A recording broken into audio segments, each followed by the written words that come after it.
Okay, we are live. Hey. Hello, I think we're So back. sorry. We're so sorry for the interruption there, but we're sorted now. Tech's gonna tech. Tech's got a tech. We're going to jump right in to the first topic of conversation here, which is what was your experience like as a person who is both autistic and asexual? Ariana, do you want to start this one? Sure, I can start. So, hi, if you're rejoining, this is the autistic and asexual panel in English. There's going to be another one after this in Spanish. Okay, great. I don't know if everyone made it to the new spot. It was hard and weird and very confusing. So, I have a bunch of marginalized identities, and so identify as Black, but more specifically like African American in the United States. So I know the term Black isn't universal to other countries. And I grew up in all white areas. So a lot of the feeling lost and feeling like an alien and like I didn't connect with people, my parents chalked up to being the only Black kid in school. Like in elementary school, I was literally the only Black child in the entire school of like 500 students. So like their assumptions about a lot of the struggles I was having wasn't wrong. But then also finding out that I was asexual, like end of college, and then later aromantic, and then at the start of the pandemic, realized that I was autistic and gender nonconforming. It like really just clicked. Like why I felt like I wasn't like anyone else because I wasn't. There wasn't anyone around me whose like brain worked like mine and who were having some of the same issues that I had. Also a huge intersection with struggles around like doctors and like chronic illness because there's so much overlap there. And I had a lot of issues with asexuality and doctors, like going in, being honest about my sexuality and my sex life, and then it totally just like derailing the actual issue I came in for and then wanting to like fix it. So I felt like it was hard to figure out because there were all these compounding other identities that like intersected with all of it. I feel that. Yeah, I am painfully white British. I am exactly as pale as I look. But I went through school as I was an undiagnosed autistic kid, didn't know I had ADHD. I was having some big mental health problems, and that's not surprising in hindsight, but of course that's where we ended up. I actually came across asexuality as a concept when I was 14 or 15. But we're talking like 2006, 2007, and this is before a lot of the nuance that we understand now had really like been worked out. And so I figured, because I wasn't averse to the idea of sex, that couldn't possibly be me. And so I kind of found myself going against the grain of a lot of things for a long time, because I'm there like, well, sex is a perfectly fine concept. I don't particularly want to do it, but how much of that is because I'm 15 and I don't really want in on that right now anyway? So I had a lot of questions. I first guessed I was autistic when I was 10. My mum first guessed when I was 5. But girls don't get autism, don't you know? For anybody who does not follow sarcasm well, yeah, this is very much what people say. And if you are not a white boy with a very particular presentation, the further you get from that, the harder it is to understand. So in terms of like working out my identities, it went autistic, ACE, non-binary, ADHD, and ME was somewhere in the equation. But at school, I had a boyfriend, and it was an all-girls school, and there was a lot of peer pressure. There was a lot of very particular kinds of talk. But I was also in a Christian environment, not from my parents, but my church youth group were very like They were very kind of purity culture. And I was there just like, well, I don't want to have sex, so I'm doing this right. And they're like, no, no, no, no, it's supposed to be a struggle. I don't believe you if it's not a struggle. I'm like, okay. So the correct thing is not whether you do have sex before marriage or not. It's whether you're fighting it. And of course, as an undiagnosed autistic kid, that made absolutely jack all sense to me. It turns out it objectively doesn't make sense either. But you know, so there's like the process is finding everything that clicks together and works. From what Ariana was saying, is very much chimes with my own experience. Like, there's a lot of moving parts, and I kind of had this cascade of realizations of myself over like the last decade or so. And touch wood, I think I've got a grip on who I am. Come back next week for whether that's actually the case. Every time I've said that, I then found a new identity, I swear, like a few months later. Yep.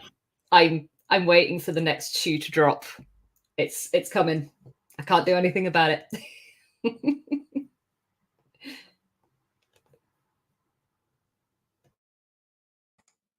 I'm also interested in Kai's response to this. I know you weren't here to listen to me read out the question, but what is your experience like as a person who is both autistic and asexual?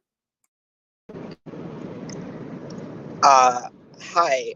Quick introduction. You've got a few connection issues there, Kai. I am Kai. My pronouns are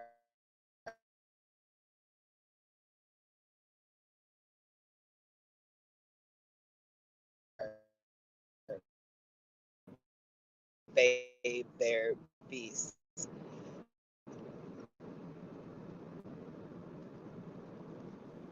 I Okay, we're don't having know trouble what to hearing do you. about that. Yeah, there are significant connection issues on your side, Kai. I'm really sorry. If you have a response that you would like to type out, I can relay it.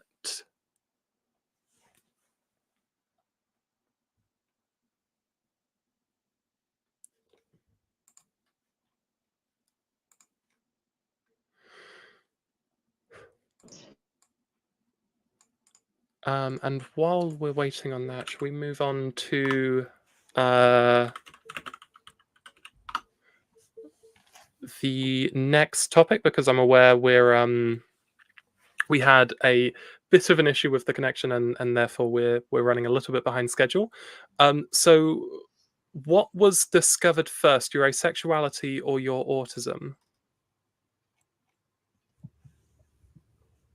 I guess it depends what we mean by discovered. Because I think a psychiatrist if I was autistic when I was 10. And then I found out about asexuality, and I can track my asexuality right back to when I was a kid. But then autism was the first thing I kind of confirmed. So they kind of keep leapfrogging each other, I guess. And it's only actually having the kind of the pile, I guess we can call it. The pile of my various identities. It's only having that combination of them that really makes sense of everything. So yeah, kind of, I suppose officially autism, because that was when I was youngest and started having a name for it. But it was a long road to actually being able to accept that and understand that that's genuinely who I am without being kind of gaslit by everybody who's like, no, girls don't get autism. Well, not a girl and autistic. So you're 0 for 2 there, guys. Yeah, I agree with you on the discover word. Like, I always knew I was different. I always knew what I was being told about who I was didn't match how I felt about it, but didn't have language to describe it. But as far as like I started identifying with these terms, or like saw representation that felt like it matched my experience, probably right after college was asexuality. on Tumblr, and started identifying with it. But the big thing was at the time, like Tumblr was the first place where stuff was intersectional. Like up until that point, the previous 4 years, the only version of asexuality I had seen was like David J., the creator and head of Avon. And it was like a white man who was like 15 or 20 years older than me. And like nothing he was really talking about, I felt like resonated with my lived experience. And then a few years later, realized I was aromantic as well. And then a little while after that, during that first like 6 months of the pandemic, realized that I was also autistic, thanks to TikTok. Considering how many people I had talked to and how many doctors I had gone to and how many teachers and counselors I talked to being like, I'm working so much harder than everyone else and nothing is working and I'm drowning and being told you're fine. TikTok clocked me in less than 2 weeks and was like, hi, here's autism, but also all these other chronic illness diagnoses that like you've been struggling to get answers for. Here's 5 of them. And they were right. In the ensuing few years, I did see the specialist and did get diagnosed with all of those things. So the TikTok algorithm, on point.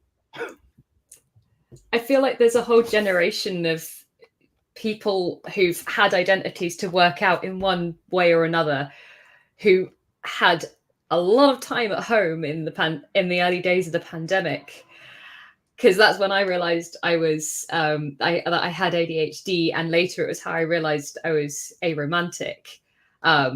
So yeah, I think there's a whole generation of us who have been very much clocked by the internet, and as I know like internet diagnosis can be a double-edged sword. Self-diagnosis is fantastic, but it isn't without its flaws either. But considering how many of us have accurately identified ourselves as a result of the internet, I don't want to hear a word against self-diagnosis, because the number of incorrect professional diagnoses I've been given is way bigger than my list of like self-diagnoses that haven't turned out to be it. So God bless the internet sometimes when it's not being a raging cesspit of everything. Yeah. Also, at least my experience online and talking to people, like a lot of us did go to doctors first prior to like trying to self-diagnose. So just acknowledging that, totally on board with self-diagnosis. That's how all of mine started, was I self-diagnosed, did a ton of research, and then pursued more. But yeah, we did try. They were wrong. The internet was right. Yeah. I will say, I know I'm sorry. Oh no, go ahead. You're good. I will say, I know I'm moderating this, but I have to jump in here and say, yes, that is, it's how it works. I spent the entirety of my childhood and early adolescence being told by teachers, hey, you're probably autistic. You should get that checked out. And then they never followed through with like supporting me through that. And it was only like during the TikTok boom that like I finally was like, yeah, I should really pursue this, and I pursued it and got diagnosed. So it's definitely a thing that very commonly happens where people realize who they are based on seeing other people who are like them on the internet.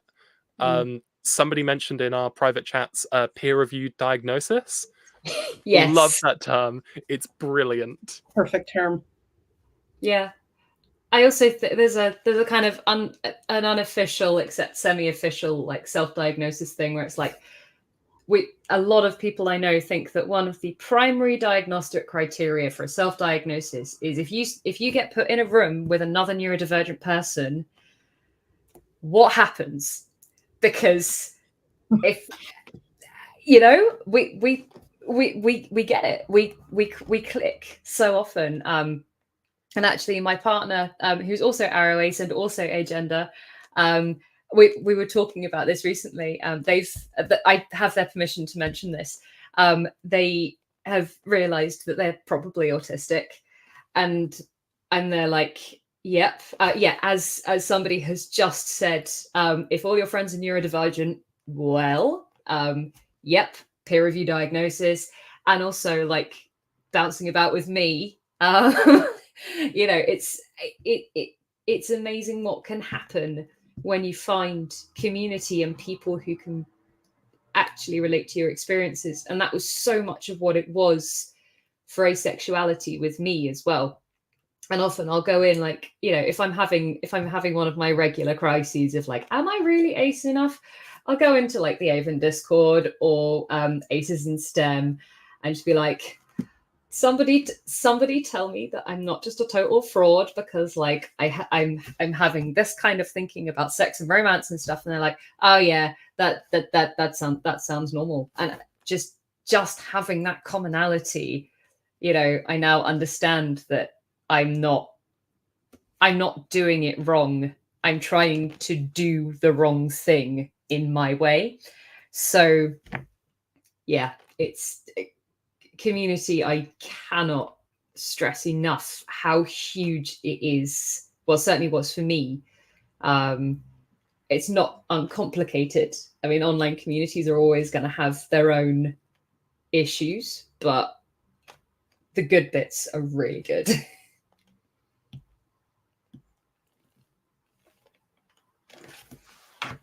I mean, I guess just to sort of tangent on that, what are some of the good parts about being autistic and ace? Because I feel like a lot of discussion around or people who are both autistic and ace, or just like either or, tends to be like, oh, these, you know, these poor people, they've got it so hard in the world, you know. And I feel like we should talk about how it's sometimes joyful. Yeah, I think that's a great question. For me, like, one of the best things about being autistic is like how intensely I can like love a thing, and it brings so much joy that like people around me just like don't get. Like obsessively listening to the same song. I will listen to the same song thousands of times in a row, and it'll hit my brain in the exact same way, have the exact same amount of joy, or like engaging in special interests. And like, I have so many hobbies and interests that are so much fun, and are so joyous that like, I don't know how to describe to people who can't, who have never experienced that, because I'm like, you're not getting it though. It's so much fun every time. It's not like this drudgery of a thing. Absolutely. The intensity of loving and enjoying things is exactly it. And for me, finding that joy was not weird. Well, it is weird, but it's good weird, not like, you know, weird as in we should stop this. Because, you know, it goes this way when you're around other kids. I think sometimes you get a lot of like, if you're engaging with something popular but wrong, people don't like that so much. And it took me a long time, but actually once I found my joy in, I mean, for me, particularly Tolkien and also plants and Tolkien at the same time, finding that allowed me to find my other communities online. And actually, you know, by accepting this about myself, I can also be honest about who I am, and I don't have to hide that. And you know, I can find out, like I do a lot with asexual and aromantic readings of Tolkien characters, and I'm there just like, I exist in this, and some of the people I meet through these places also find the same thing. They're like, oh my god, there's a name for the thing I experience. I don't think there's any greater joy than watching a person actually find something that clicks and actually realize that they aren't broken, they're wonderful, and actually watch them step into being who they are. And it's the most amazing privilege for me, like being part of that process. And it definitely makes the painful bits of being loudly myself borderline worth it. Yes. Also getting to like make things with other people and see other things, like the connections. I'm using neurodivergence in general here, not specifically to mean autistic, but like seeing the connections neurodivergent brains make that other brains don't is so much fun and so cool. Like I love seeing the world from other people's perspective, and I work in the arts, so especially seeing like the artwork that people make, and like the intersection of like their different identities is an absolutely lovely and beautiful thing, and I'm so happy it exists. Definitely. And for me, I first kind of studied music and then I got into science later. And I just spend a lot of my time, like if I'm in the lab, I'm gonna be talking about like not lab stuff. I'm gonna be like, oh, this thing reminds me of that music thing I read years and years ago. And like I'm not ashamed of the links I make now. I used to try and be very focused and very, very on topic. And now I'm just one of my favorite introductions for how my brain works is, hi, I have ADHD. I am 12 tangents in a trench coat. Good luck. That's a great introduction. I do a similar thing, like especially like at work if I'm working with someone new. I don't necessarily like out myself as autistic, but I'll be like, "Hi, my brain does not work in a straight line. It branches off into 500 tree branches. It's fine if you can't keep up. You can ask me a question, but it's not going to become linear at any point." Yeah. Also, I have synesthesia, and I'm like, so we're going to throw in colors and sounds, and I will write them all the time. And most of the time, people are like, I don't understand how that's connected. And I'm like, doesn't matter. Can you follow the thought process? We've got Kai back, so let's see if the connection's going to work out this time. Okay. Fingers crossed. Let's hope. I know you've written a text post, but if you want to read it out, it hasn't been read out yet. We can see if it works.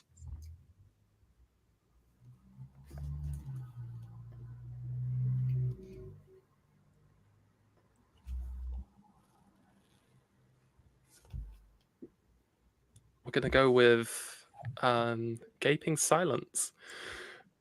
I'm going to go ahead and start reading it because I'm really aware of getting their voice heard.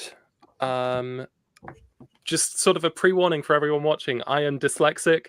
I'm going to mess up. The signal sounds better from my side, but I don't know why my mic's not. But I don't We just know why got you there. mic's not working now. We got you. Hello, we can hear you. Oh no. Oh. Okay, I'm gonna read out this message because otherwise we might not get their voice heard, and I'm really aware of. So I'm dyslexic. I'm probably gonna mess up a little bit, but I will try my best. So this is what they've written, and I think it's more of an overall. Oh, we're back. Hello. Can you hear me now? I can, yes. Yes. Huh. Okay. I can't read out what I wrote because that would require me to switch back screens, and that will probably cut my mic again. I think. You're all good. You can read it, or I can try to go and recount similar thing. Yeah, so it's kind of up to you if you want to jump in on the discussion that we're having right now, or if you want to talk about some of the earlier discussion points. It's entirely up to you.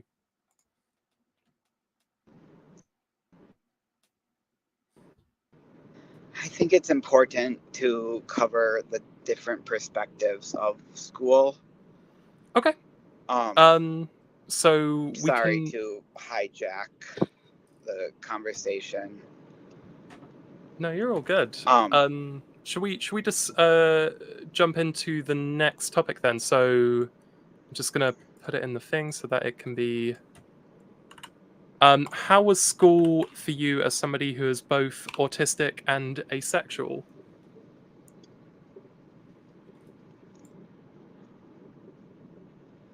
Sorry, I had thought that was the question originally.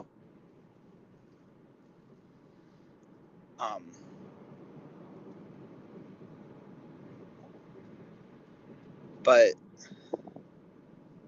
so there is a common sentiment I hear a lot in online autistic communities that, oh, girls don't get diagnosed as like kids. And I really hate that because it's so invalidating and it makes me feel invisible and just erased, because I was diagnosed as a toddler, as a quote girl. I am non-binary. I use they, their, vis pronouns. But school was a bit of a roller coaster. I was originally diagnosed as a toddler. And the first school I went to was a special ed specific school. And that school was, as far as I remember, again, as a toddler, very good. I don't remember a lot about it, but I enjoyed it. However, the prevailing theory back then, and this was early 90s, and I live in a rural area which tends to run behind the times, was the refrigerator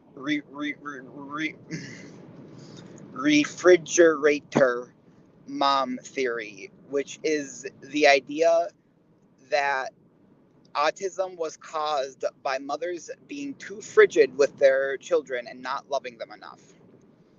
So my mother decided that the solution was to hide my diagnosis and move me to a new school. That school was significantly worse. I spent all of second grade in what is referred to as seclusion and restraint, where they keep you in a locked room away from all other people. Because I was not behaving appropriately and I quote, thinking disrespectful thoughts, which was just their excuse for when I didn't do something they could explicitly say was bad. I had elopement issues, etc. But when they just didn't like how I was behaving, but they couldn't exactly say what it was. I ended up diagnosed again. So my parents switched schools again. And I was not aware of either of those first two diagnoses. After I was diagnosed the second time, I was put into ABA. For those who don't know, it is a quote therapy that is applied to autistic children to bully and traumatize them into acting neurotypical. It has been shown to cause PTSD in numerous research studies. It is not a good time. It is analogous to conversion therapy, and which I feel confident saying as someone who has also survived that. It did work though, and I was able to quote hide the autism and appear more quote normal. At which point my parents switched me to a new school, and I still didn't know that I was autistic. They didn't tell me. I just thought I was learning how to behave appropriately, and have quiet hands, and etc. The new school, I was also in special ed classes, and at one point I was in a weird combination of, I had an IEP, an individualized education plan, a 504 plan for my physical disabilities, and was in the gifted and talented program. It was weird.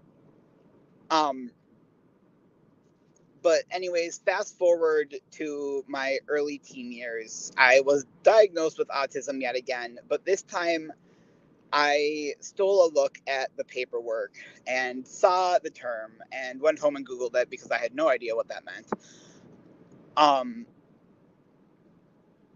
And went into deep denial because most of what was on Google at the time was Rain Man type stuff. And I was like, that's not me. That can't be me.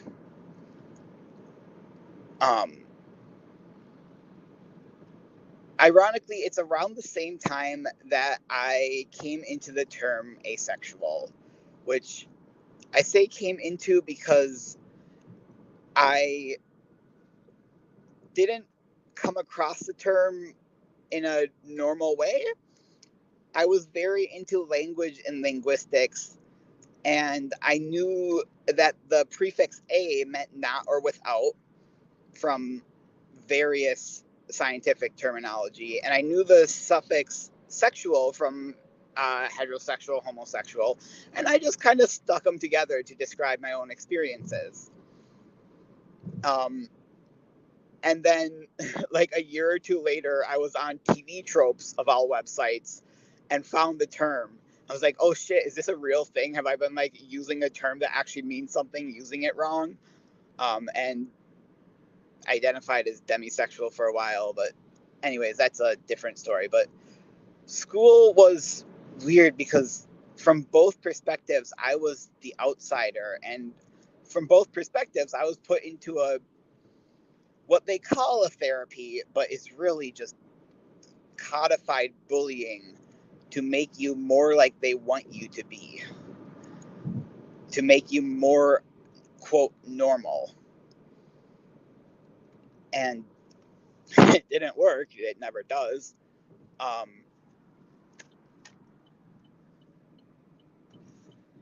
But there's some really interesting parallels between the two in my personal experience.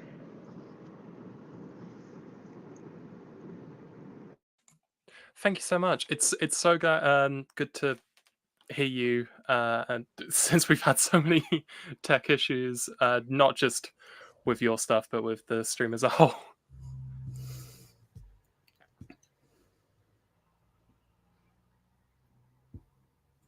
If anyone else has any experiences with school being both autistic and asexual, that would be, yeah, you can jump in. I'm sorry, I'm at a loss for words. You're doing great. You got this. Yeah, I had a vastly different experience. Learned in the start of the pandemic I was autistic. I was in the gifted program as a kid, but I didn't know that until I was an adult that that's what that program was. And so I was both like ridiculously smart and was always bored in class because they went at a glacial pace. And I didn't understand the point of being in school all of that time to learn something that I could learn on my own in 10 minutes. This was also before the internet.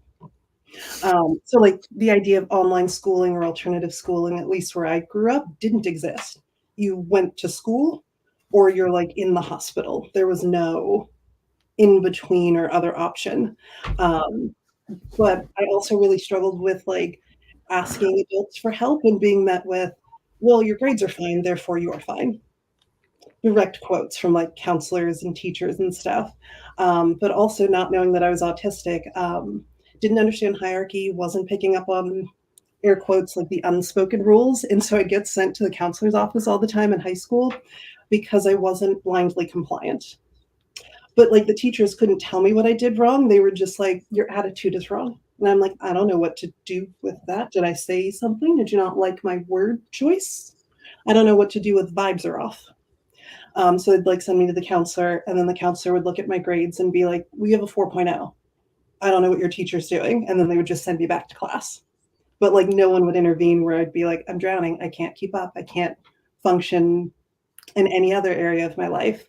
And with the asexuality, I really struggled with the like cultural pressure that we're supposed to be obsessed with sex and wanting to date and wanting a partner I also started my period really, really young and went through puberty really young. And so I kept waiting for this moment that suddenly the like light bulb of sexuality was going to hit me, and like sexual attraction. And I thought because I started my period at the end of elementary school, that it was just a thing that I was too young. And so like you had to be like a double digit number to have that happen. So then I hit like 10 and it didn't happen. So I was like, well, maybe it's a thing that happens when you're a teenager.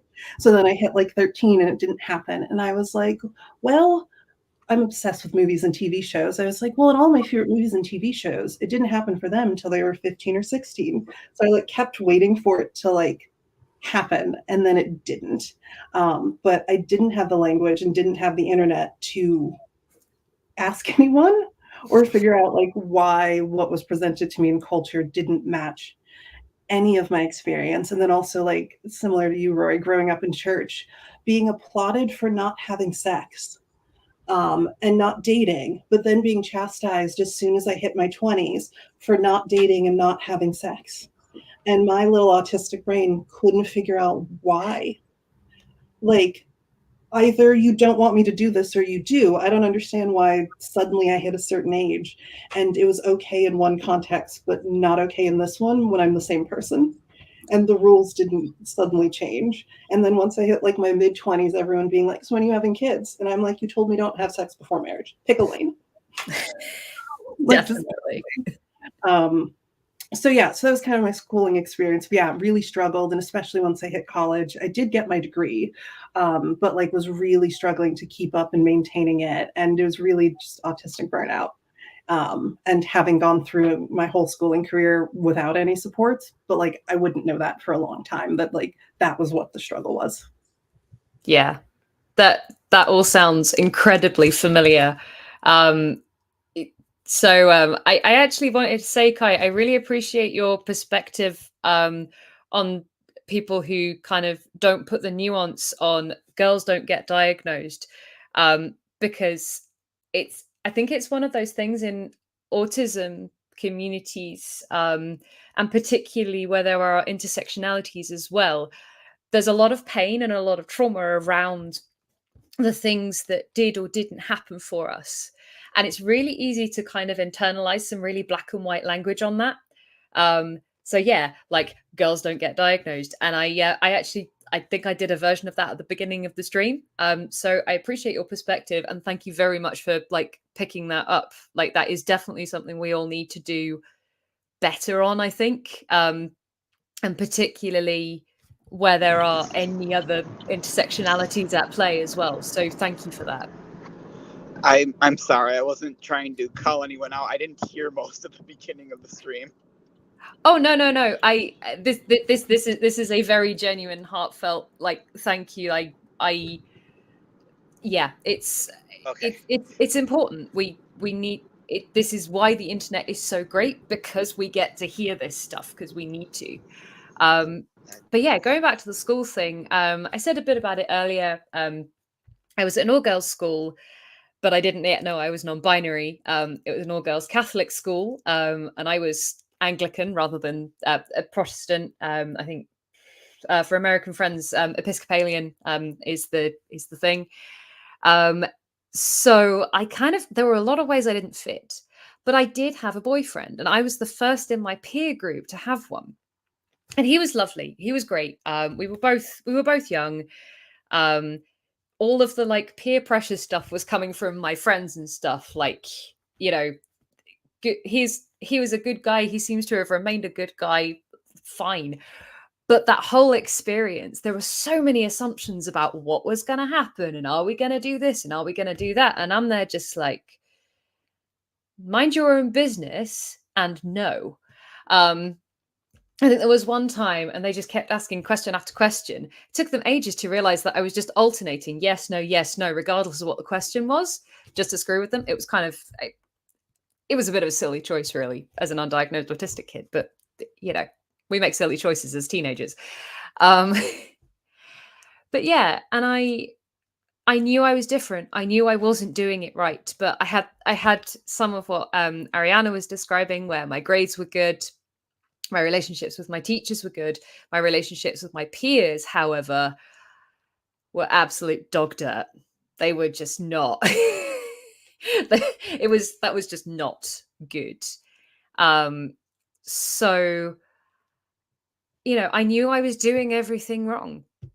And I had a better experience when I was sort of 16 to 18. So it's sixth form college here, the last 2 years before you go to university in the UK. And I thought I had a great bunch of friends. And over the last 5 years, I'm like, oh, there's a hell of a lot I was just ignoring at the time. And I've really had to like work through that in counseling recently.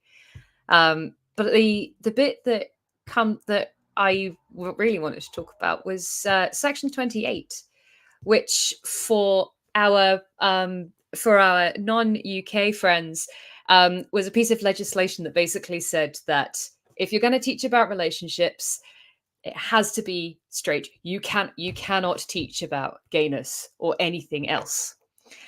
And by the time Section 28 got repealed in the early 2000s, I was in secondary school at my all-girls Catholic school.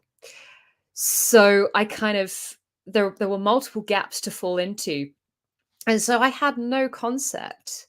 I was in a Christian home. And my parents are pretty liberal as Christians go. They're wonderful, wonderful people. If they end up watching this, hi.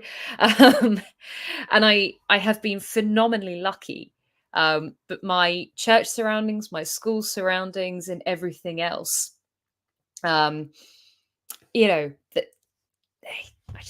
I wasn't doing any of it right. And I never knew why. And understanding that I wasn't, but actually there was active restriction on us being taught about any of this stuff. And yeah, I'm seeing a YouTube comment, the Don't Say Gay law in Florida. Absolutely. And there are people in government at the moment who want to bring Section 28 back because it worked so well the first time.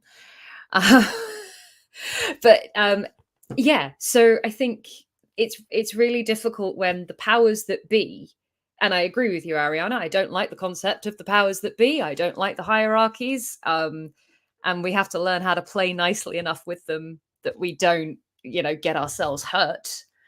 But ultimately, yeah, the systems are nonsense.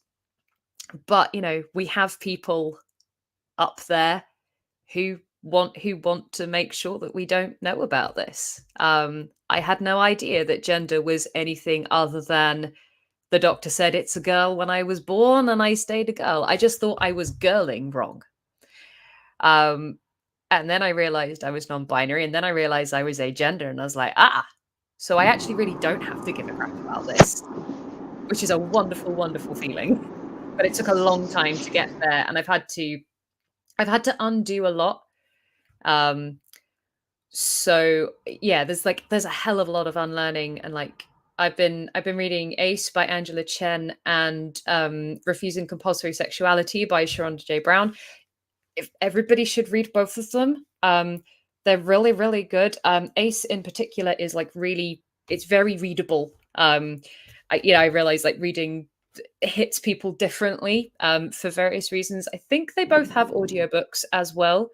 But understanding the concept of compulsory sexuality, I'm like, oh, that's what the world has been throwing at me the whole time. I am a taxonomist at heart. I like being able to name things. So yeah, having the names, but it is really hard not to ask myself what would have been different if I'd had the words back then, and if I'd had an accepting enough environment in all corners of my life to actually get there. It's a really difficult what if not to go down. It doesn't help me to do that currently, but I want to. Yeah. Could you send me the names of those books either in a Discord DM or private chat, so I can we can get them sent in the chat. What you said about language strongly resonates about me. One of my first big slam poems was about that concept, about having language to talk about myself, but about gender. Brilliant. There you go. It makes such a difference having the language.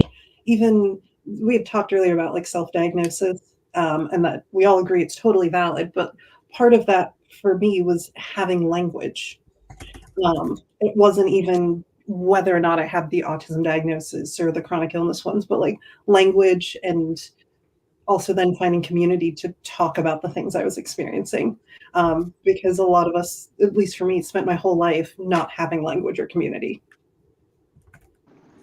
I think that's the power of self-diagnosis and peer diagnosis, is giving the access to community and to tools, because so much of the tools you can access without a professional diagnosis. You can access via Tumblr posts and sensory tools, and all those you can get yourself.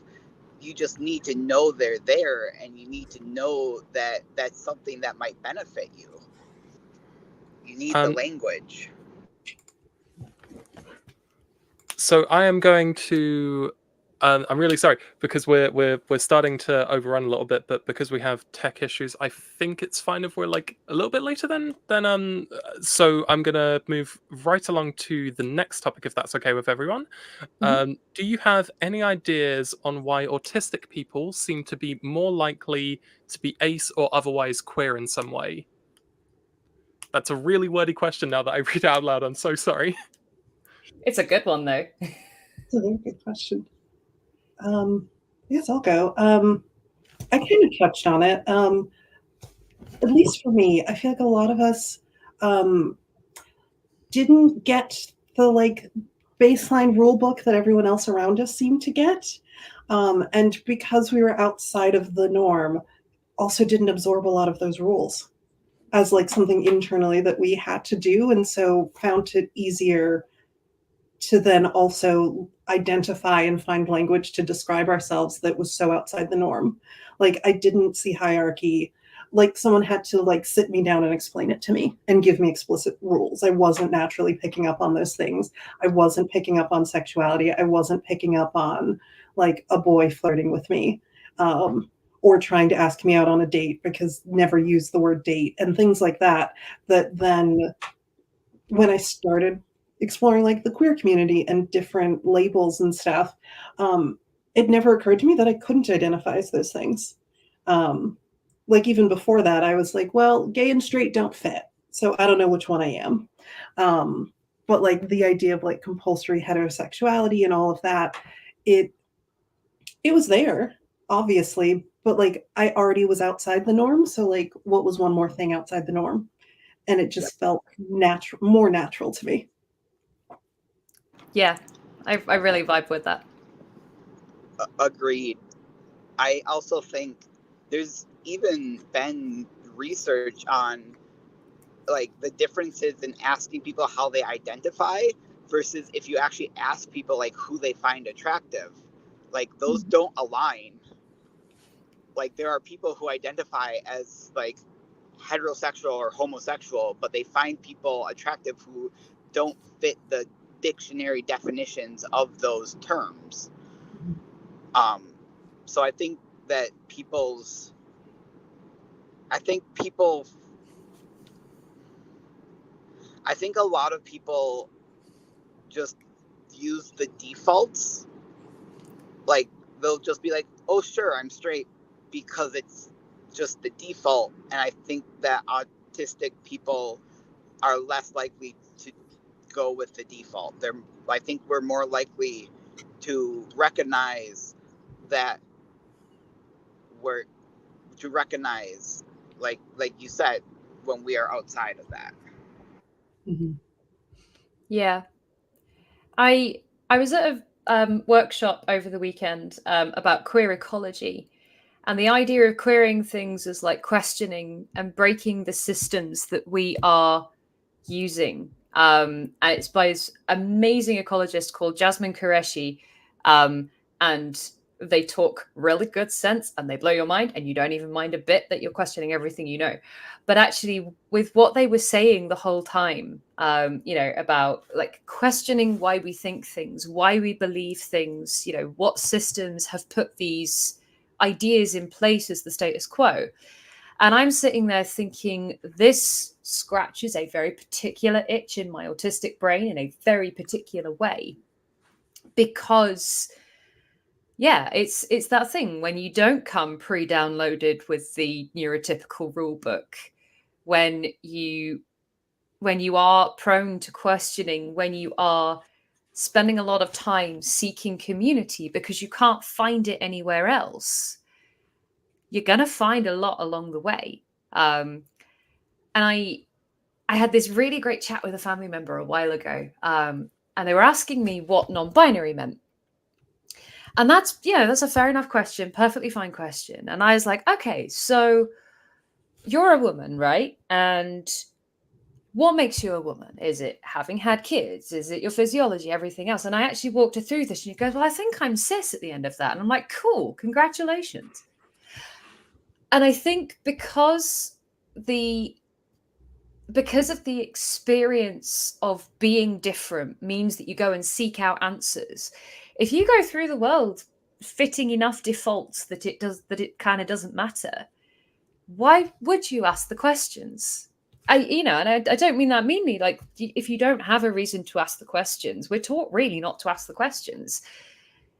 And when you don't get pre-downloaded with the rulebook, you end up going and finding other rules.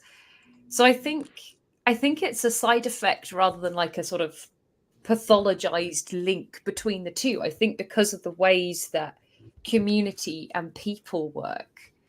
And yeah, there's also back to the perennial delight of the internet, the fact that we find people and we find different perspectives and different cultural perspectives of what gender is, and actually realizing that what we've got in our societies is like a horrifically like white supremacist, large, often Christian-ish, nationalist, right wing, whichever particular facet of the bad bits of society it is that's kind of pressing on this.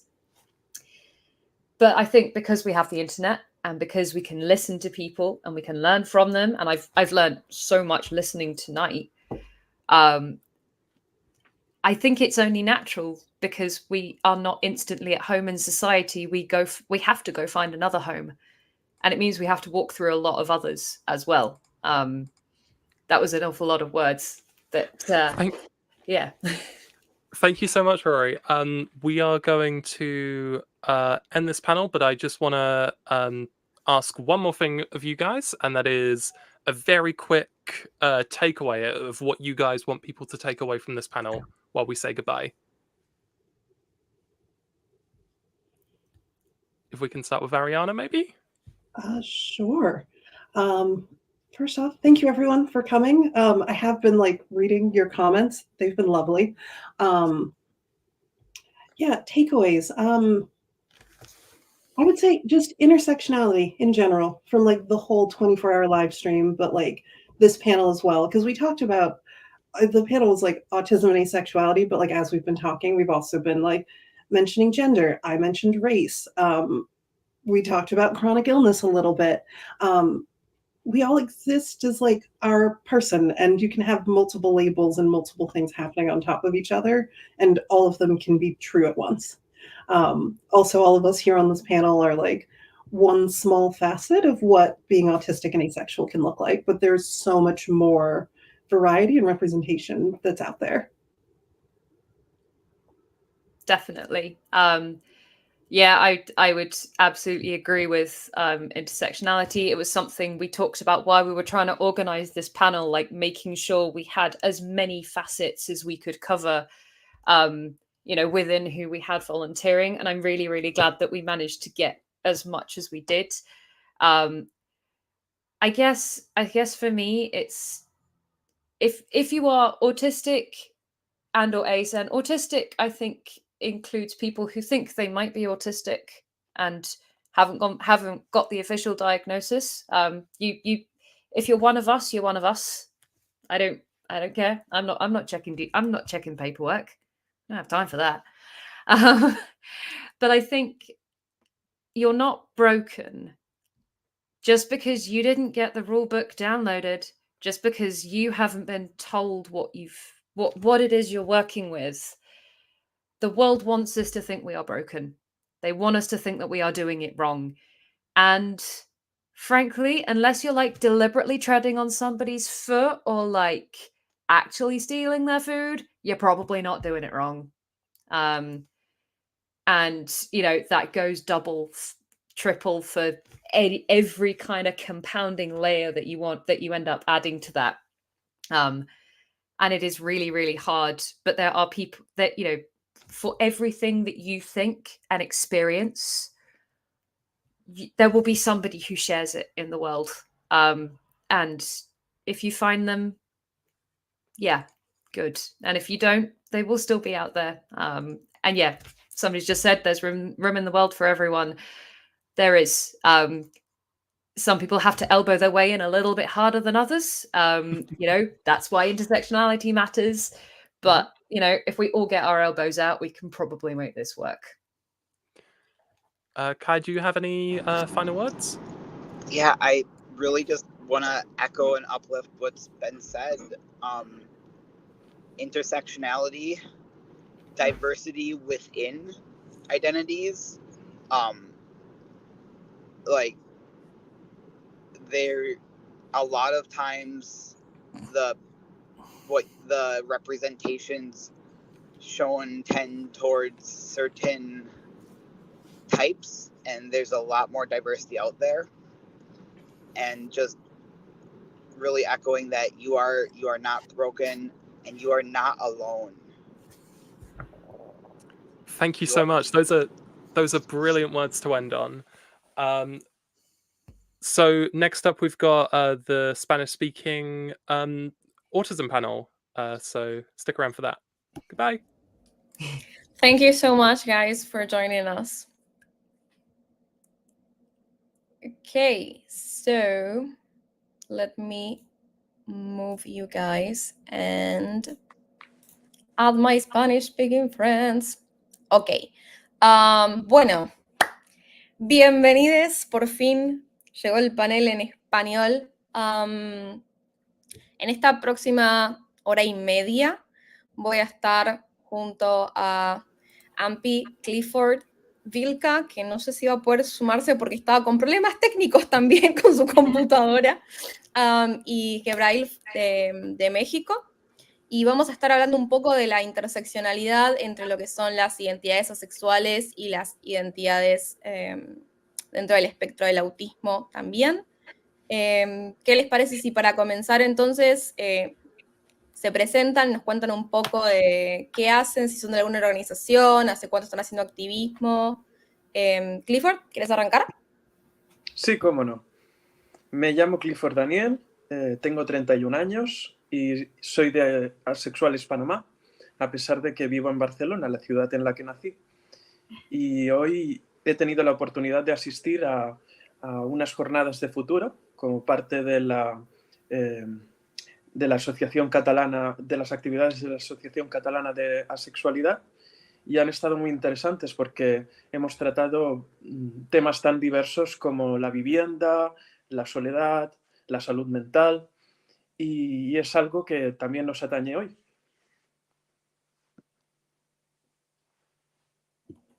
Muchas gracias por sumarte.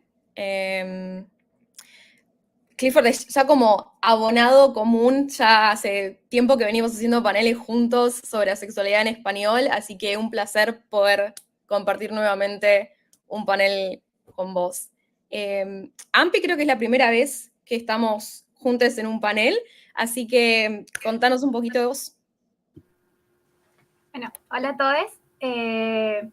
Yo soy Ampi, pronombre es ella, o sea, pronombre femenino. Bueno, yo básicamente me acepté como asexual como alrededor del año 2021 y vengo haciendo activismo más o menos como dentro del mismo año en una organización acá en Chile, que es de donde yo soy originaria, que es Asearro Chile. Bueno, yo soy estudiante de enfermería, estoy en último año, soy interna Y bueno, estoy muy contenta de poder compartir mi experiencia también porque soy una persona neurodivergente, estoy dentro del espectro autista, así que eso, muy feliz de estar acá con todos ustedes. Y bueno, a Kat ya le vi hoy temprano, pero venga esa presentación en español también. Hola, muchas gracias. Estoy aquí de apoyo quizás logístico para el tema de autismo y sexualidad. Yo no tengo diagnóstico autista y más que hablar de la experiencia, voy a ayudar como desde mi profesión. Yo estudié sociología, manejo un poco el análisis de datos y me gustaría hablar un poco de los datos que publicaron sobre el censo ACE y con cruz autista. No sé si podemos también ver eso más adelante. Yo llevo 2 años de activismo en Arro Chile. Somos un grupito que lleva mucho tiempo, ya casi 12 años de activismo. Los había visto ustedes, habíamos conversado algunas veces, pero ahora hoy día nos tocó tanto en español como en inglés, que igual fue novedoso.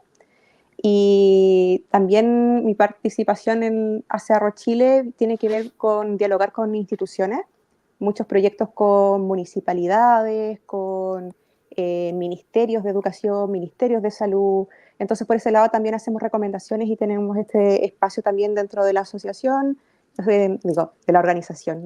No hemos llegado a esos niveles tanto de concreción formal, pero sí hay un activismo pequeño, pero sí relacionándonos de repente con organizaciones grandes, con instituciones grandes, así que ahí haciendo nuestro trabajo hormiga, un poco activista al respecto.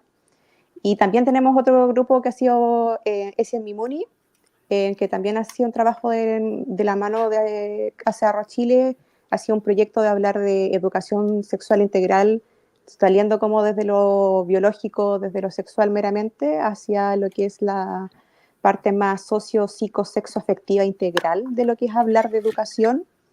Ahí va a llegar Vilka también con un poco de este tema. Y nosotros también nos hemos especializado en los últimos años con ESI Mimuni en tratar de formar tanto al personal, ya sea médico o trato como de primer contacto con usuarios en municipios, de cómo hablar con gente LGBTQIANB+. Así que ese trato más amigable y que no sea una experiencia tortuosa también, no solamente para gente queer, sino también para gente neurodivergente. Eso. Y bueno, Vilka, ya nos vimos hoy, estuvimos charlando un poco sobre la sexualidad, educación, cómo están las cosas en Argentina y en Chile, pero bueno, ahora puntualmente para este panel vas a estar hablando un poco desde tu experiencia como con la interseccionalidad entre tus dos identidades, así que si querés como volverte a presentar para quienes no estuvieron hoy temprano en tu panel, pero era en español. Bueno, hola, incluso me cambié de camisa para poder hacer un recordatorio de que estamos hablando en otro idioma. Soy Vilka o Wilka, lo mismo a esta altura como lo pronuncie, con pronombres neutros. Soy Demi Ace Arro Flux, con diagnóstico desde hace un par de meses, ya por fin el sello autismo y también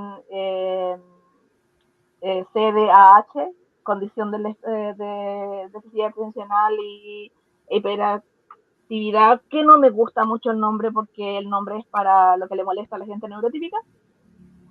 Soy parte de acá, las tres las logré poner hacia Arro Chile, que es como la mamá de las dos otras organizaciones, ese mi Muni y activismo neurodivergente.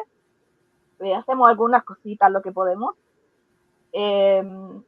Y si bien somos, como dijo Kat, orgas chiquititas en cantidad de gente, personalmente creemos que hemos hecho harto y logrado harto avance con respecto a lo que ocurría hace un poquito tiempo atrás. Y hoy día nos toca defenderlos como conversamos antes con Pupi, defender lo que hemos logrado. Y bueno, la última persona en sumarse al panel también, primera vez que nos vemos en un panel también, desde México. si querés presentarte un poco y contar sobre tu activismo, si querés contar un poco sobre tu espacio de activismo, porque como es la primera vez que estás acá, quizás muchos no conocen, y te pasamos los links también por chat y eso. Claro que sí, me presento, soy Yebrail Duarte, yo soy de México, me dedico a lo que es el activismo para lo que es el espectro asexual, también para lo que es el poliamor. Estoy en ambos lugares precisamente haciendo activismo. Llevo la página de Space Ace, también algunos grupos de sexualidad, de mis románticos a romántiques. Llevo ya 12 años en esto. Afortunadamente el crecimiento ha sido muy, muy positivo y les agradezco bastante el espacio, les agradezco bastante la invitación. Y pues bueno, ahora sí que mis pronombres también se volvió a mencionar, son él, y pues bueno, tengo 36 años y pues bueno, en lo que yo siempre puedo apoyar a todo el espectro, siempre pueden contar conmigo para cualquier cosa. Bueno, entonces ahora que ya, bueno, hola, soy Pupi. Yo acá en realidad estoy de moderadores, porque estuve haciendo como la coordinación del stream de 24 horas, así que yo no corto ni pincho acá, yo de experiencia nada acá para aprender y escuchar a la gente que experimenta esto en carne propia. Así que vamos a darle comienzo entonces a este panel con un tema que propuso Irene. Irene es de España, pero lamentablemente no pudo sumarse hoy debido a que está con migrañas muy fuertes, así que le mandamos un beso muy grande, ojalá se sienta mejor pronto. Pero uno de los temas que nos parecía importante, que les parecía a mí, ¿no? Les parecía importante hablar, ¿no? Es sobre el tema de la importancia de la educación emocional y sexual y cómo eso se relaciona con ser asearro y autista tanto en la niñez como ya más tarde en la adultez. Empezamos con Ampi, si te parece. Vamos por orden alfabético si quieren. O quien se sienta cómodo hablando. Si quieren, me avisan en el chat. Yo quiero hablar sobre esto y les cedo la palabra. ¿Me escuchan? Sí, perfecto. Quizá consultar acá qué tan familiares están también como con el, ya sea como convivencias personales de amigues propias, con el tema de hablar sobre autismo. O sea, de repente en distintos países también es un tema más tabú, de repente más patologizante, o tan patologizante como hablar de sexualidad y esos temas. Si les parece como pregunta abierta para empezar. Nos parece bien, sí.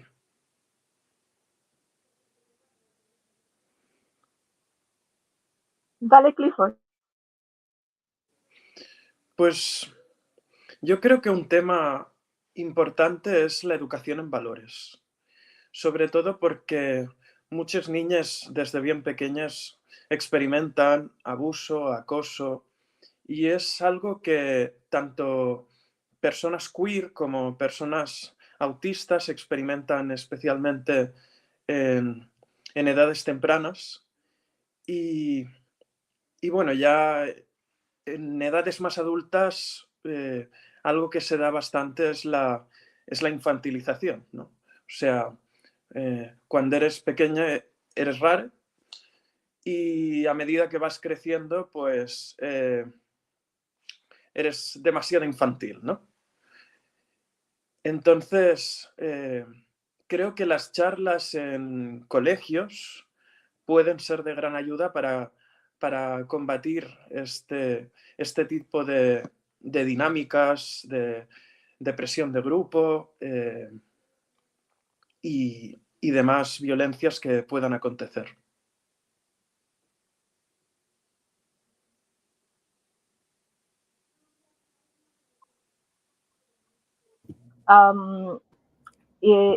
Me hace pensar, Clifford, que no solamente para las personas, las niñeces y las adolescencias, sino también para las personas adultas, porque hay un interés, la famosa ESI, que nosotros como hacen la recibimos como educación socio, psico, sexo, afectiva, integral, que tiene que ver con todas las relaciones vinculares para las chicas. Pero ¿qué pasa con las personas adultas que recibimos malos tratos o no sabemos cómo poner límites también? Y en ese sentido, el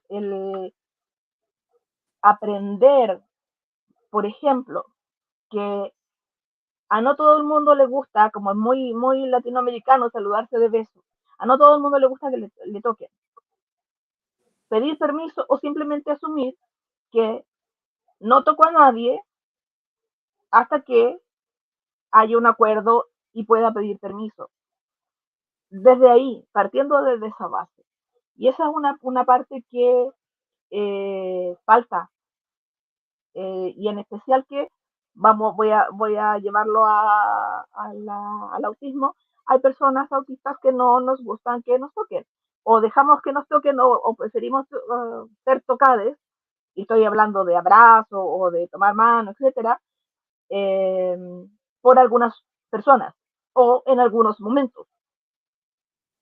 Entonces, como a la población en general, falta ese tipo de concienciación, de sensibilización y de educación, de respetar desde el espacio personal hasta también el espacio o la invasión del derecho a la ciudad, del derecho a los espacios que tenga que ver con estímulos sonoros, con estímulos visuales, desde cómo construyo una diapositiva, que cuando la pongo, no sé cuál es la estadística, pero un 10% de la gente que está mirando hace así porque está demasiado chillón.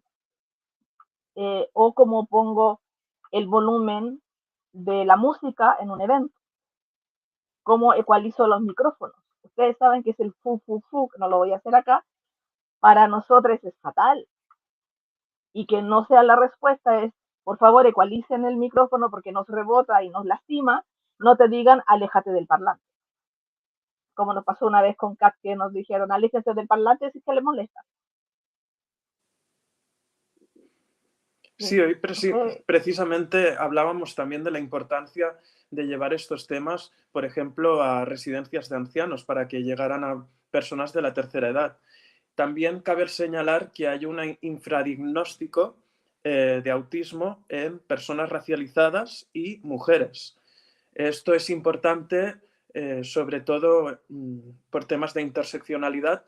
Por ejemplo, entre muchas personas afrodescendientes ha habido quejas de que existe la costumbre derivada del exotismo que es propio de nuestra cultura a veces occidental, de, por ejemplo, mira, esta persona tiene el pelo rizado, ¿no? Voy a tocárselo, ¿no? Y el cabello también es un elemento que en determinados contextos se ha sexualizado. En la antigüedad estaba bien claro. Por ejemplo, en culturas como la griega o mismamente en el Próximo Oriente, ¿no? Y son cosas que no nos damos cuenta del gran entramado que hay respecto a temas tan diversos, ¿no?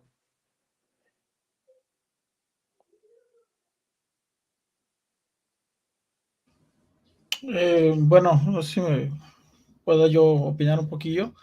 Sí es importante estas partes, pero creo que debemos irnos a que desde la niñez no tenemos una buena educación, que el gobierno, la sociedad y todo esto no ha estructurado ninguna educación donde podamos reconocer nuestras propias emociones, donde podamos reconocernos a nosotros mismos, donde podamos definirnos. Le da más importancia a otras cosas que son funcionales en lo laboral y en lo que ustedes gusten, pero a nivel emocional, a nivel social, a nivel de estructura psicológica, no sirven de nada, ¿no? Porque la escuela se ha enfocado mucho en la competencia y otras cosas, y no veo que haya un programa donde te diga, oye, reconócete a ti misma, ¿no? ¿Cuál es tu sexualidad? ¿Cuál es tu identidad? ¿Cómo la expresas, ¿no? Estas emociones se regulan de esta forma, se gestionan así, esta emoción le puedes poner este nombre, y etcétera, etcétera. Entonces, ¿qué pasa? Que cuando llegamos a la etapa adulta, pues realmente le damos muy poca importancia a este asunto, ¿no? Entonces, no reconocemos ni sabemos, a ciencia cierta, la mayoría no sabe de qué trata el espectro autista. Tienen prejuicios muy, muy marcados, entonces realmente no saben, por ejemplo, en programas de televisión, cuando aparece una persona autista, lo llevan muy por lo regular al extremo, y piensa todas las personas que todos los autistas son así, ¿no? Igual con los asexuales, cuando nos han representado, nos representan muy puritanos, muy acá súper blancos, así, todo muy, muy bonito, ¿no? Pero el espectro se refiere a una gran variedad de cosas, ¿no? O sea, puede haber unas combinaciones bastante, bastante complejas. Entonces, cuando te topas una persona autista asexual, es una combinación muy, muy compleja, ¿no? Entonces, creo que la educación es el primer punto que se tiene que tocar, porque es el primer punto en el que se está fallando, en el que la sociedad, el gobierno y muchas otras estructuras nos están fallando, porque yo, por ejemplo, de mi niñez, pues yo me reconocí como asexual hasta los 24 años.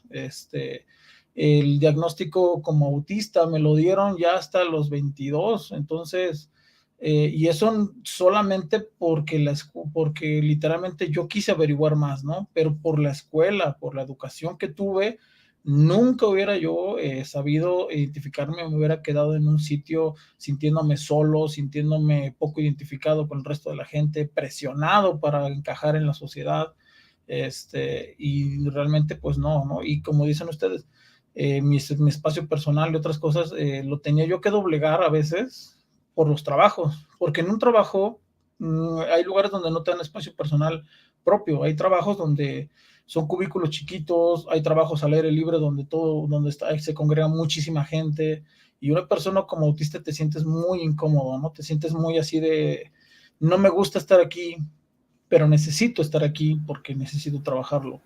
Entonces, la gente no es su culpa. Yo nunca culpé a mis compañeros de trabajo, nunca he culpado, sino simplemente culpo que no tienen la educación. Nadie los ha educado, nadie les ha explicado nada. O sea, obviamente también ellos como adultos ya pueden buscar información. Tenemos acceso a Google, tenemos acceso a muchísimas bases de datos donde podemos acceder a mucha información. Pero bueno, la mayoría de la gente no tiene esta voluntad, porque mientras no tengan un familiar que les afecte directo, les viene y les va, ¿no?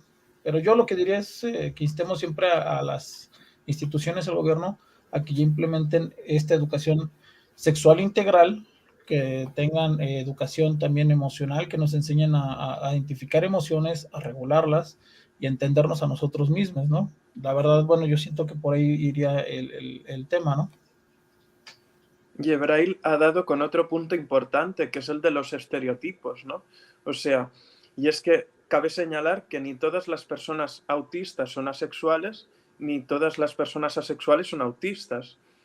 Y en el caso de la ficción tenemos referentes como, por ejemplo, Sheldon Cooper en The Big Bang Theory, y la gente se forma opiniones en torno a esto. No sé si se os ocurre algún otro ejemplo o alguna otra cosa que queráis comentar sobre esto. Bueno, yo quería comentar un poquito quizás como desde la parte de lo que comentó un poco Yebrail, de la educación. Personalmente a mí me pasa que, bueno, yo me topé con el concepto de sexualidad estando en el colegio, pero todavía era un concepto en ese tiempo patologizado. Tuve que hacer un trabajo al respecto y cuando leí la definición me sentí identificada, pero estaba considerado como un trastorno en ese momento. Y eso fue súper complicado porque yo en ese momento me consideraba una persona heterosexual por el simple hecho de que estéticamente me atraen los hombres. Entonces, desde ahí, como que por ese lado, se sintió raro, como haber quizás como encontrado una etiqueta que sí como se acomodaba más a mis experiencias o a mis sentires. Y por el lado también autista, siento que esa como invalidación también ocurre desde que uno es pequeño. al menos en mi colegio, que yo me crié en un entorno de típico colegio católico, igual estudié en varios lugares, entonces fui pasando por distintos como establecimientos y tampoco se tocaba, por ejemplo, el tema del autismo, quizás como verlo como algo natural, ya que generalmente pequeños niños que entraban como con eso en realidad iban a escuelas especiales, si es que tienen, por ejemplo, mayor cantidad de problemas. Y tú no te topabas, por ejemplo, con ese nivel como de diversidad en los colegios, por lo menos no era algo que quizás como que se visibilizaba ese nivel.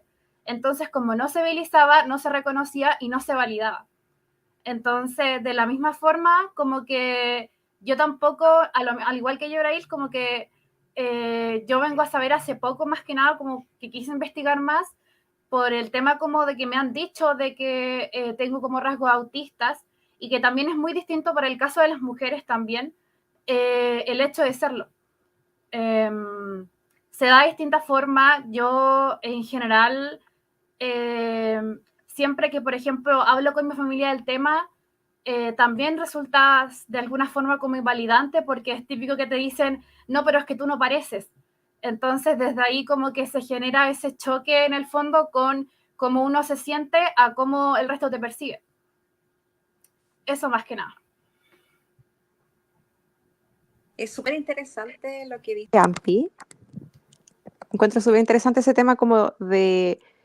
Son experiencias que por algún motivo hemos visto como en nuestra comunidad, tanto sexual como personas autistas, desde la invisibilización, de la falta de conocimiento de los mismos profesionales con quienes uno se trata o de profesores a quienes uno trata de acudir por información.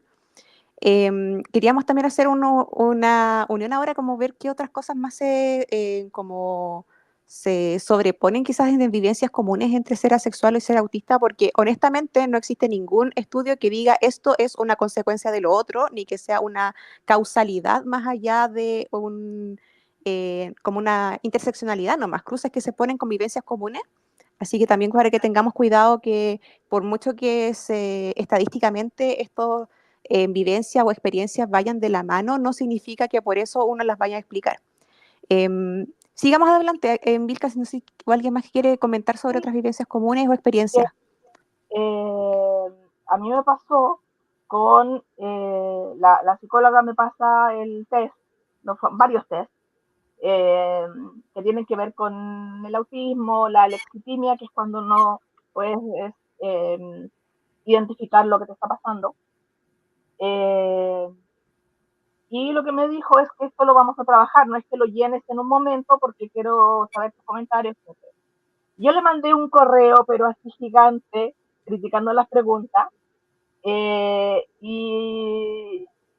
me puse a investigar qué onda con estas preguntas, porque, y estoy mirando el test común y corriente que te pasan de alexitimia versus un test que lo hace una organización en Toronto, en Canadá. Muy bien Canadá parece que va adelantada en esas otras cosas. Y una de las preguntas es si piensas que el sexo es una actividad funcional más que una emocional. Si estás de acuerdo, poco de acuerdo, muy de acuerdo. Otra de las preguntas era, no la encuentro acá, pero era algo así como, no entiendo por qué a la gente le gusta tener sexo, no entiendo por qué. Y lo hemos comentado con el chique muchas veces, y es como, oye, pero si es una cuestión muy asexual. Pero en el otro test, en el test de Canadá, dice, cuando hay emociones complejas, me cuesta explicarlas. A veces no entiendo o no sé lo que pasa dentro de mí. Entonces, una cosa es ser asexual o del espectro asexual, que no sientes la atracción sexual por alguien más de la forma normativa que espera la sociedad de ti, en la frecuencia, forma o intensidad. Y otra cosa es saber qué cosas y emociones tienes o no cuando se presenta la alexitimia, y eso tiene que ver con las emociones de todo tipo. Si mi mamá se enoja conmigo y me irrita, y yo después no siento si estoy triste, enojada, estoy frustrada y no logro, por ahí como que va la alexitimia, que no tiene nada que ver con la atracción sexual. Eso en primera fase. Y como experiencias, he escuchado muchas personas decir, es que yo no entiendo por qué esa amiga le gusta ir a la disco y dice que va a ir de cacería. Nunca he entendido, yo como no me cabe en la cabeza. Y me decía, y esta persona dice, a lo mejor soy autista. Y yo como, o a lo mejor eres asexual, porque eso es algo común que nos pasa a las personas asexuales. No entiendo a la gente halo. Halo es la persona que siente atracción de la forma socialmente esperada, y es que decimos, y yo creo que los chicos van a estar de acuerdo conmigo, que muchas veces decimos, los líos en que se mete la gente halo, no entiendo cómo llegan a eso. Ahora, una persona autista puede sentir, porque no tiene nada que ver con dos canales diferentes, atracción sexual, y en varios chats de neurodivergencias he visto personas autistas que preguntan si es común que las personas autistas son muy sexosas, como que sienten atracción sexual muy fuerte por alguien. No lo sé, yo soy ACE, entonces no puedo hablar desde esa experiencia. Retomando un poquito lo último que dijiste, como la palabra sexoso, que en realidad como lo correcto sería ahí como referirnos a que la libido es algo que sí puede variar de persona en persona. Y ahí estaríamos hablando de deseo sexual, no de atracción sexual. Entonces, no, pero la persona se refería a que sentía atracción por alguien muy intensa en ese comentario. Y claro, la palabra sexoso fue la que usó. Ya. Okay, pero sí, tienes razón. Sigue con lo del líbido, explícalo, por favor. Sí, Kat. No sé si... Sí, ahí sí. Sí, obviamente de nuevo volver al tema, la importancia también de que quienes están hablando al respecto, sobre todo para temas así como de interseccionalidad, donde hay cruces de, no sé, comunidad LGBT, y el IA+, y además neurodivergencia, o en este caso autismo, también sea gente que maneje como todos estos pequeños detallitos de cómo referirse cuando hablamos de orientación sexual con atracción sexual, la diferencia que es el líbido que se siente por deseo, diferenciar lo que es una conducta sexual, no necesariamente va a manipular o va a depender de eso, tu orientación, tu identidad, tu atracción.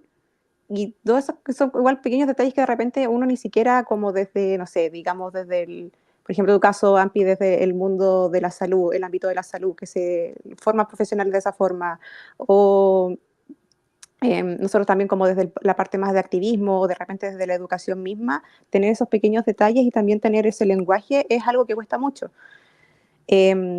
Y lamentablemente como que igual venimos desde, como decía, mundos como patologizados, experiencias de vida patologizadas, también el estudio de la medicina ha sido súper heteronormativa, hecho por hombres blancos, como de un núcleo, como de corrientes ideológicas también potenciales, entonces todo esto desde prejuicios, desde gente que tampoco se vinculaba con, digámoslo, por ejemplo, con mujeres autistas, con mujeres o personas racializadas autistas, con otras vivencias quizás del tercer mundo, y menos aún con personas asexuales, que también es un término, reconozcámoslo, nuevo, que recién hace muy poco se está sacando como de manuales de que aparezca como una patología realmente. Entonces igual es desde, uno también tiene la importancia y el deber como de hacer un trabajo de autoformación, y también para eso estamos ahora nosotros. No sé, ¿alguien más quiere comentar algo? Yebrail parece que... Sí, me gustaría, bueno, retomar algunos de los temas que se han estado hablando ahorita. Principalmente, bueno, tratamos de no patologizar la sexualidad, ¿no? He visto mucho pleito en los grupos, en la parte de que muchos dicen, yo no soy autista, entonces ya no soy asexual, entonces, etcétera. Hay que diferenciar entre lo que es correlación y causalidad. Correlación significa que dos cosas pueden compartir características similares, y no necesariamente una causa la otra. La causalidad sí lo es. Entonces, hay que aclarar que la sexualidad no es causalidad de autismo, ni el autismo es causalidad de la sexualidad. No hay ningún estudio que valide eso, no hay ningún estudio que tenga eso. Lo que sí hay estudios y encuestas donde nos indican que hay una correlación. ¿Por qué? Porque hay características muy similares entre uno y otro. Comparten características, comparten síntomas, comparten muchas cosas. Nada más para aclarar ese punto de que pues no son cosas distintas, ¿no? Que sí es como un 30%, me parece la estadística que vi, de que dentro del grupo de asexuales hay autistas, como representa más o menos un 30%, más allá de eso. Pues sí es importante, ¿no? Tenerlo siempre en cuenta porque es una gran parte de la comunidad, ¿no? Lo queramos o no. Y sobre la alexitimia, bueno, hay que explicar que la alexitimia es una falta de identificación de emociones. Es una falta de poder estructurar y reconocer tus emociones. ¿Qué quiere decir esto? Que tú puedes sentir una emoción, no la vas a entender, no sabes qué está pasándote, no lo puedes comprender. Y aunque lo llegues a comprender, no lo puedes articular, no sabes qué nombre ponerle, cómo describirlo y todo esto. Entonces, esa es la dificultad que tiene la persona con alexitimia. Nosotros que ya nos hemos informado, por decirlo de alguna forma, y que estamos en el espectro asexual como activismo y todo eso, pues la verdad es que sí tenemos esta parte de identificar, decir, esto es deseo sexual, esto es atracción sexual, esto es tal emoción. Pero una persona con alexitimia no tiene esta facilidad. De hecho, ni siquiera puede articularlo, ¿no? Entonces, lleva terapia, lleva muchos años de poder para poder identificar hasta emociones muy básicas, ¿no? Entonces, estas personas, la verdad, podrían ser asexuales, podrían ser autistas, pueden ser muchas cosas, pero la verdad, ya desde el hecho de que no pueden reconocer sus emociones, ahí tiene la gran dificultad. Entonces, nada más, bueno, quería puntualizar esas dos partes, tanto de la exitimia como de la asexualidad. Yo debo confesar que a mí me costó menos declararme asexual o queer que reconocer en mí mismo que era autista, precisamente por los efectos de la patologización, ¿no? Porque se nos había dicho que las personas autistas eran de una determinada manera, pero lo que hay que entender es que tanto la asexualidad como el autismo son espectros. Por tanto, las diferentes características que se dan no tienen por qué darse simultáneamente ni con la misma intensidad. Claro, además, hay una teoría que hemos conversado hartas veces con las chicas de SMIMUNI / activismo neurodivergente, y es que al parecer las personas autistas y TDAH, y quizás más neurodivergencia, pero nosotros trabajamos más TDAH y autismo, y Kat se está riendo porque sabe lo que voy a decir, y es que pareciera ser que para nosotros es mucho más fácil reconocernos en la línea nuestra de nuestra vida como asexuales, como a género no conforme, etcétera, porque ya pensamos fuera de la caja. Entonces es como dice un gran amigo, saludo a Vito, otra raya más para el tigre. Y muchas veces para nosotros es como que por lo menos fue para mí, yo en un momento sabía que era extraño, pero a la vez era como, existe la sexualidad. Había un closet. Vivía dentro de Narnia. Porque pensaba ya fuera de la casa, o sea, pensaba fuera del closet. Ahí le tiré la pelota a Ampi, que le robé la cita. Y es correcto, la verdad, ya llegamos a un punto donde sí se nos ha hecho muy fácil, simplemente que cuando se crea una nueva etiqueta, cuando se crea algo, pues decir, sí, yo me identifico con eso, está muy padre, ahora yo soy esto, yo soy el otro, pero es cierto, al inicio, pues, todos empezamos en un punto donde no sabíamos ni quién éramos, ¿no? Realmente nos pasaban muchas cosas y no sabíamos por qué, ¿no? Y eso es lo que yo también les comentaba, o sea, la parte de la educación, la parte de la información, a pesar de que estamos en una época donde la información abunda mares, o sea, aún así no estamos teniendo un buen alcance, no estamos teniendo una buena, un buen enfoque. ¿Por qué? Porque hay muchas personas allá afuera que no saben. Yo he platicado a veces en círculos del trabajo, en círculos académicos, donde le dices a la gente asexual y aún en esta época no lo saben. No saben qué es. Les dices autismo, se van como dice Clifford, que un Sheldon Cooper, ¿no?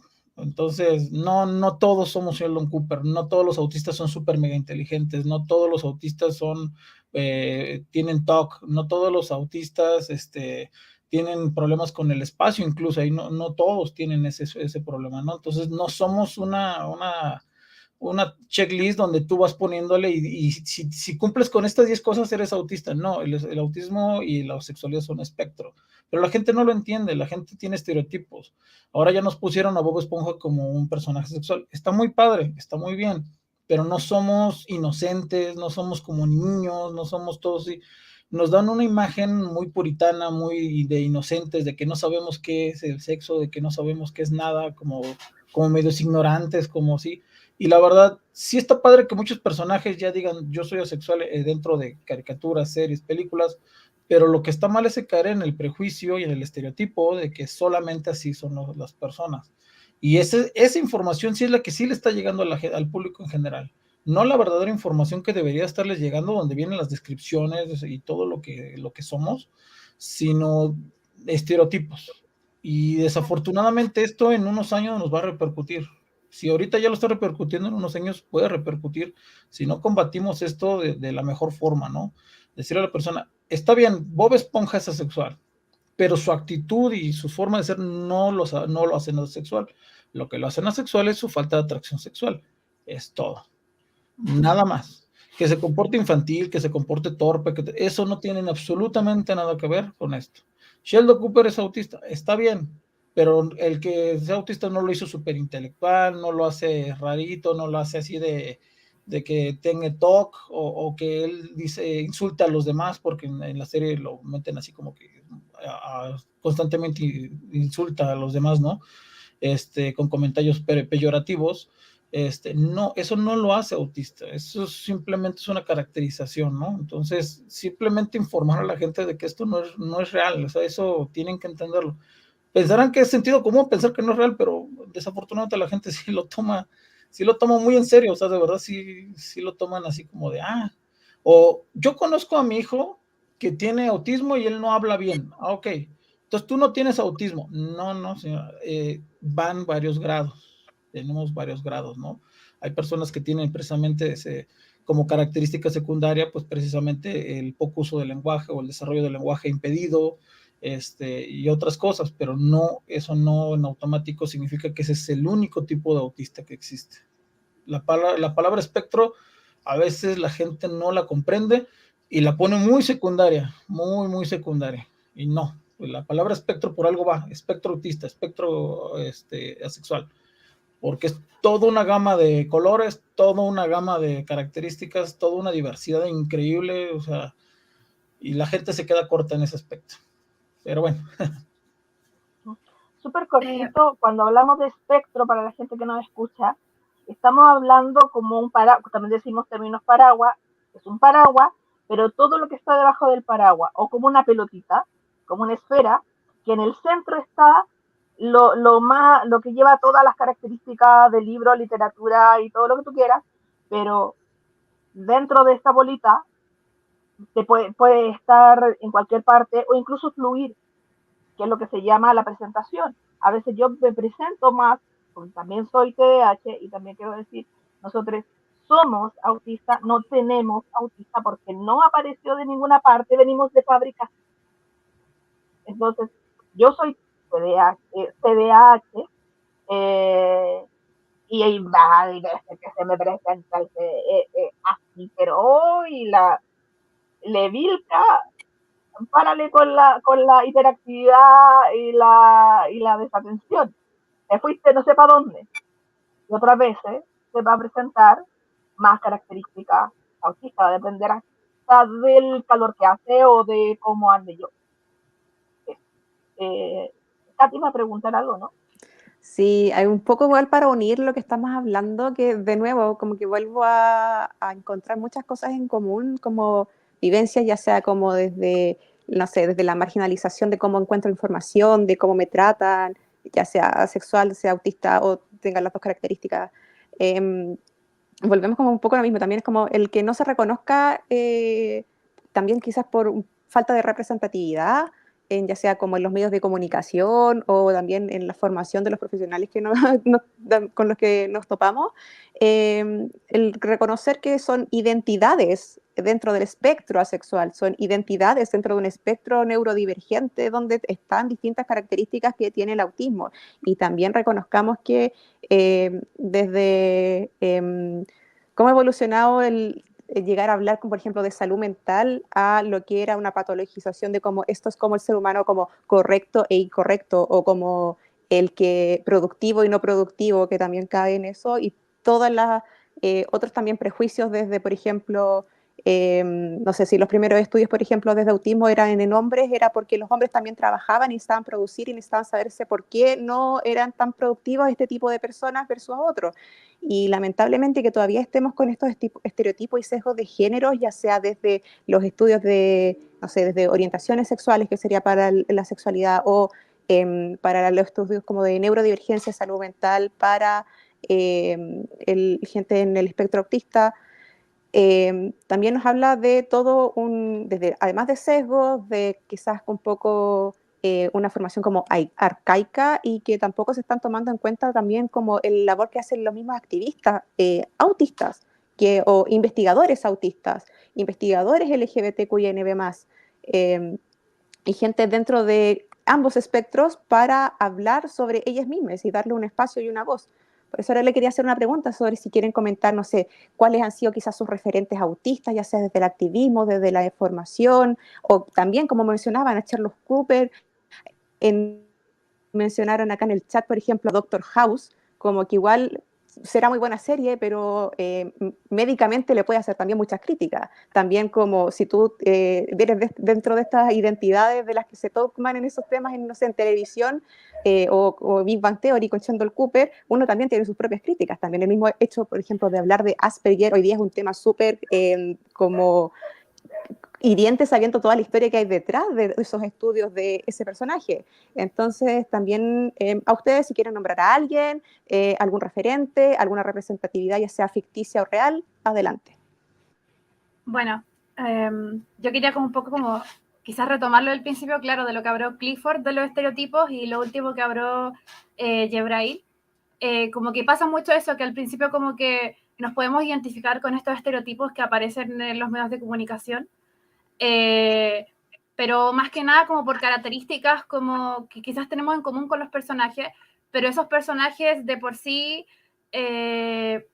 también al mismo tiempo que no, como que nos identificamos porque encontramos ciertas características similares, como que podemos entender que tampoco somos similares, porque claro, finalmente un personaje está hecho quizás por personas que no viven las experiencias, entonces también hay que considerar ahí súper importante realmente como la diversidad que hay, por ejemplo, que a mí me pasa con lo que decías tú, Kat, de que yo no me siento tan identificada en realidad con los personajes, porque, por ejemplo, también la mayoría de los personajes siempre son más por el lado masculino.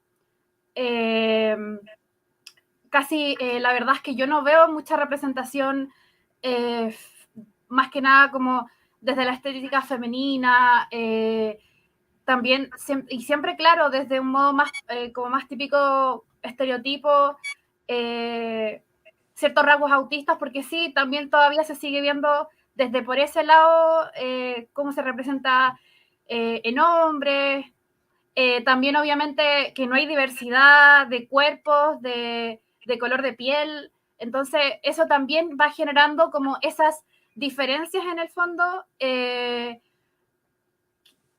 nosotros como que no nos vemos reflejados en esos estereotipos. Para mí mi referente, y me estoy conteniendo porque me emociono, Es Saran Autistic, su Instagram. Yo a la persona la conocí antes del diagnóstico, y como durante el proceso teníamos un pequeño grupo de teatro online durante la pandemia que se llamaba Colectiva Sin Derechos, y ella me hizo darme cuenta que existe el autismo en mujeres, existen las neurodivergencias en mujeres, y que existe el diagnóstico tardío. Mi primer diagnóstico fue a los 48, luego de saber que existía la sexualidad y la romanticidad.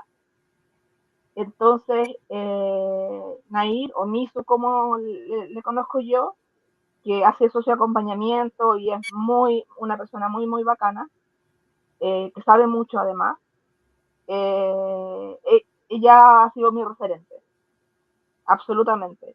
Es como puedes tener conversaciones, se te acaban las cucharas, la energía, eso existe, y está bien decir, no puedo, tengo que desaparecer un rato, necesito bajarle a la caña social o a la resaca social, porque he estado mucho tiempo, me imagino que la gente autista que ha estado y TDAH que ha estado dirigiendo esto 24 horas, debe estar con un hangover que ni les digo, con una resaca social terrible.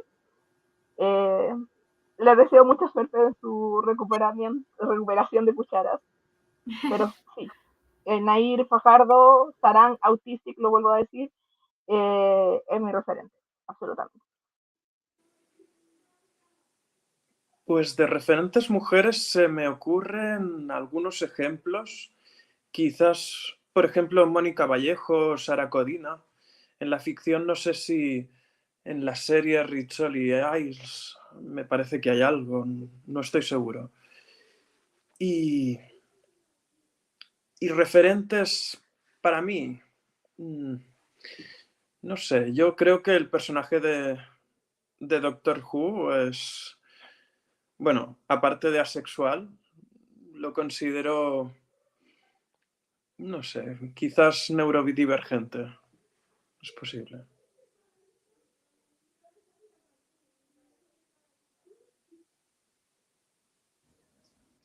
Bueno, en mi caso, referentes, siempre he creído que estoy ahora sí que con AMPI. Siempre son personas blancas, súper famosas, súper talentosas, súper inteligentes, ¿no? Entonces, no he visto que nos digan, mira, esta persona es autista, es una persona promedio, etcétera, etcétera. No, siempre es el más famoso, ¿no? Por ejemplo, ahorita con Keanu Reeves, que a mí me encanta personalmente el actor, ¿no? Que dicen, es autista, está muy padre, pero no tenemos unos referentes más cercanos, o sea, no algo más humano, por decirlo así, no tan perfección. Entonces, por ejemplo, creo de hecho de las personas de autistas femeninas famosas, creo que Susan Boyle, la cantante, me parece que es autista, si no mal recuerdo haber leído un artículo acerca de ello. Me cae súper bien también, por cierto, y me encanta cómo canta. Pero yo personalmente me he ceñido a personas más cercanas, ¿no? Yo en el autismo me lo pregunté cuando yo conocí a una profesora que ella era autista, y ella me fue explicando todo esto y me dijo, me animó a ir a terapia, me animó a que me diagnosticaran precisamente. En ese entonces lo conocíamos como Asperger, bueno, así de hecho mi diagnóstico todavía está así, como Asperger. Ahora ya cambió al espectro autista completo, pero bueno, yo así referentes famosos no me gustan, no me cuadran, no siento que no los aterrizan como deberían, ¿no? Bien lo decían, siento que los escribe gente que no tiene nada que ver con el espectro, ¿no?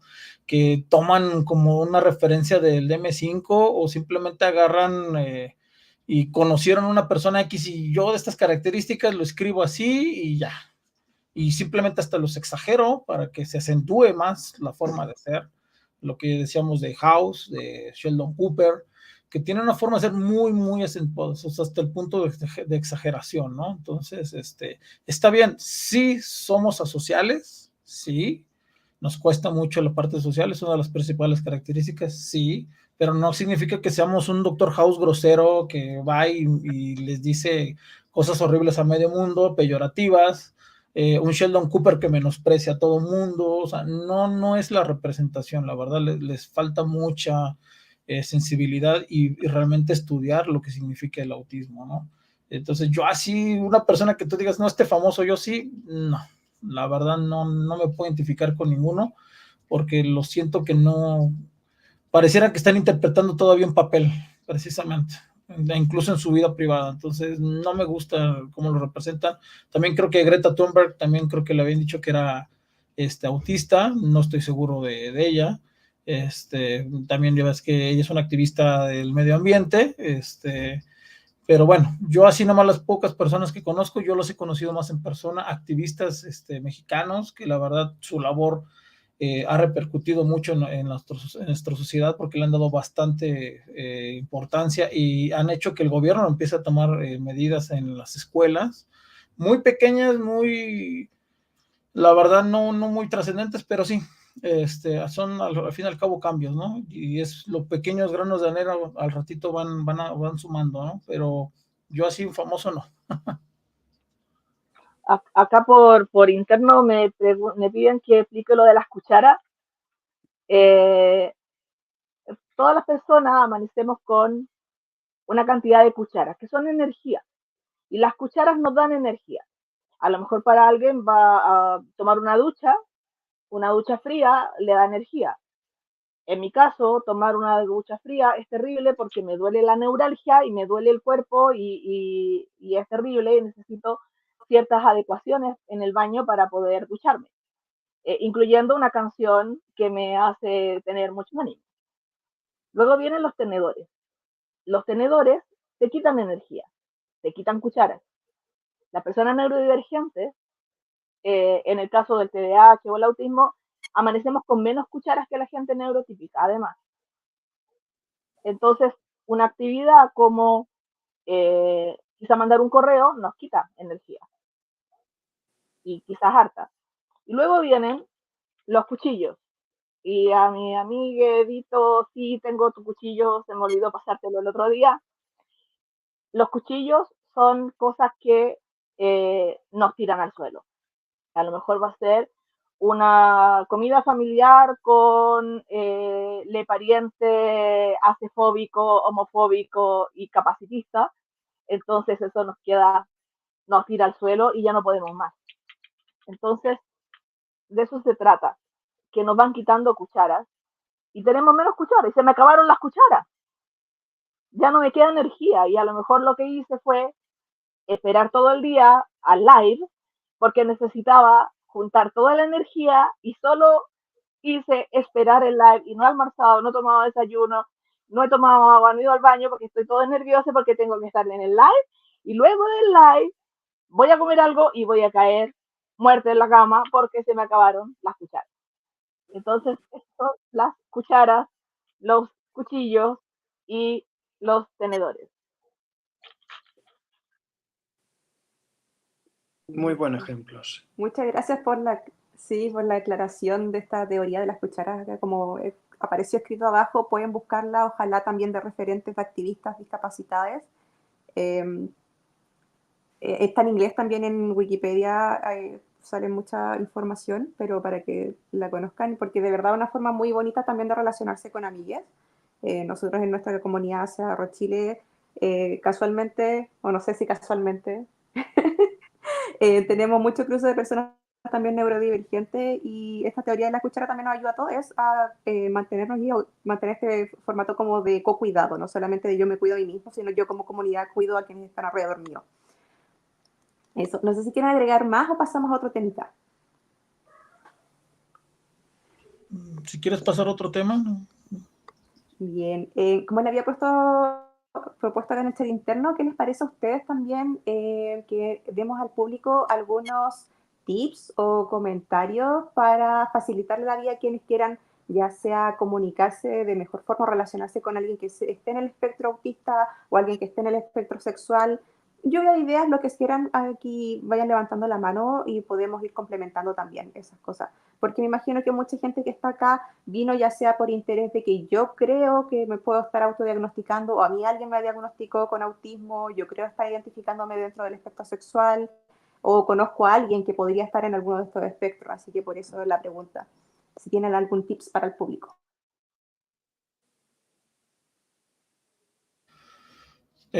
Bueno, yo siempre lo que le he aconsejado a las personas es dejen que la persona asexual, en este caso, o autista, marque el ritmo, no presionen. Yo siempre he dicho, lo primero que va a hacer es no presionar.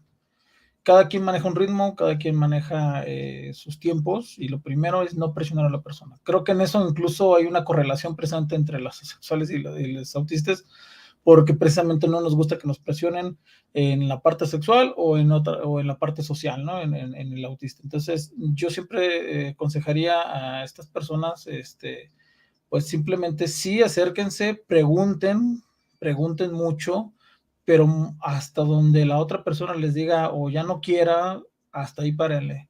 En otra oportunidad pueden seguir con esto, porque precisamente, como decía Wilka, autistas tenemos una batería social muy, muy corta, ¿no?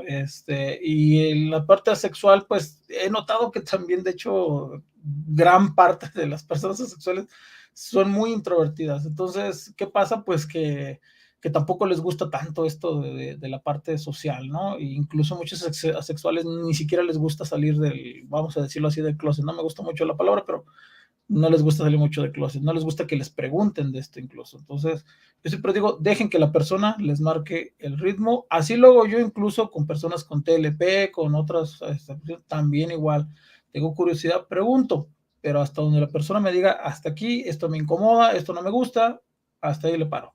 Porque es respetar primero que nada a la persona, ¿no? Y ya si puedo yo, y también el otro consejo que siempre les doy es, tenemos Google, busquen, tenemos YouTube, tenemos muchos videos explicativos de personas que se dedican a este asunto y que les pueden explicar muchísimo mejor que a lo mejor uno mismo, ¿no? Porque ves que uno mismo se les dificulta expresarnos, ¿no?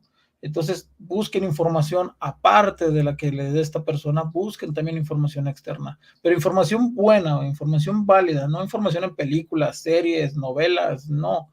Información en sitios verdaderos. Si pueden ir a un sitio donde precisamente se maneja activismo referente a, mucho mejor. Un sitio de, es activismo sexual, ahí me informo mejor. Oye, activismo autista, ahí me informo mejor. ¿Por qué? Pues porque ya son personas que se dedican a la difusión de información verdadera. Entonces, esos serán los dos consejos como que principales que yo daría. Nos gusta a este respecto recordar siempre que en Facebook existe la biblioteca sexual con todo tipo de recursos en formato PDF, artículos, revistas, folletos que tratan precisamente sobre asexualidad.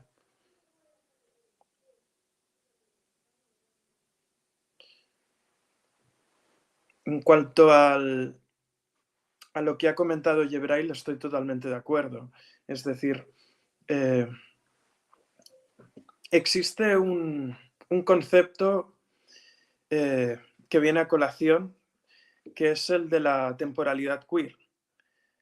Las personas queer hemos crecido en términos generales con un ritmo distinto. Es decir, cuando una persona ha sido heterosexual, heteronormativa, tenía la expectativa esta de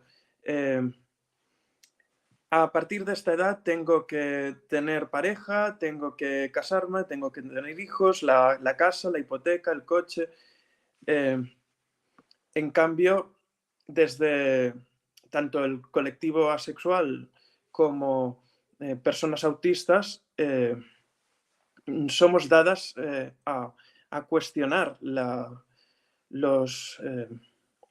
digamos, las dinámicas sociales habituales. Diría incluso que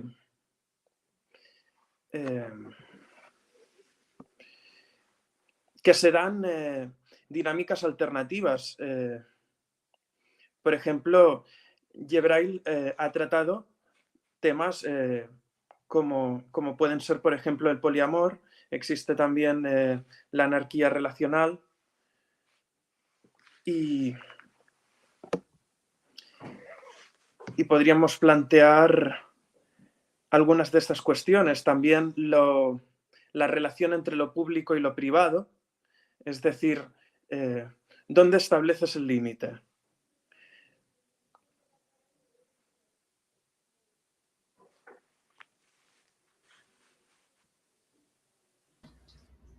¿Es pregunta? Sí. Perdón. Bueno, mira, personalmente la parte de lo público y lo privado creo que cada quien lo va a definir. Eso es muy subjetivo porque hay personas muy abiertas, o sea, en su vida la comparten con medio mundo, como hay personas, y más en el espectro autista, te he de comentar que donde son muy reservados, no comparten la información con muchas personas, incluso para una persona, y esto es personal y de otros autistas que he conocido, hay cosas que de una colección, supongamos, de algo que nos guste, por ejemplo, a mí me encanta Star Wars, si yo tuviera una colección de algo, para mí eso es privado, mi colección privada, no se lo muestro más que a mi persona de confianza. Algo tan trivial que otras personas hasta suben videos de TikTok, YouTube, en Instagram, donde muestran sus colecciones y las presumen, para un autista, para una persona así, podría ser algo muy privado. Entonces, yo digo que la parte privada y pública siempre va a ser subjetiva a la persona misma. O sea, puedes considerar que tu sexualidad o tu identidad es privada, y puedes considerar que tu identidad lo puedes decir a medio mundo. Yo digo, soy poliamoroso, soy grisasexual, así, a medio mundo, lo digo porque como activista, ¿no? Pero hay personas que no les gusta que sepan eso. Hay personas que ni siquiera quieren responder preguntas muy sobre ese tipo de cosas, ¿no? Entonces, creo que lo público y lo privado siempre va a depender de la persona en función de lo que la persona quiera lograr en ese momento, porque desafortunadamente los activistas sí tenemos que difundir un poco más de información en muchos aspectos, pero una persona pues del espectro autista yo siempre dudo que vaya a ser muy abierta al público, en función de que lo social le cuesta mucho trabajo. Entonces, tal vez las personas asexuales sí, pero en la parte autista yo digo que no, pero siempre lo he sentido yo muy subjetivo esa parte.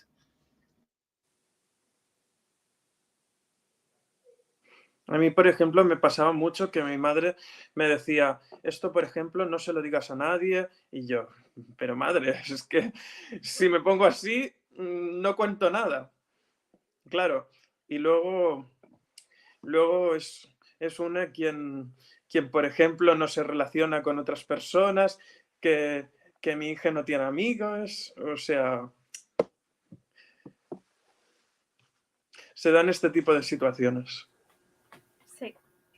Sí, me pasó algo parecido también como con mi mamá.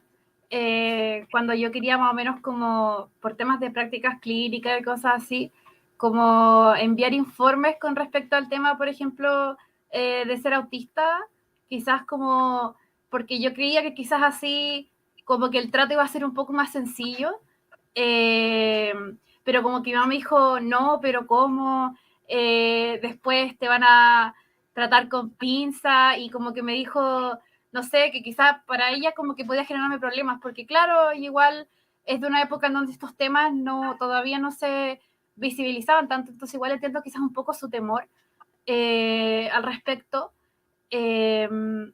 Todavía también de por sí, por lo menos en los espacios en donde yo me manejo de salud, sí son espacios como más controlados en ese aspecto, y la verdad, uno igual como estudiante se tiene como que siempre adaptar, y claro, cuando pasan, por lo menos a mí que me pasa mucho con el tema como de tocar a la gente, o los ruidos molestos, por ejemplo, los ambientes clínicos, como que sí me genera ese choque en el fondo. Así que sí, me pasó con mi familia en general, como que es algo que no suele mencionar mucho. Con respecto al tema sexual, me pasa un poco lo mismo, pero ahí más que nada como que yo misma soy como mi filtro, porque en el fondo, al mismo tiempo también como soy activista, muchas veces me gusta como decir que soy asexual para que se genere conversación en torno al tema, pero termina saliendo como al revés la cuestión, y como que puede llegar a ser invalidante, porque es típico que, por ejemplo, y quizás estoy hablando con personas que también son de la comunidad LGBTQIA+, pero esa persona empieza a hablar de su experiencia, como para diferenciarla de la mía. Y luego viene otra persona y se pone a hablar de esa experiencia también, y esas experiencias son experiencias halo. Entonces, como que de alguna forma, como que me invalidan mi experiencia, quizás sin darse cuenta. Entonces, como que por lo mismo, para evitar ese choque que me ha pasado en varias ocasiones, muchas veces suelo igual evitar hablar algo sobre mi orientación, al menos que esté realmente como con personas muy cercanas con las que yo siento confianza para hablar esos temas. Sí, respondiendo a la pregunta de Kat, y tomando lo que dice Ampi, y como mirando para atrás, creo que en un momento me aburrí. Y fue como, soy diferente y qué. Y si te gusta no. No siempre se puede. Hay momentos, especialmente cuando son personas más cercanas, más complejos. Y ahí está como el consejo para las personas que aman a personas neurodivergentes. Quizás desde como toma la cuchara a qué cosas le molestan, validar eso. Cuando la persona te dice me duele, es porque le duele. Yo tengo neuralgia trigeminal en un nivel muy bajo comparado con otras personas. Tengo amigas y amigues que tienen fibromialgia y son cosas que no se notan cuando te duele. Cuando mi amiga que tiene fibromialgia me dice me duele, yo le creo.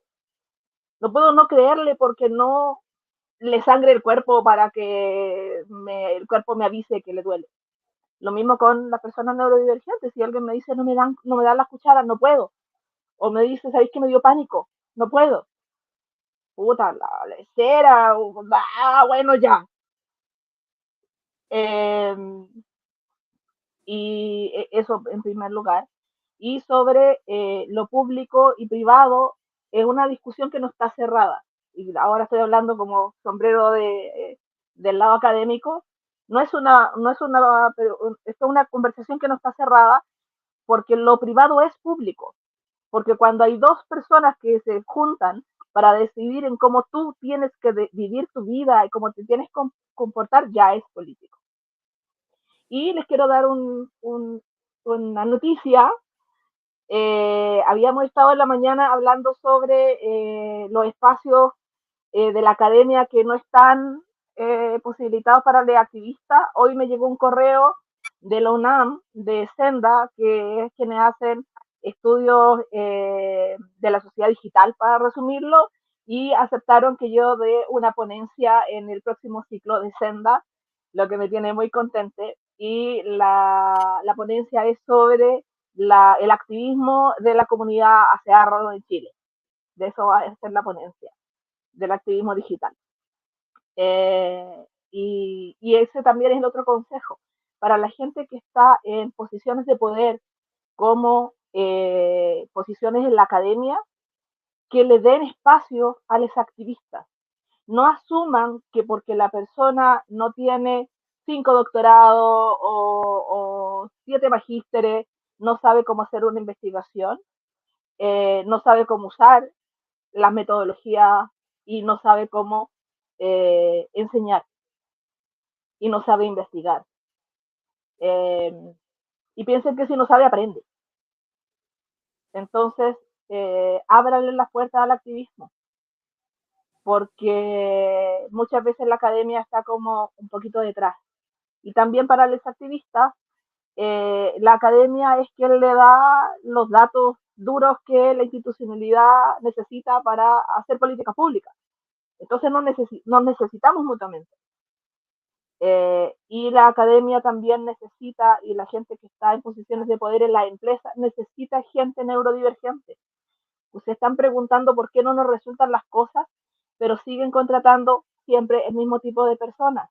Contraten gente neurodivergente. Nosotros tenemos creatividad, tenemos un montón de cosas que el hiperfoco que podemos aportar a esta sociedad y en los trabajos y en todos los espacios. Entonces, no nos cierran las puertas.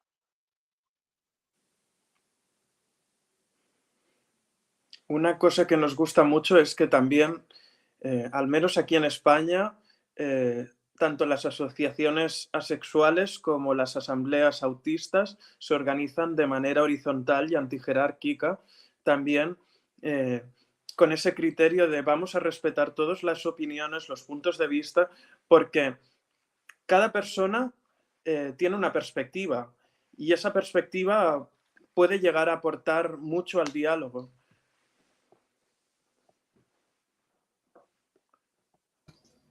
Creo que sí tiene razón. La participación académica siempre se está estandarizando mucho a ciertas personas que no son neurodivergentes, que realmente no entienden muchos temas.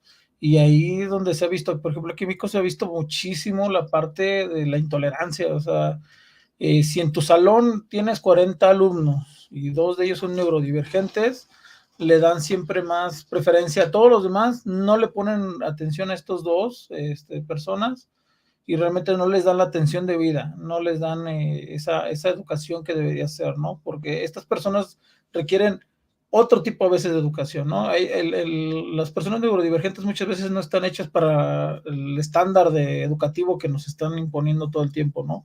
Como bien lo decía Wilka, somos creativos, somos personas que vivimos y vemos el mundo de otra forma, ¿no? Y a veces la estandarización forzosa no nos cuadra, no nos gusta, no es algo que vaya compatible con nosotros. Entonces, sí estaría muy padre que en la educación pues tuvieran ese tipo de personal docente que pudiera entender la posición de las personas, ¿no? Y de realmente abrazar la diversidad que es la diversidad humana. No es que seamos extraños, extraterrestres, nada de eso. Somos humanos, la humanidad es diversa. No hay un humano parecido a otro, somos diversos, es lo normal. De hecho, esa es la normativa, debería ser la normativa, pero bueno, nos dicen neurodivergentes porque, bueno, no, parece ser que no encajamos, ¿no? Pero realmente es lo normal. Yo siempre me he preguntado por qué se asombran tanto si los humanos somos muy diferentes. Todos pensamos distinto, nos vemos distintos, vestimos distinto porque somos distintos, es lo natural, es totalmente natural que tenemos una diversidad, ¿no? Pero bueno. En lengua de señas de Chile, neurodivergencia se hace el cerebro funcionando y la D de diferente. No estoy tratando de hacer la D porque no recuerdo.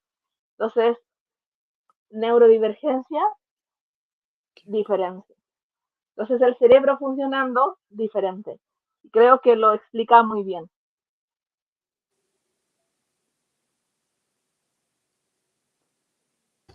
No sé cómo vayamos de tiempo. ¿Podemos seguir con el tema o ya se acabó nuestro tiempo? No sé. ¿Puede hacer la pregunta acá? Porque en el chat yo por lo menos no entiendo. Ya, sí. Quería que pusiéramos la alerta de contenido un poquito, porque quiero ligar un poco la experiencia patologizante que hemos tenido o que hemos visto, no necesariamente que hayamos experimentado en primera persona, pero de la que somos conscientes, tanto desde la experiencia del espectro autista y del espectro asexual, para que terminemos en una nota más esperanzadora, con cómo generar un impacto positivo, ya sea desde llegando a más gente, educando, impactando en políticas públicas o generando redes como las que estamos haciendo ahora a través de las redes sociodigitales, a través de Internet. Para que, si tienen alguna idea, está lista la puesta a el trigger warning ahí, la advertencia de contenido, para que sepan.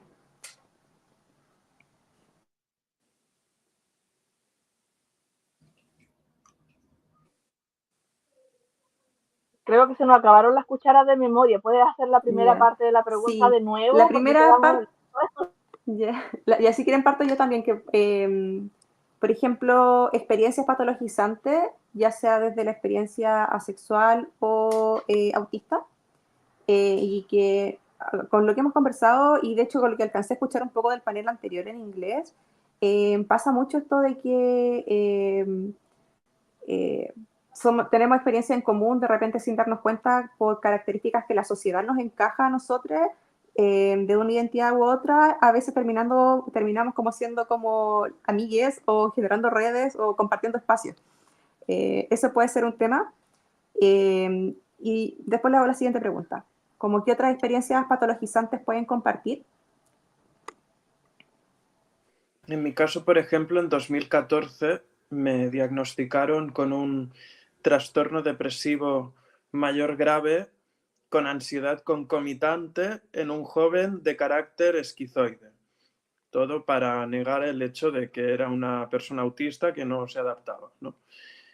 Y una de las cosas que pusieron como recomendación era que debía tener vigilancia prácticamente como las 24 horas del día. Claro, ni que decir tiene que la cosa llegó a empeorar. En fin. En mi caso, además, es que era una triple, incluso cuádruple intersección, porque aparte de tema autismo, asexualidad, se unía el contexto familiar y religioso y bueno, y experiencias de racialización, de las cuales en ese momento no era consciente, todo eso vino después. Y sobre el tema de asexualidad, bueno, en mi caso, ni que decir tiene que era hijo de médico, en mi familia son todos profesionales de la salud, entonces siempre había estado familiarizado con todo el sistema sanitario, pero no podía llegar a imaginar las cosas que pasaría en consulta, el tipo de preguntas que me harían, porque, claro, yo en mi adolescencia tuve incluso situaciones en las cuales me autolesionaba y todo era fruto precisamente de ese gran estrés, de esa ansiedad y también cómo veía afectada esa idea de masculinidad, ¿no? Ese rol que en teoría debía asumir como persona en un determinado contexto religioso que luego resultó un grupo coercitivo de alto control mental. Cuando me alejé de ese foco de opresión, empecé a ver la mejoría. Porque hay un investigador que es el doctor Steven Hassan, que habla sobre el llamado modelo Byte, referente a grupos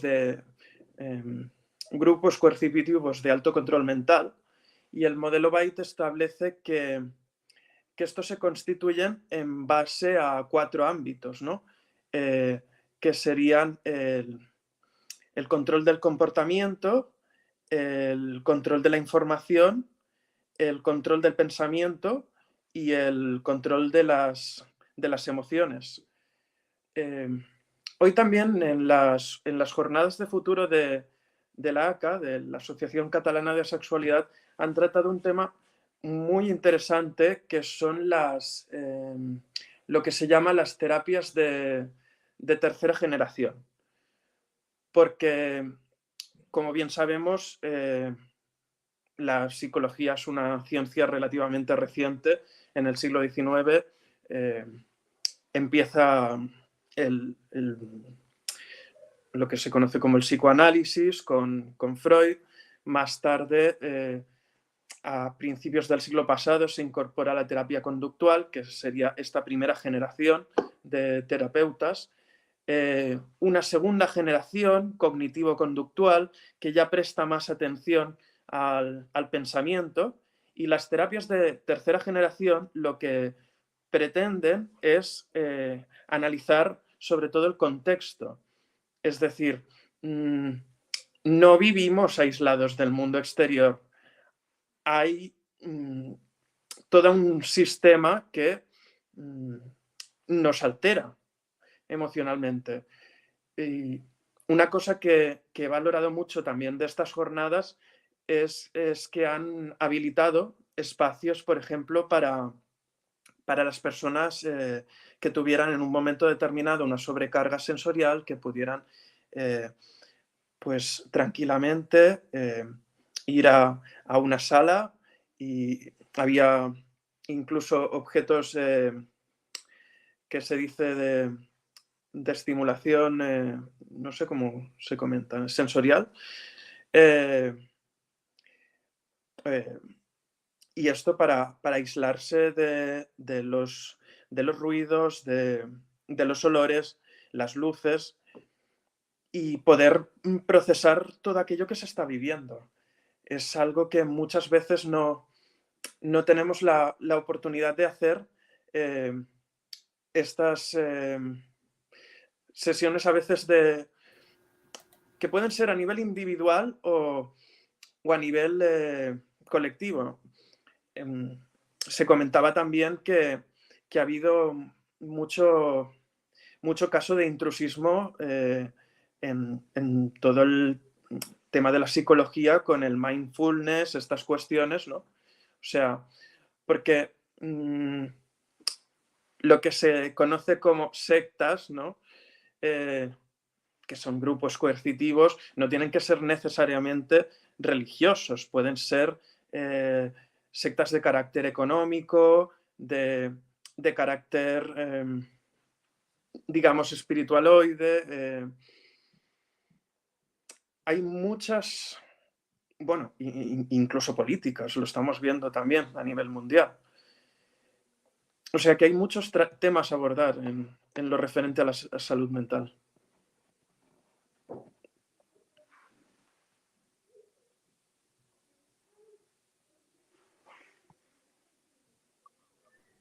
Sí. ¿Más quiere compartir alguna experiencia de patologización para que Clifford también tenga en mente ahora? La siguiente pregunta vamos a abordar cómo todo esto que vamos a ir nombrando, tenemos algún tips, algún comentario, alguna crítica constructiva para salir como de toda esta como lamentablemente como crítica o espacio como quizás un poco más negativo en el que hemos estado, para también comunicarles a los otros al público que nos estás viendo y a todos los otros panelistas que estamos acá presentes, qué experiencias también usamos nosotros para hacer frente a todo esto, como quizás la comunidad también nos ha ido ayudando en ese sentido. Para que eso vamos a volver después contigo, Clifford, para que nos respondas eso. Y por mientras, no sé quién quiere seguir también hablando como su experiencia de patologización, y quizás mezclar las dos preguntas si se pueden. Yo. Bueno, cortito, más que nada, lo que me pasó cuando era chica es que mis papás me llevaron con una especialista y bueno, me acordé un poco de lo que estabas diciendo, Clifford. Entonces, como a mí también me dieron así como un diagnóstico erróneo, incluso para ser una niña chica, porque me dijeron que yo tenía como déficit atencional, pero lo mío era emocional. Entonces, como que no, porque como que yo desenfocaba la atención de cosas que no me interesaban. En el fondo esa es como la idea que me dijo mi mamá, y como que me dijeron, es eso, entonces nosotros no nos preocupamos y tú seguiste desarrollándote como una niña normal. Y fue como, sinceramente, habría sido genial quizás como haber tenido un diagnóstico de más pequeña y haber podido crecer quizás como habiéndome reconocido como desde esa forma, desde esa posición, en vez de como llegar quizás como a hoy en día saber que estoy dentro del espectro y que muchas cosas que yo consideraba normales para mí, resulta que en realidad no son normales dentro de la sociedad, que como dijo Yebrail, en realidad no es lo normativo. Lo otro que me pasó con respecto ya, bueno, el tema sexual, más que nada fue como una parte más como aceptación. Me pasaron muchos momentos con amigas, de recibir como bromas, por ejemplo, de que yo era sexual, y no me sentía mal, porque como que decía, me sentía así como, quizás sí lo soy, ¿sabéis que es mejor serlo que no? O cuando le dije por fin a mi madre que lo era, y yo estaba súper contenta porque así como, hola, te informo esto. Esa fue como mi salida de closet, que nunca fue eso. Y me dijo lo de siempre, pues, que no, pero tú no has encontrado a la persona adecuada. Eso es. Entonces, claro, como los problemas. Cuando le dije a una amiga que era sexual, porque no, que les dije que, chiquillas, parece que soy asexual, les dije. Así como porque tenía dudas y todo el tema, me había estado informando. Y una amiga me dice, pero si te gustan los hombres, no puedes ser asexual. Entonces, cosas así más que nada me pasaron como en cuanto a los dos, los dos conceptos. Eso. Yo le trataba de hacer cortita. Me pasó que el 2014 también, Clifford, tengo una depresión, entre comillas, que en realidad fue un burnout, es decir, no me quedaron cucharas ni para respirar. Y me dan el diagnóstico de trastorno bipolar. Y yo leía la literatura y decía, no tengo por dónde, no entiendo. Y le preguntaba a los profesionales y me decían, no, si eres, ¿por qué? Porque le vi el cabo de la pura frontera y las mujeres siempre son bipolares. La cosa es que empecé a buscar, bueno, me encuentro con la comunidad sexual, me empiezo a encontrar, y aquí viene como la parte de ánimo, que encontrar una comunidad que te respalda es fundamental. Entonces empiezan a aparecer estos autodiagnósticos, que estoy de acuerdo con Rory, que habló en el panel anterior, el autodiagnóstico también es importante, y el peer diagnosis, el diagnóstico de tus pares, en que te dicen, ahí que tú te la tenés toda, está igual que nosotros. Y buscar hasta encontrar a un profesional que sí te valide, que valide tu experiencia. Entonces encontré a esta psiquiatra que dice como, ¿sabéis qué? Vamos a retroceder, te voy a preguntar más cosas, y me hace esta gran pregunta que es, ¿estás seguro que lo que te pasó fue depresión y no duelos? Que fue un terremoto. Y claro, habían sido duelos, habían pasado cosas que me habían llevado a un estado de ánimo. Y me pregunté, ¿cuánto tiempo duró? ¿Unos 2, 3 meses? Güey, esos son duelos, no es depresión. Pero principalmente es esta comunidad que te respalda, que te apoya, y también el activismo. Y una anécdota súper corta, otra psiquiatra me dice, oye, ¿y tú tienes pareja? ¿Usted está la edad, no sé qué, bla, bla, bla, bla, bla, bla, con la lista? Y yo digo, no tengo pareja. ¿Y por qué si eres tan linda? Nunca más fui a ver a esa vieja loca. Y me fui a ver a otro psiquiatra, y él también como esto, y esto, y esto, y me pregunta, ¿y por qué no pareja? Pero él estaba como checando la lista, no estaba poniendo sí, no y anotando. Y yo le digo, como la había pensado todo ese rato, le digo, ¿por qué no me define? Y él quedó así, no sé cómo se lo dije, pero quedó así y me dice, era solo una pregunta. Pero cuento corto, buscar al terapeuta que te valide, buscar una comunidad que te valide. Y eso es más terapéutico muchas veces que andar buscando por lado y lado y teniendo diagnósticos y que te dan un montón de pastillas que no te sirven. Y súper corto sobre la medicación, depende de ti y depende del profesional que sea de tu confianza. Para algunas personas no funciona, otras para sí. A mí me funcionan, a otras personas no. Pero va a depender con un profesional de tu confianza. Y la parte confianza es la principal. Porque aunque te dé agua de las carmelitas, si no le crees, no te va a funcionar.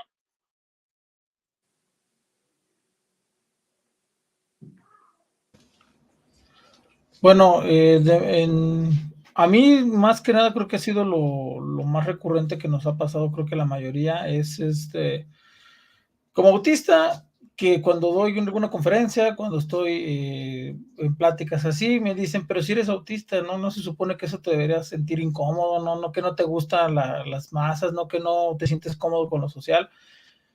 Y eso ahora sí que es un estereotipo que se tiene, ¿no? O sea, y aparte también no saben el trabajo que viene uno trabajando desde muchos años antes para poder llegar a este punto, ¿no? Porque es cierto, no nos es fácil, pero la gente siempre te patologiza de que es que eres autista, no deberías de estar hablando en público, no deberías de estar interactuando.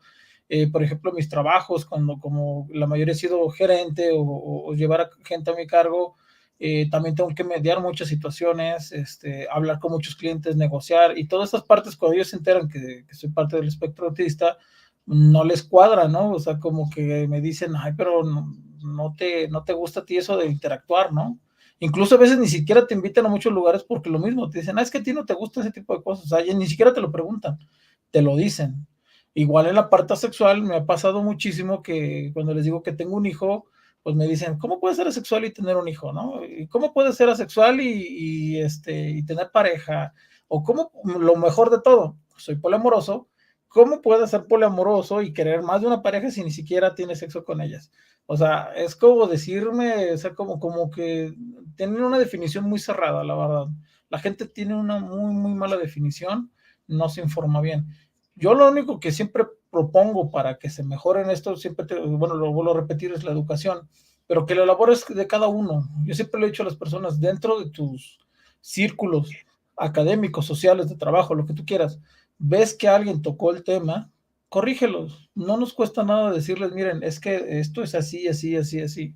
No te escucharon en ese momento, está bien, ya se fueron con la información. Al ratito a lo mejor lo captan, al ratito le ayuda a alguien. A lo mejor alguien de los que estaba en ese grupo también se identifica. Me ha pasado muchísimas veces, incluso con mis parejas. He tenido 2 parejas que al principio decían que eran alosexuales y luego resulta que eran demis. Entonces, ya platicándoles, ya todo eso, se dieron cuenta, ¿no? Porque no tenían la información. Entonces, yo digo que la labor está en cada uno de nosotros, no nada más los activistas, ¿no? Somos activistas y nosotros nos dedicamos a eso, no, es labor de todos, de todos y ahora sí que de quienes puedan en sus círculos pequeños, son un granito de arena muy importante. Disculpe que le interrumpa, pero estamos como pasados del tiempo, hemos entrado en un hiperfoco muy típico de la neurodivergencia y estamos quitándole el tiempo al panel que viene, que es, Pupi, ¿cuál es el panel? The next panel is from my other half, Noromo S from Italy. S and J will be talking about aromantic erasure inside ace activism and why it is important to hear allosexual aromantic people. So, voy a volver al español, así vamos cerrando acá. De nuevo, muchísimas gracias a todos por sumarse. Un placer conocerles, Gerald, Ampi, Kaf, bueno, nos conocimos hoy más temprano también. Vilka, Clifford, muchas gracias por sumarse. Muchas gracias a la gente que nos estuvo viendo. Y ahora voy a proceder a esconderles en el escenario. Muchas gracias, adiós. Gracias a todos. Gracias.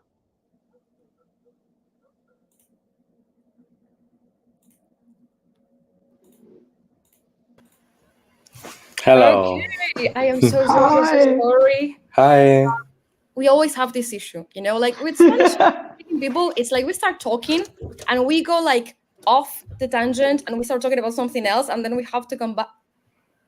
Sorry, it's we can't help it. We're just like parrots. So for those of you who are joining now, as I said before, this panel is organized by my other half, S. Literally, whenever I talk to S, I feel like I'm talking to myself from Italy. So I love you, Noromo. The amount of time and effort and love you put into this is inspiring. And, you know, like, I really appreciate everything you do. I know you've been here for hours, so I'm not going to take any more time away from you. This panel will talk about aro erasure and asexuality and how we can make a case for aspec activism. So yeah, Jay, if you want to go ahead and introduce yourself, because S has been here the whole day, so I'm sure people already. Everybody knows me at this point. Totally. Okay. Hi, everybody. My name is Jai. I am an aspect activist from Italy, from Rete Lettera, the same association from S. And I am an allo-aro person, among other identities, trans, bisexual, non-binary, etc., etc. And yeah, so I'm here today to report my experience with you, and maybe we can see if we can, you know, take something interesting out of this conversation. Well, Well, as Poopy said, everybody knows me. Thank you, my partner in crime, for the absolutely humbling introduction you did for me. And yeah, I'm excited about this panel, a bit anxious because like the topic is dear to me, but we don't always have the chance to talk about it. Jai, you are so green, and I think it's perfectly fitting. Like, Yeah, so totally. you are the green person among the purples. Hey, I know that sticker. I think it's better to like introduce the topic. We're talking about a romantic erasure in ace spaces, ace activism. I wanted to ask you if you have any experiences with a romantic erasure and this kind of stuff in also ACE-spec, Aero Ace and Ace spaces you've been in contact with. I don't know if we need actually a content warning for this, but I don't know.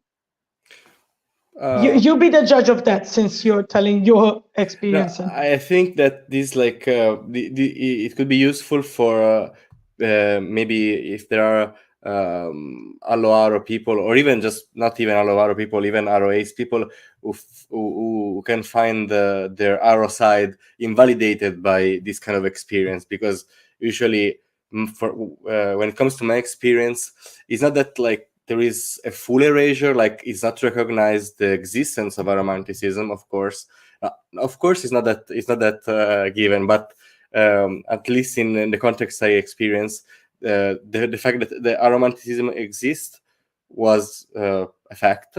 But usually the point is that is often connected intrinsically with asexuality. Like, it's hard for many people to imagine that asexuality and aromanticism can exist separately. Like, and so there is this case where you can see, like, in this space, like, where you have asexual people and maybe people that are asexual and also romantic, or like you see aromanticism as an extension of asexuality.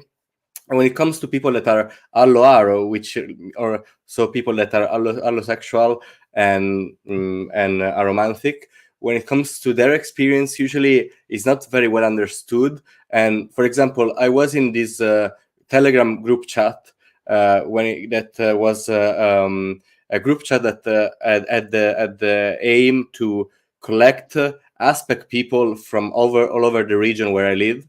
And in this chat where I presented myself, I said, "Hi, my name is Jai. I'm an Aloaro person, etc., etc." Someone asked, "So you can be? So there are people that can be aromantic without being also asexual?"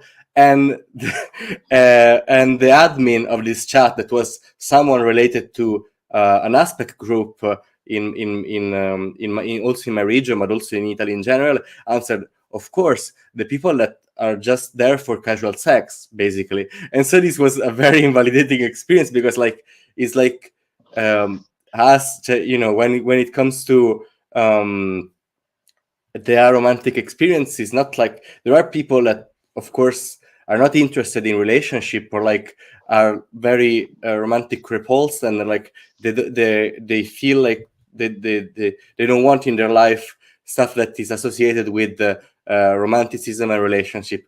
But there are other people also, when it comes to that, instead like they enjoy their relationship, they just don't they just don't have you know, a romantic attraction. I think is the case, is a confusion that has the same root, even if, like, you know, with all the difference, when it comes from the difference between asexuality and libido, in a way. I don't know if I'm but also because also like relationship, there is this idea that comes from in Italian it's called amatonormatività. I don't know how we could translate it in Yes, in it's English. Amatonormativity. It's Amatonormativity, yeah.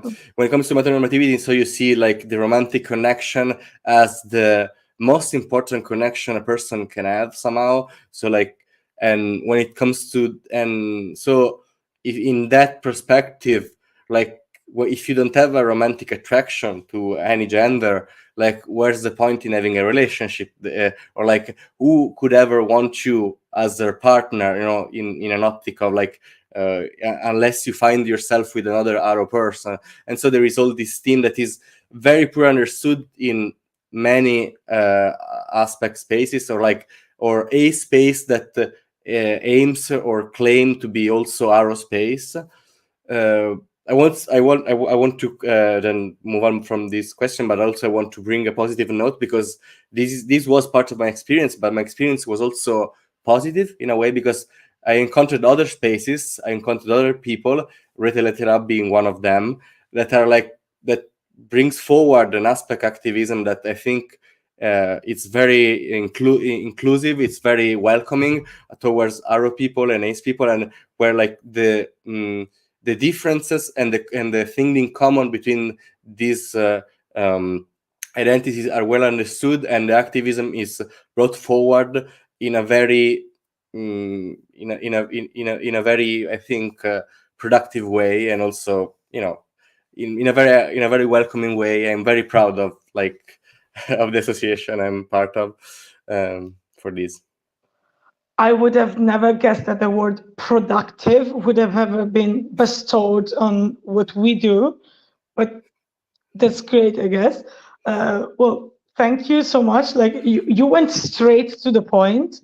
And also, like, while you were talking, we received a comment that Pupi already put on screen that I think is like goes like straight to the point. Like, Exponential 7 in the chat said, I think it's already difficult enough for aros because they're subsumed within the ace community.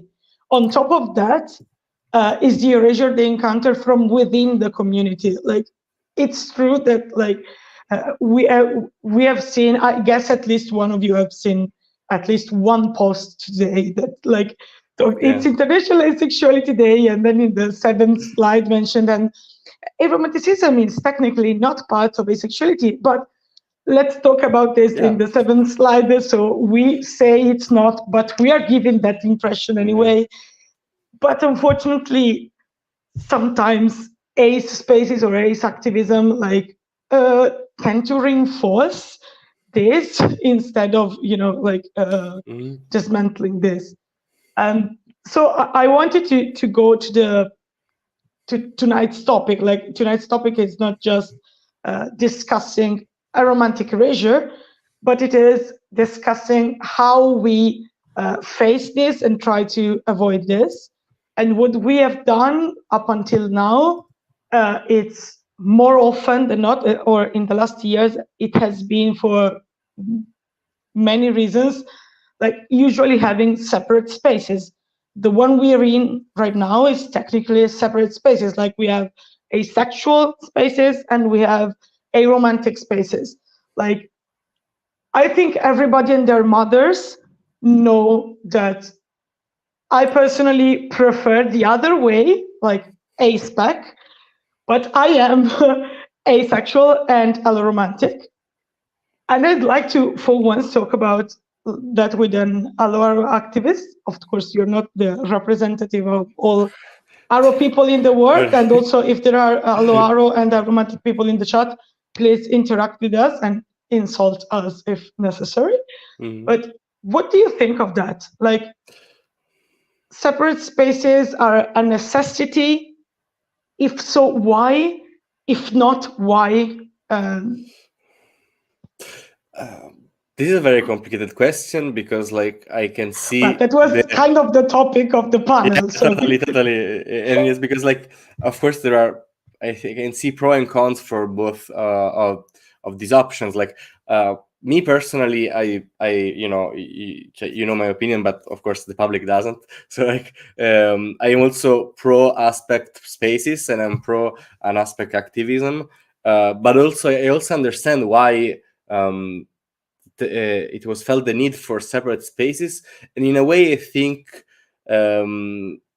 that we could in a way differentiate between spaces and activism. Like we could have like you know, an integrated activism, but you know, maintaining some autonomy in different spaces, like when needed, for our people and ACE people, but also and because like when it comes to deciding between these two options, like I also, first of all, I don't know if these are the only two options, because I think they could be you know, implemented in very different way, you know, when it comes to separated spaces or integrated spaces or middle points.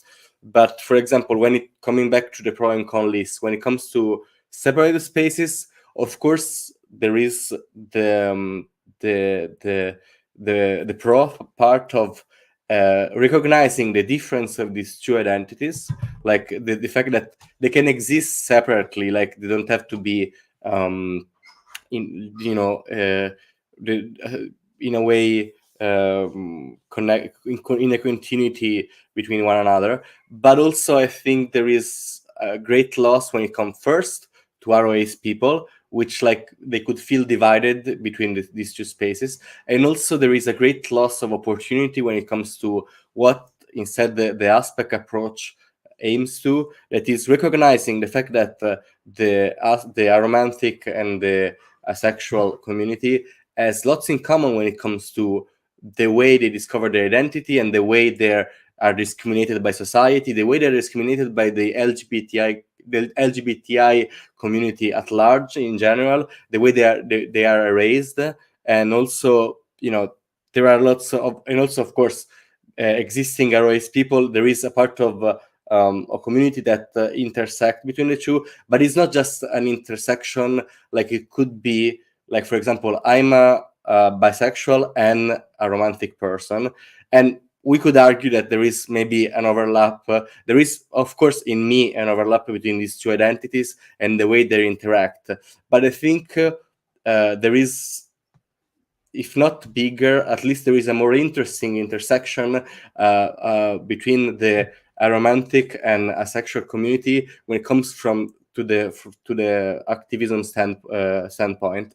And so I think at the end of the day, even if there is a certain merit in having separate spaces, I wouldn't argue for a fully separated activism. I don't know if I was clear in my point. I honestly think it was extremely clear. And while you were talking, we received a lot of very interesting comments. Mm-hmm. There's one comment I'm not going to put on screen because it has like a name and surname, and it's by a person stating how they usually don't disclose being ace. So I don't feel so sure about putting this on screen because it may be a problem. But it's very sad and very interesting that, for example, they mention, I personally don't state that I'm not ace. I feel more comfortable to state that inside ROALO groups. So like the erasure and the assumption that aromanticism only exists as a subset of asexuality it's so prevalent still nowadays that there are ROALO people who would not feel comfortable saying they're not ace, and they can just share that in specifically ROALO groups. And also, like another comment was very on point and went straight to the next question I wanted to ask, because like, yeah, we are both clearly biased. I wasn't honest enough to, like, I couldn't find someone. I started looking out in my country, and of course the people I do activism with tend to have an idea that is more similar to mine. But I think if we want to make a case for an ASPEC perspective, we first have to be honest and at least recognize what the problems might be. And Lena wrote, if it's going to be an ASPEC space, needs to be clearly and genuinely inclusive of all ASPECs, not just the loudest or majority ones. And I think that this goes straight to one of the main cons with the ASPEC approach, that sometimes you see aspec spaces or aspec activism that like use the word, but then they do the same thing as before. Yeah. So I don't know if you have ever encountered situations like this where the aspec word was used, maybe there was a hint of green around, but then it was so strongly focused on asexuality. And honestly, when I see that, I'm like, you're dishonoring the word. Stop. And I don't know how to interact with that. Totally, for example, the first experience I told you all, like when at the beginning of this panel, like was about a space that technically was aspect, technically was related to a group that advocated for both asexual and aromantic folks, and they wanted to. And they said that, but then in practice you could see by their action and their focus and the way they they brought forward their activism that the main part was the ace part, and then the arrow part was more of an afterthought. It was like subsidized. It was part of like a subsidiary of the ace part. And I don't know, like I also for example, I myself, I will admit that I'm quite ignorant on the historical reason of why this is. I just think, for example, that my idea about it, but this could be wrong, and I welcome everyone in the chat to correct me if I'm wrong, or share with us any historical fact that they know about it. When it comes to this kind of ace first, arrow second in aspect groups, or ace group that try to extend to also aromanticism, the fact is maybe they didn't internalize fully the split attraction model. In a way, is not that well recognized. And so like the idea, for example, that because like when it comes to the split attraction model, I will explain it briefly for the one that maybe are not they don't know about it. I don't think there's that many people, but you're right in explaining the concept. Well, it comes to the fact that when we talk about the different kind of attraction, that is sexual, romantic, or we could include other attraction, aesthetic, platonic, and so on. Like they don't have to be all aligned. They can also be different in a way. For example, this is extremely evident in alloace and alloaro people, where like maybe, for example, I'm bisexual but I'm a romantic, or like, for example, another person could be asexual but be romantic, for example, or either romantic, homoromantic, panromantic, and so on. And this separation, of the attraction, like, should make clear the existence and the validity of alloaro people. But then when it comes to ace spaces, or like ace aspect spaces that are more like ace spaces that trying to include aromantic activism in them, is like this kind of model is not fully digested, because in a way what seems to from the outside to me is that there is the sexuality in a way, and there are asexual people that can be also alloromantic and can have like a romantic relationship, but in a way being aroace is like being more asexual. It's an extension of it's not like a thing that is like could be independent from the sexuality. It's like you are so asexual that you don't even want the romantic relationship. And so like and this evidently is what many people think in this kind of group, but it shows like the fundamental misunderstanding of like the split attraction model that you said. like it's unlikely that many people will not don't know this kind of notion. But then when it comes to some activism group, it's like it seems like they don't know it, or like they didn't internalize it fully. I don't know.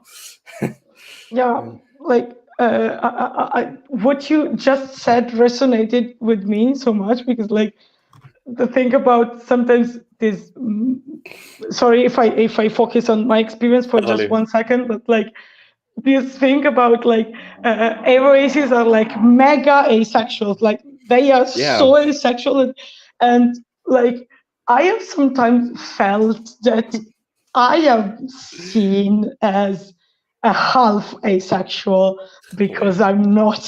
I don't have a convergent orientation. Like I wanted to mention that I think that, like, of course, erasure is like the most prominent problem, but it has some ramification that then have impacts on all aspect people, and I think we should understand that and recognize that. Not because I think that we should like treat able people equally only if that benefits us. It's like the same as feminism is good for men as well. The point is not that you as men should support feminism only because it's good for you, but you know what they say. I remember once there was like this, I don't know how to say, survey made by an Italian like official entity doing surveys. I don't know how to say that. And of course, aromanticism and asexuality weren't included. And I had to read that this thing discriminate, like from some ace activists, I had to read that this discriminated aces people, full stop. Because me and you, we can write bisexual. Come on, we don't have to be whiny about it. So I was like, oh Jesus. Well, anyway, like the comment chat are amazing. There's so much interesting stuff.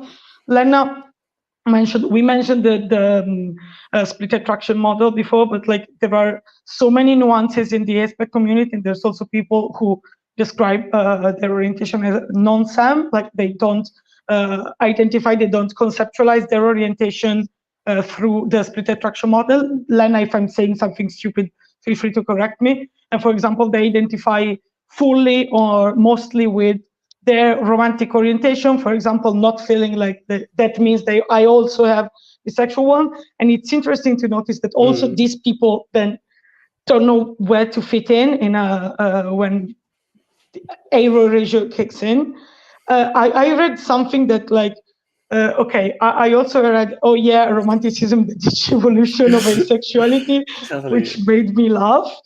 But also Fernando wrote this that was like gut-wrenching. This makes me remember I wrote an article about erasure of arrows and aces in the Portuguese LGBTQIA community for my hometown Pride Parade. But when the manifesto was published, only aces were mentioned.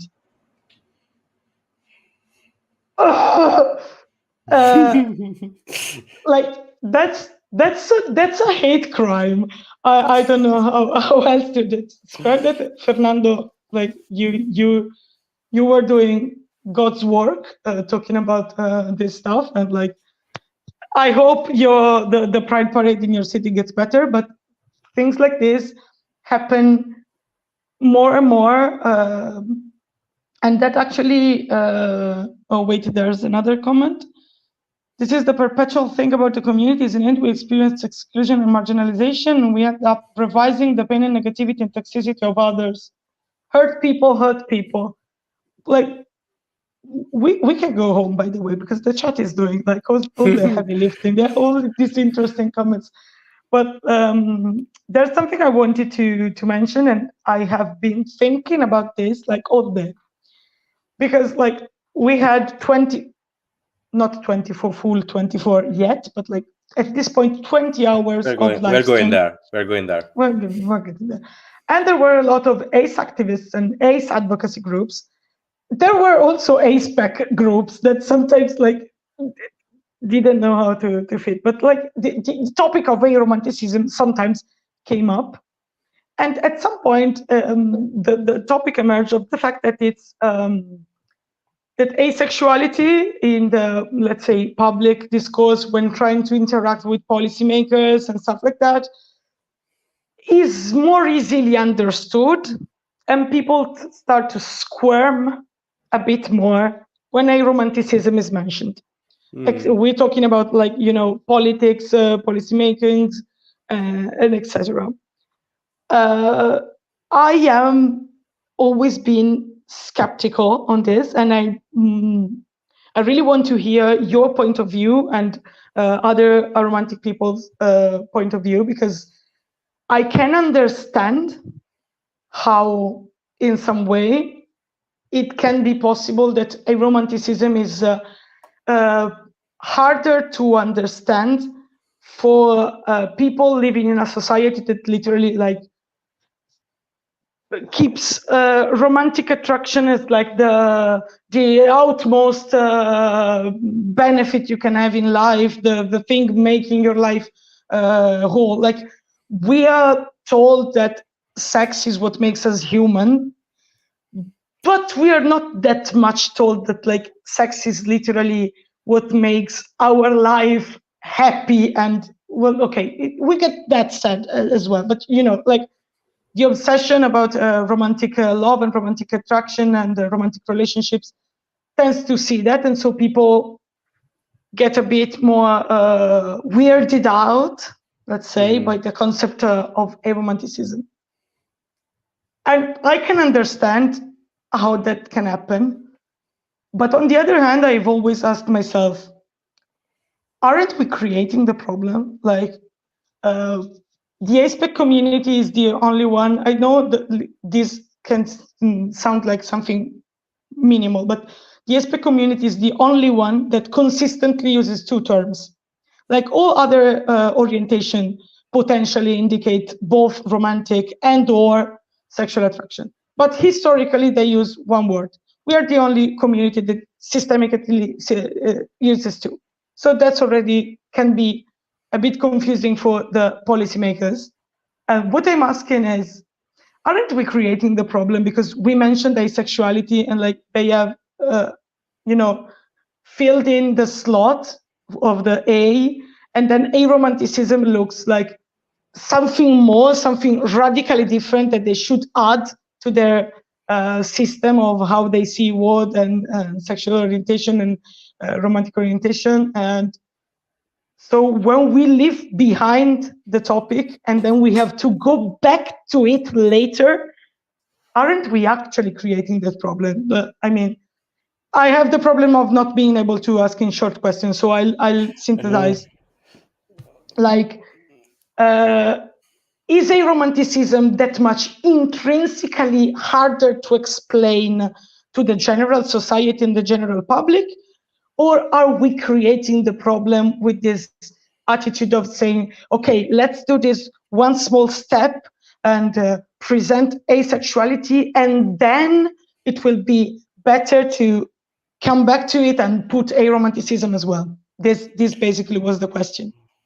Okay, so this is a very interesting topic, and I thought about it many times because, like, I found myself trying to explain my identity to both people outside the LGBTQI community and both inside of it. And like, yeah, also like, and like one of the comments in the chat just said, like, the problem is the split attraction model is not widely spread nor enough. Like, for example, because like when we think about the fact that we have two different words, I think it's quite important, but also like it's not like we are putting too much into like trying to conceptualize the two different experience, but like is like the problem is maybe in the other orientation that never ask themselves this kind of question when it comes to trying to understand the difference between what they're sexually attracted to and what maybe they're romantically attracted to, because like it's a given that if you you can fall in love, you can get romantic attraction for people. You should get romantic attraction for people that you also are sexually attracted to, because if you're not sexually attracted to them, even if what you're feeling, maybe you could recognize it as romantic love, for example, in this case, maybe you will classify it like a strong platonic attraction, I don't know, a strong friendship in a way, but it's harder, but it's not because like it couldn't be that, because of course you can have a strong platonic attraction to a person and having a really strong sense of friendship towards this person, but you don't have the tools to conceptualize the fact that you could be in love with someone without being sexually attracted to them, no? And so the fact that you don't have this concept in your mind usually is like it makes harder for people to you know, to understand the need for the aspect community to have these two different identities, two different etiquette for like labels for when it comes to aromantic and asexual people. But I think for us in the aspect community, it's crucial to have them, because this is also true. Like I'm putting out there another example when it comes, for example, to my gender. Like I'm a non-binary person, but in a more specific way, I identify as a gender. Like I don't feel a particular connection to gender as a concept in general, and I can feel a way, a sort of like you know, connection between the aspect identity and a gender identity when it comes to trying to figure out something that isn't there. But it's not like it's not there because you have something that you're missing, but it's not there compared to the normativity that exists in society. Like all the society has a certain normativity that tells you that something should be there and should be there in a certain way. For when it comes to romantic and sexual attraction, they should go hand by hand. And to understand that maybe you experience this differently from that normativity, it's very hard. And I think like, so there is a merit to having these two separate labels, and maybe like other allo-romantic and allosexual orientation should also integrate into their you know, in their experience, the fact that there could be a difference between the people they are sexually attracted to and the people they're romantically attracted to. For example, I remember this case where like I wrote about the split attraction model in an article it was like in a newsletter I used to write some years ago, and my sister who up to this point and until now, I think she still used the label lesbian for herself. When she read about this, it was for another week of like 2022, I think.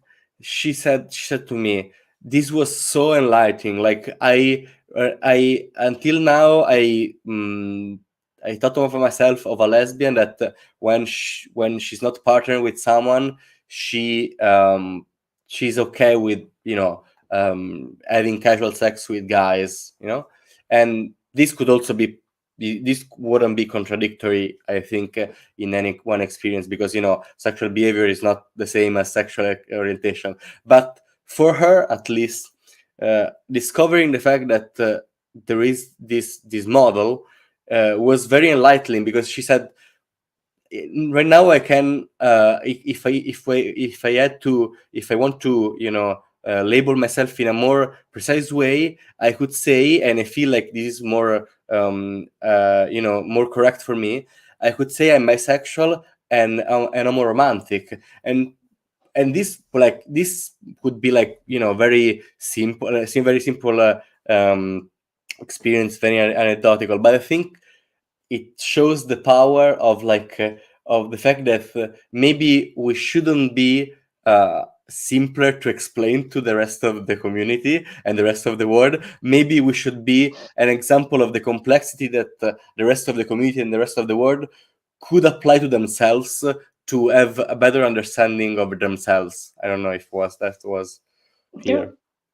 That was very, very interesting. I will do something very egocentric.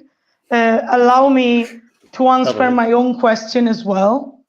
I want it to be stated publicly. I personally don't believe in passentism. I think that's the translation of the word in English. Like when you think that doing a bit of something is better than nothing because this bit will help you then achieve another bit and then another and then another. In some cases, it works. Passentism like expresses the idea of people that are obsessed with this, and you can say, but this is detrimental, and they say, but no, this is a step in the right direction. I don't believe that.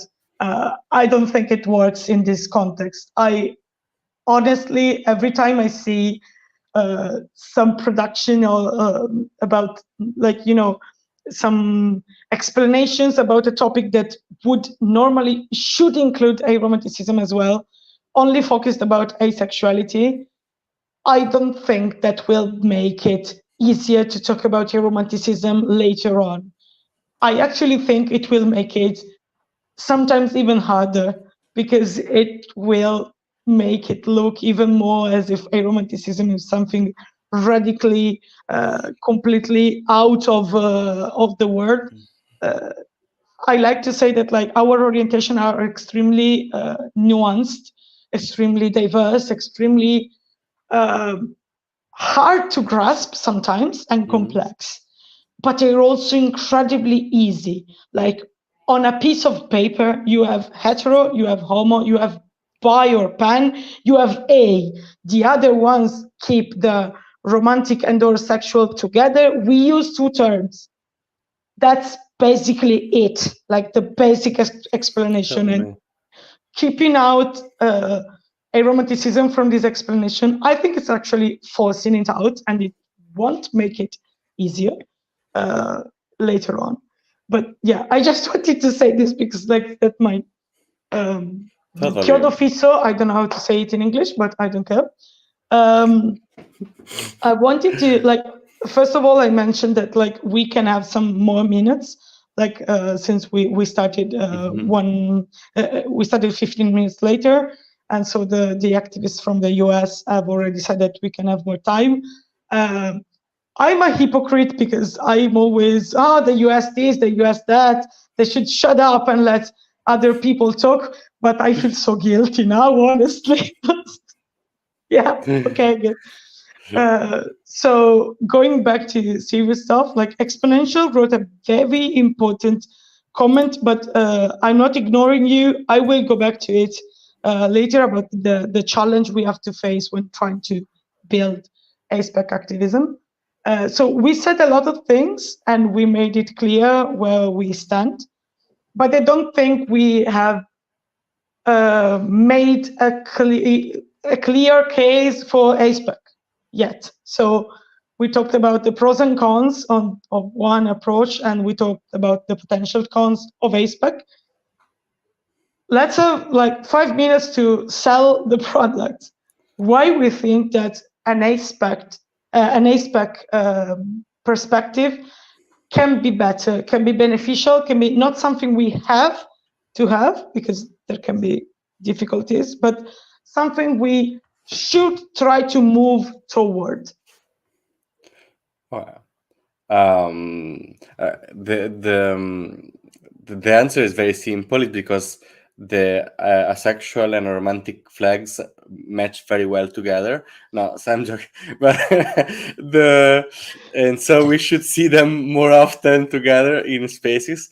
No, but in all seriousness, like, I think it connects a bit to what we just discussed when it comes to explaining the complexity of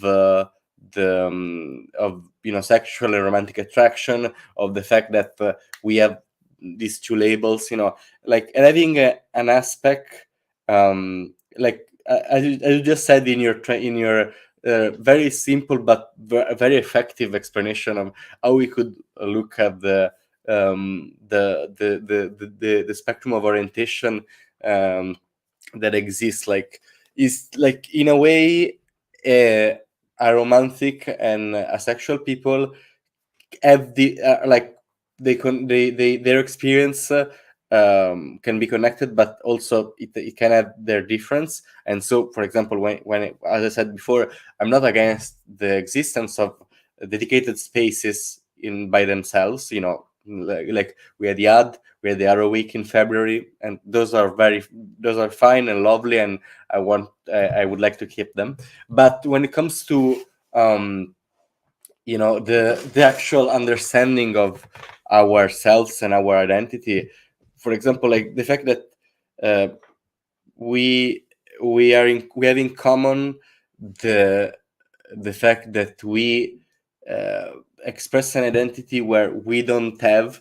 I use like I'm not like, when I say that we don't have, I'm not saying again we are missing something, but we don't have what is expected that we have when it comes to something that many other people thinks is like a fundamental part of human existence. Like as you said, like people like sex is what makes us humans, or like, for example, in lots of queer activism also, it has been stated that like love is love, or like love is what makes us humans also. And I don't know, like I think we in the aspect activism, we have what other activism has done by themselves. When it comes, for example, if we think about bi activism or gay activism, like in a way they were advocating for both gay homosexuality and homoromanticism. They just didn't know they were doing it because they were doing it in an integrated way. It was like they weren't aware of this complexity that is, I think, part of what makes us human. The fact that we can recognize the fact that this orientation could be differentiated inside of us, even if they go in the same direction. Like we could still recognize the difference of our orientations. And so, like, we're not doing with the aspect activism something different from what has been done with other activism. We're just recognizing the complexity and the difference of the different orientation, and that, I think, it's a value. It's a value for when it comes to deconstructing how a relationship should look like, how people can connect to one another in general. And I don't know, I just see it like as a thing very natural and something that couldn't be any other way. We have to make a case for it. Come on. But yeah, thank you. That was extremely interesting. Also, I wanted to I want to specify that before. I didn't mean to like make it like appear like it's simple and like there are no nuances and differences to asexual and aromantic experiences. I just wanted to point out that when we literally, have to explain it to the random allosexual and alloromantic John around the street, like sometimes we risk making it more complicated than we could do it. But there were so many things I wanted to talk about. Like we have 10 more minutes, but we can't like totally eat the next panel. That would be inappropriate.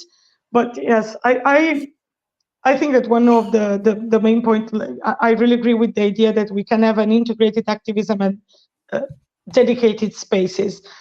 My problem is that one of this thing is achievable. I'm not saying you always achieve that, but it is achievable if you start from an aspect perspective.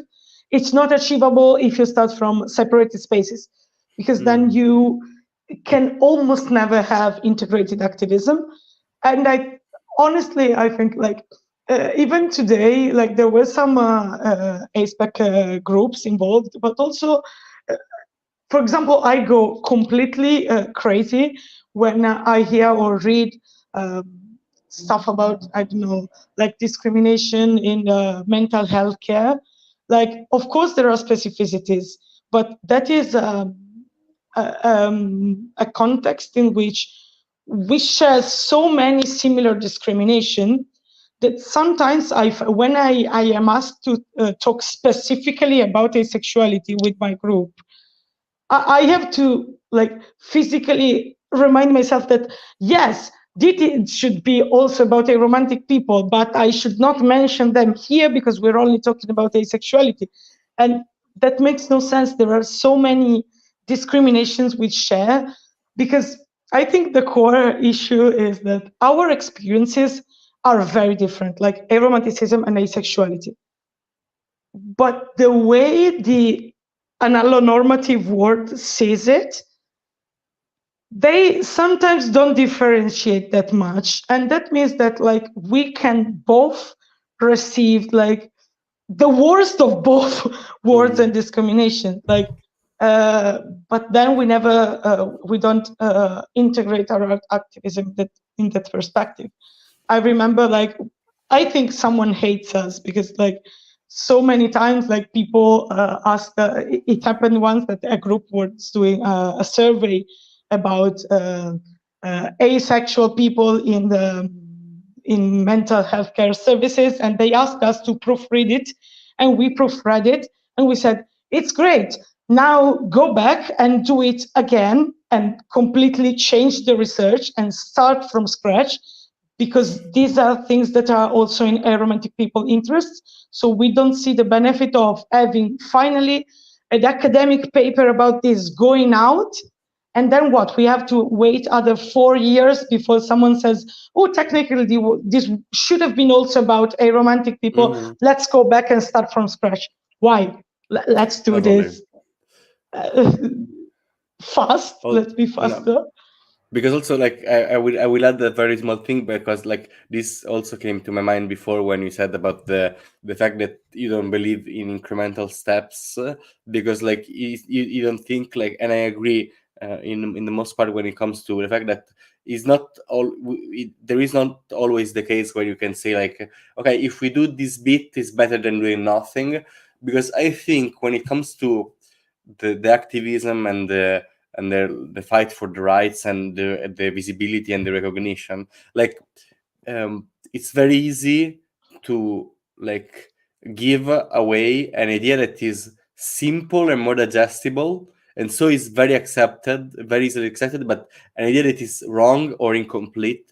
But the problem is this idea get stuck inside people's minds, and then it's very hard to jam it out and like you say, now there is also this bit, and also there is a kind of fatigue, because also when it comes to people, like you advocate for something, people are like, okay, I understood this, okay, and then you go there and say and only that after this first bit, that also is arbitrary, because it's kind of arbitrary to say, okay, let's stop here and give this this bit to people, like when like after they digested it, you come there and say there was also this part, but at this point people outside the community, but also inside the community, like can get sometimes like frustrated in a way. I don't know if I'm expressing it, because this is something that I experienced in my life when it comes to trying to explain this, because maybe there are people that in a way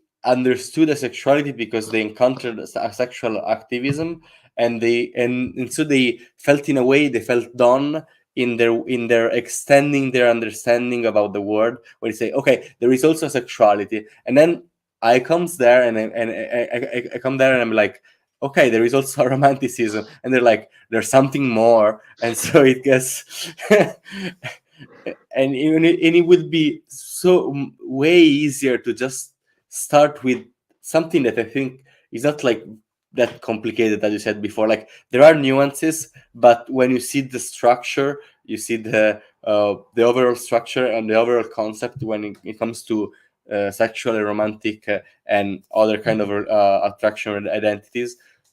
it's quite simple. It's just the human diversity experience. I don't know. We need to start wrapping it up. So Totally.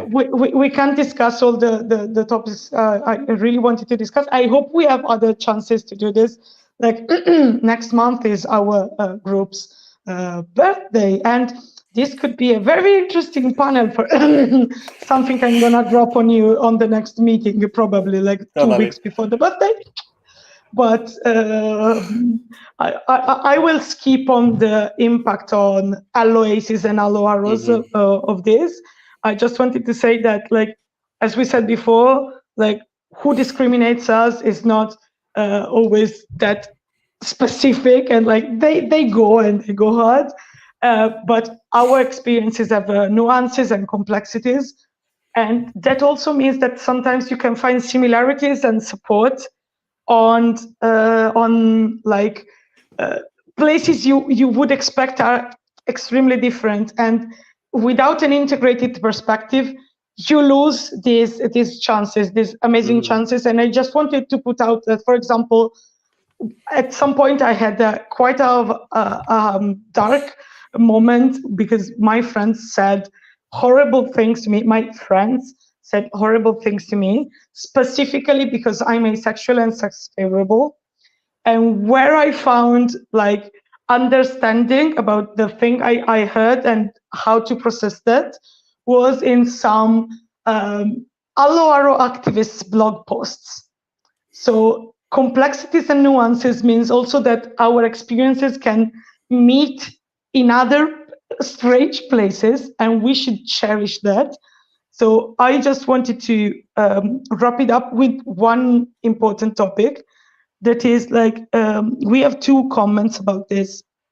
Like, one is from Exponential, who wrote, "The real challenge is how we can overcome our urges to act out against people in our community. There's so much unprocessed pain and it just gets directed to others." And I think it was Lana who wrote, "I'm often suspicious of fully aspec spaces as an arrow person because of the exclusion I've had historically. Any thoughts on how to make the spaces inclusive for folks who've been hurt this way?" I'll let you answer to that, and I'll just add one smaller bit. This pain is real. This historical pain is real. But one thing I wanted to point out, it's always important to me, is that different countries often have different histories in activism. And one thing I'm very worried about is that we are replicating the history people in the US and in the UK. I'm not saying it just confined there, but like those countries developed an aspec activism as we know it today sooner. And so we saw what happened with the arrow erasure and the history of pain that was built. We are late to the party of aspec activism.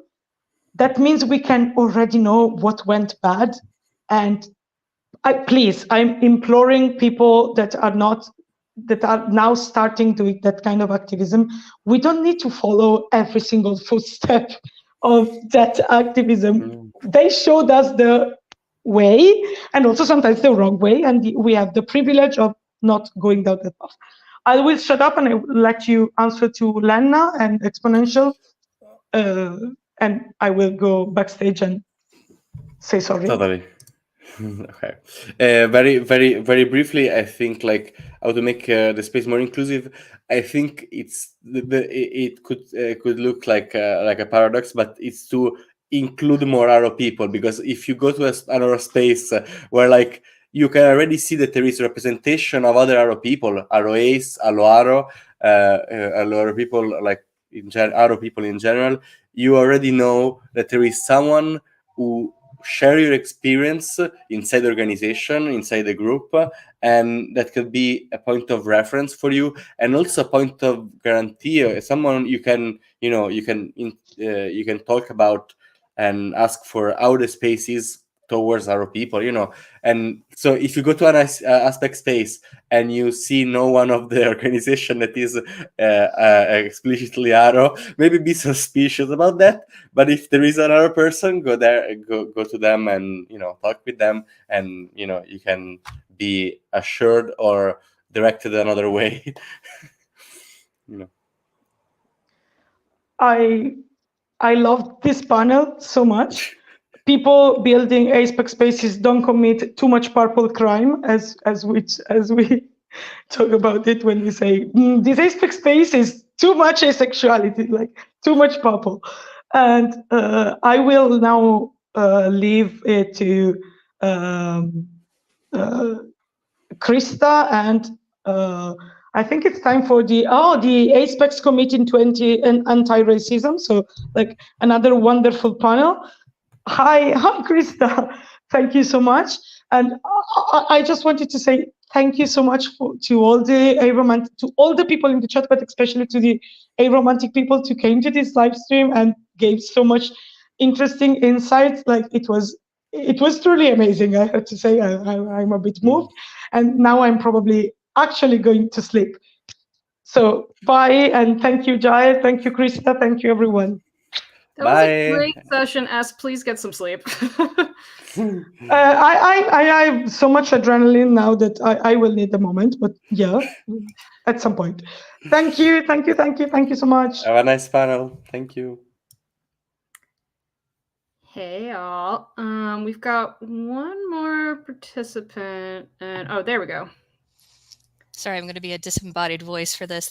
My camera on my laptop's not working.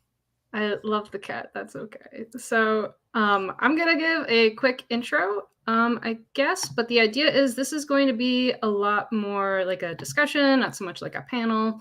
So we'll go around and introduce ourselves, and you can include whatever you want in your intro. I don't really care. So my name's Krista. Pronouns she, they, or whatever makes the joke land is really good with me. I'm from the US. I'm in the Midwest, and so I want to give a brief land acknowledgement for that. So the land that I'm on occupies the ancestral, traditional, and contemporary lands of the Anishinaabe, including the Odawa, Ojibwe, Potawatomi, and Wyandot peoples. And our city stands on lands obtained generally in unconscionable ways from indigenous peoples. And also because this is a live stream, I also want to say that computer parts are mined from lands belonging to indigenous peoples around the world who are exploited and then unable to afford the products made from their homeland. And I'm going to drop a link in the chat. This is a map that shows you the indigenous people all around the world. So you can look up where you're from or where you go to school, things like that. And learn a little bit more about the indigenous people in your area and about their culture and things like that. And I'll pass it on to, let's go clockwise. I'll pass it to Justin. Yeah, hello, my name is Justin, and I'm on social media as Rampancy, kind of a link to my old marathon fandom days. And yeah, I use he, they pronouns. If you hear me stuttering or tripping over my words, it's because I have a speech impediment. And if you hear me sniffling, it's because I have something going on with my sinuses. So apologies for that. I kind of wear have worn various hats, but right now I'm working on a memoir in pieces, which is going to cover my experience with asexuality as well as race and stuttering. And yeah, for me personally, I think that, you know, I acknowledge that I'm on Treaty 13 unceded ground, known as Toronto, the ancestral home of the Huron-Wendat, Anishinaabe First Nation, and the Mississaugas of the new credit. But also, I want to acknowledge that, in addition to the importance of making these, of recognizing these, recognizing the history of the land that we're on, but it's also action as well. It's also acting on that by voting for officials who center Native issues, applying pressure on our politicians, supporting Native-run businesses whenever we can. As someone who doesn't want to get too deep into the woods of the land acknowledgement issue, for me, I've kind of started to move into more, try to think about more what I can do with what I have for that. I'm going to stop now because I could just rant on and I'm just kind of rambling. So thank you, Krista. All right. Well, hello. My name is Red. Pronouns any, none is fine. Today I'm speaking to you from San Antonio, Texas, which is part of the unceded land of the Coahuiltecan, which is a broad category of clans and tribes that were in this area, and the descendants still live here and are still active in their cultures. I'm glad that we're doing land acknowledgements. I'm glad it's becoming like a standard practice. Like I'll see it in YouTube videos when they're talking about like archaeology or sciencey topics. They acknowledge that, hey, we did this research, but we are in this land that was not granted to us. And it's becoming more in academic spaces, especially in my profession. I'm a graduate student in archive science and library and information science. And one of the things that they emphasize is what happens when you find indigenous materials and what is the process to give those back to whom they belong to, and repatriation. So those are big topics in my field right now.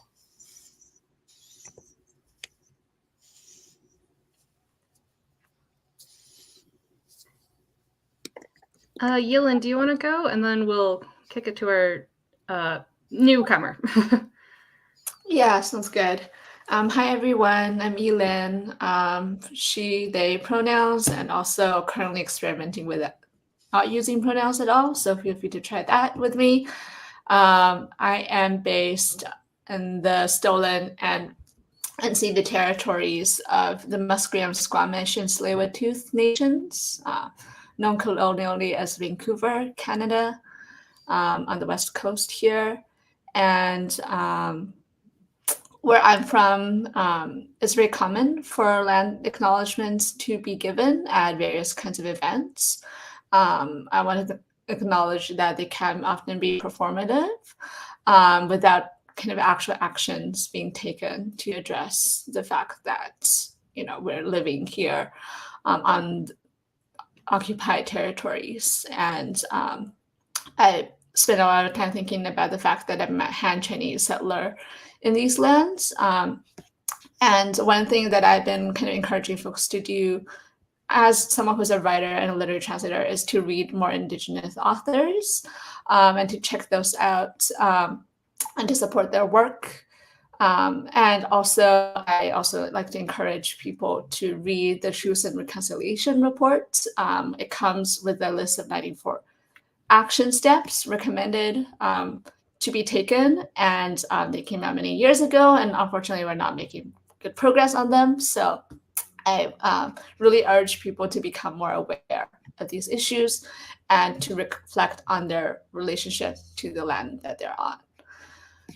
And I'll say that for now and then pass it on to.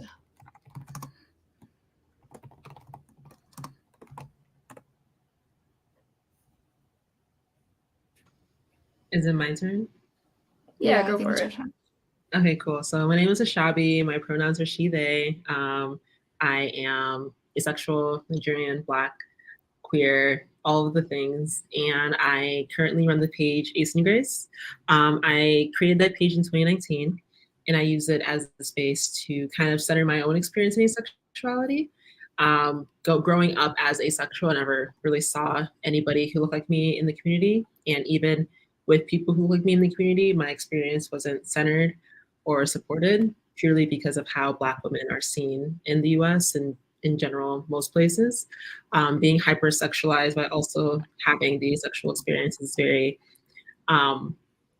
different for most people to kind of understand. So I created Ace and Grace to kind of have a space to center that experience and also uplift people who are Black in the community, who are Brown in the community, who are experiencing asexuality from a non-white centered lens.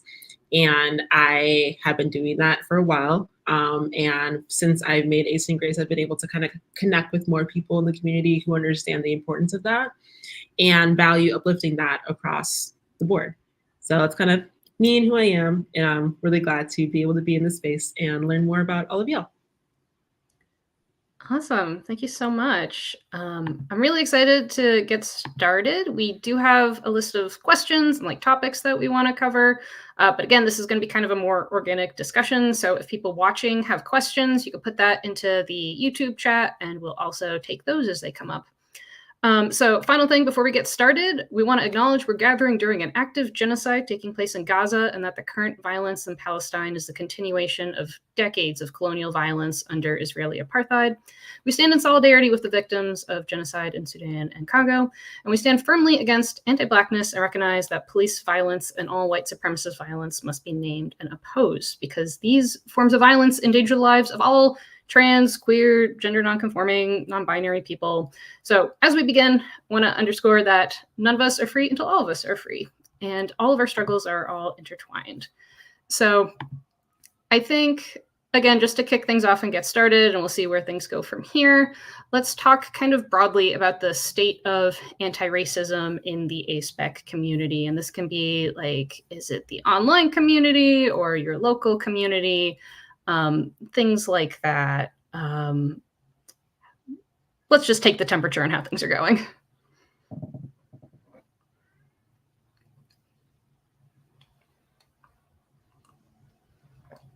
I could also get started. So I run a local group with my university, and it's been for the most part, it's been pretty good, but also it's a university group. So it's a lot of students who are learning about these things and are passionate about learning about topics like anti-racism. And we've started making a active attempt to talk about like discussion topics that center a lot of different intersectional identities and bringing in like the importance of, hey, we have to make the decision to be actively anti-racist here as opposed to just like trying to be passively not racist and things like that. So that's going really well. I haven't been super active online, to be honest. I don't like it. It does seem like there needs to be more work done with the larger asexual community because it seems like this keeps coming up and it gets like trendy for a while and then it drops off for a bit and nobody talks about, oh, hey, there's all this racism inherent in the community. So like part of why we're here talking about this, I assume, is because we want this to be more of a focus of the community. Has anybody had similar experiences to that? Yeah, that's kind of like one of my pet peeves is you'll see things like Black Lives Matter trend, and they'll trend like with young people, but it lasts like a week. And we've had this discussion previously in ACAR, and this is an intergenerational issue. So it's going to take intergenerational solutions. So you not only have to get the momentum going, but you have to carry that momentum through multi-generations. And so it's hard in the queer community and the ACE community because we are fairly disconnected. A lot of us are connected through online spaces. And I personally think that there might be a disconnect between some of the older generations and the newer generations coming in. And so we kind of have to find ways to build those connections to not only, like I said, because it's a marathon, not necessarily a race. And it kind of feels like we're still at the getting started phase. It's like a car that's you're trying to turn on and it just won't turn over. Real quick, can you explain what ACAR is? So ACAR is ASPEC's committed to anti-racism. It's right down there in the bottom there. So we are a Discord. It was started by Courtney she started it, correct? If I'm remembering correctly, from the Ace Couple podcast. And so we have two sides of it. We have the education side and we have the activism side. So it is, once again, a way to build connections. So we'll, like on the education side, we just finished reading Dr. Saeed's Orientalism. We had discussions about that. And then we also have the activism side. We have our God's document that we'll probably share later in the chat. And so you get a choice, if you want to focus more on the education side, you can. If you want to, get things started right now, you can join the activism side. And so we're a Discord group, and we're just, like I said, trying to make those connections, trying to make things happen.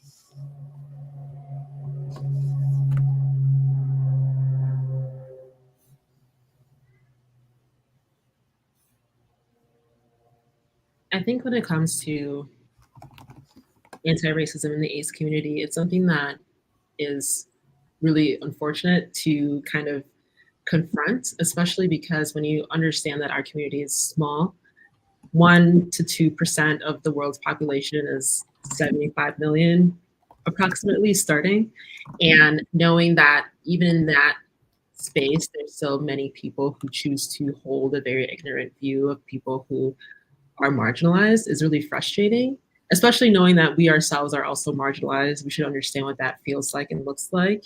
And for some reason, a lot of people in the community still hold society standards of what asexuality should look like, how asexuality should be valued and validated. And oftentimes, even with more activists and creators and content people who are Black and Brown, Indigenous, and just like marginalized are coming out and sharing their experiences in asexuality, there's still the lack of space being held intentionally. Even with Yasmin, I know that when she started like popping off like more and more in the community, there were so many people in the community who were very against her being loud and Black and a woman and expressing her sexuality the way that she does. And she had to take a break from the community because even in a space that should be centering safety and inclusion, there wasn't that safety and inclusion. And despite the fact that people are preaching this and saying that they really want to understand and be an ally, that is something that is consistently overlooked when it comes to allyship and advocacy and just being a good comrade to people in your community. Like, our stories are not a monolith. And for some reason, whenever we see queerness, when queerness is highlighted, it's always from a white lens. It's never from a person who looks like me or a person who doesn't look a certain way's lens. And it's something that I think a lot of us are starting to catch on with when it comes to queerness being more popularized in society, in our communities.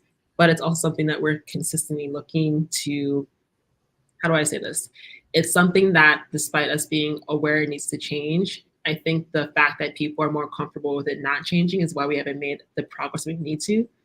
And I'm just really hoping that conversations like these continue so that that can be more of a normal way of thinking. But again, like I said before, it's a marathon, not a race, and it is an intergenerational issue.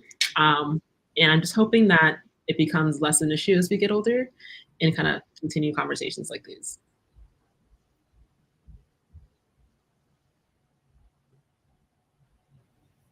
Yeah, just to like add to that, I do feel like it is an issue that kind of is often avoided by many folks in the ACE community who, among white folks, this kind of reluctance, to think about race or kind of confront the questions of racism and these issues around, anti-Blackness, anti-indigeneity, and anti just people of color and kind of racialized groups. And I think that's something that really does need to be addressed more. I live in a city where there are lots of immigrants who are from various parts of the world, and I'm very lucky that kind of in where I'm based in the real world, I'm surrounded by a lot of BIPOC ACE folks. But looking online and looking at kind of the larger kind of community and like media representation and things like that, I always see, again, like white Eurocentric kind of Western perspectives of queerness and asexuality and aromanticism and kind of being represented. And often there's this erasure of kind of aces of color. And as someone who is Chinese and East Asian, especially, I think there's kind of this invisibility because a lot of us get kind of really sexualized in like the media and things like that. Orientalist kind of tropes and representations of kind of Asian women and femmes. And so there's this kind of erasure, invisibility, or kind of denial that East Asian aces exist, you know? And yeah, sometimes it also comes from within Asian communities as well. So you kind of get it from both sides and can be very frustrating. So that's kind of something I've observed. Yeah.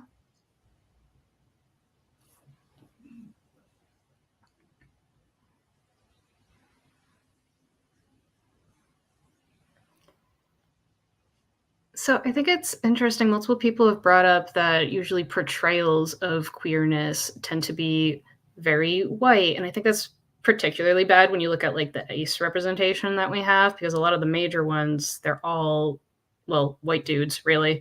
And you don't sort of see a ton of other ones unless you get into sort of the more niche representations that a lot of the community has embraced, but they aren't like mainstream portrayals so much. And I think that contributes to this a lot because you're only seeing one set story being presented, whereas there's a lot of different people under the ACE umbrella and they have all of these different experiences. Did anybody have other thoughts that they wanted to add to that?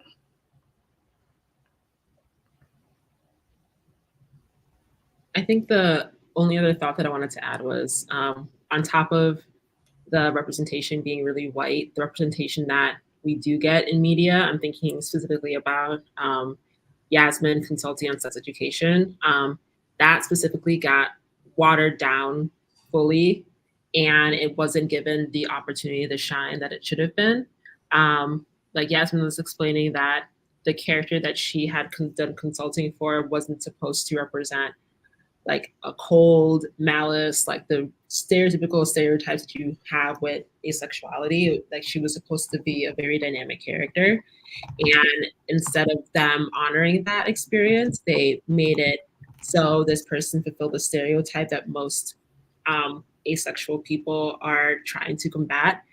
And it's really unfortunate because like even with that, this is an Asian character who is asexual, like that didn't get the representation it needed to get to actually fulfill a role for us to have that proper type of representation.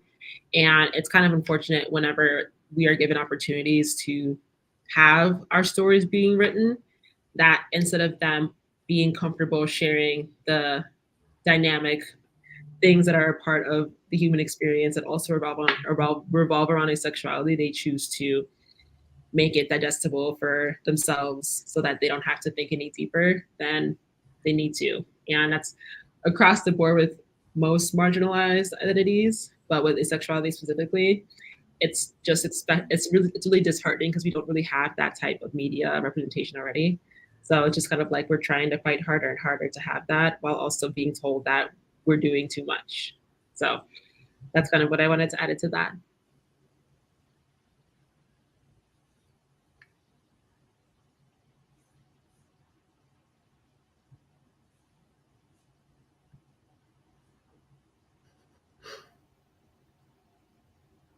I feel like I'm being slightly goaded into talking about sex education.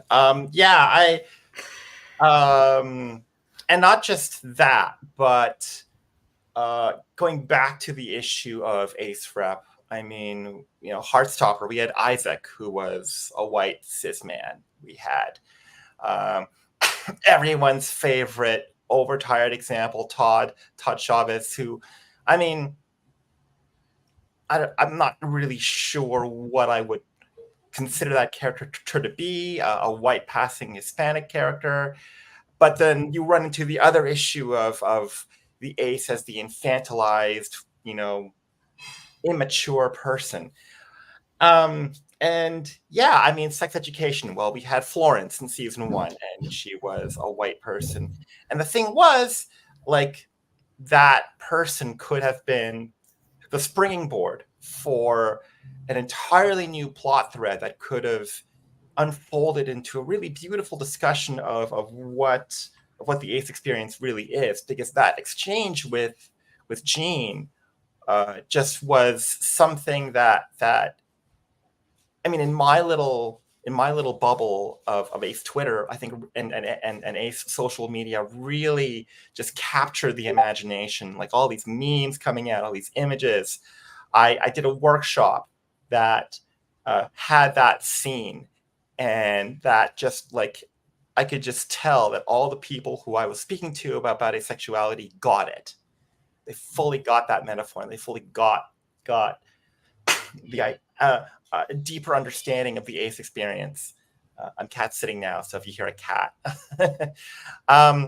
And yeah, with O, like, I defended O because I wanted to like O so much. I think in a lot of ways, O was like a person who I could like rally behind and really stand for, and really say, hey, this is a really amazing person. But the problem is that it's one of those rare kind of instances of a character who is kind of constrained by the writing that the show's writers and producers put them in. And unfortunately, they just came across as just a foil to make Otis look good, Otis being the main character.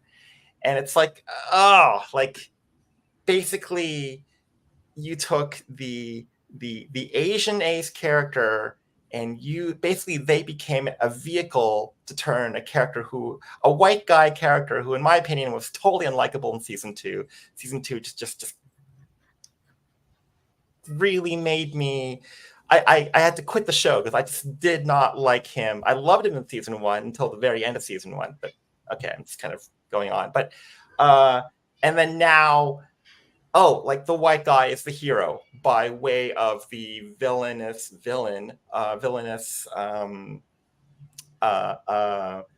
queer Asian queer Asian person. And well, what do we have besides that? Well, we have that Japanese show, whose name I completely forget, and would probably totally destroy if I tried to pronounce it. But from what I understand, that Japanese show, while being remarkable in completely centering not just Ace, but Arrow voices too.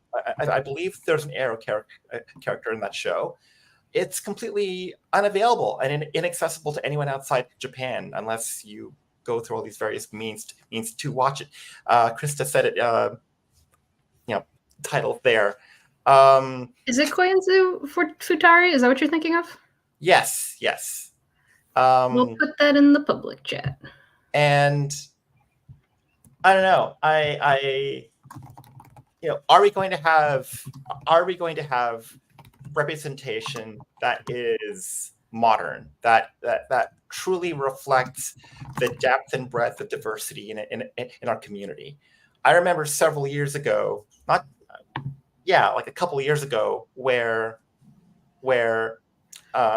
you'd see all of these articles coming up in the mainstream media, like Elle magazine and CNN, BBC, and who were the people writing these articles? Who were the people whose voices were centered? They were white aces. They were, kind of go back to some of the talking points of Angela Chen in their book Ace, like people who kind of followed the gold star ace stereotype. And I think that since then, I really do feel like there has been some progress made in that we've had a lot more Black aces really coming to the fore, and their voices being heard and centered.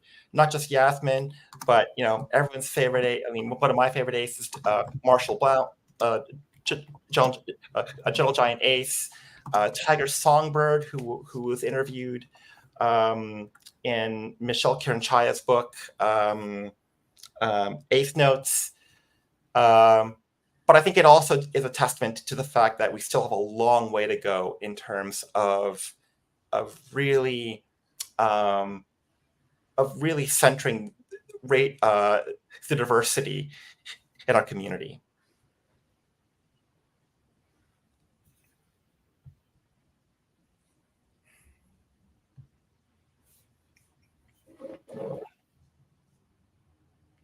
Everyone's quiet now. I feel really awkward. Well, I wanted to drop the handle of the people you mentioned. It was Marshall and Tiger. Yeah, and I think there was a sorry, I hit a button by mistake on my thing. This office setup is weird. I think there was also a list of Black Ace accounts on Twitter for folks to follow. I'll try to get that list back out there. Try to find it, but definitely Tiger and Marshall. And what I think also is really great about their voices being heard is that they are Ace male voices, and getting the voices of Ace men of color out there is just huge. It's just another way that we can take this kind of monolithic white-centric stereotype and break it down, and yeah, just get that message out there that we aren't who everyone else thinks we are.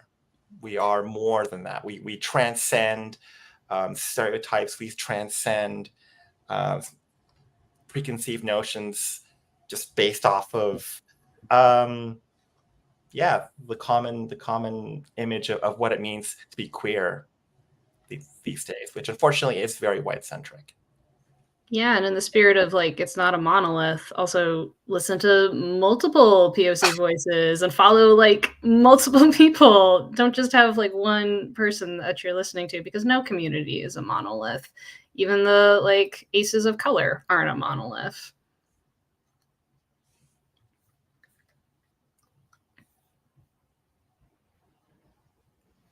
I wanted to add this little funny tidbit. I found, not randomly, I saw this tweet yesterday that said it asked an AI generator to generate 3 images of different types of queers. It made sure to make sure each person was facing a different way. So it was give me an image of a non-binary person, give me an image of a trans person, give me an image of a asexual person, give me an image of a bisexual person emoting in these specific ways. And all of them were white people with buzz sides, hair, purple hair over top. And I'm just that's so fucking funny. And they asked again for another specific picture for the queer identified person. And it was again, white, shaved buzz shaved, purple hair. I'm just wow, it's so funny that even AI is centering whiteness, despite the fact that we're doing so much work to eliminate that in our work. So yeah, it's just gonna, it almost feels like the more work that we do, the more work we're gonna have to do as technology advances, because even in these spaces, it's gonna be white, successful, arrogant people who are navigating these things, and we'll really, really try to make sure the status quo is whiteness is the greatest thing ever. I'm not going to center anyone else outside of my experience. And yeah, I just thought it was very funny. I'm probably going to post about it honestly later, but I wanted to share that because I'm just we're having the conversation now, and here are more barriers that we're going to have to work through to continue having this conversation.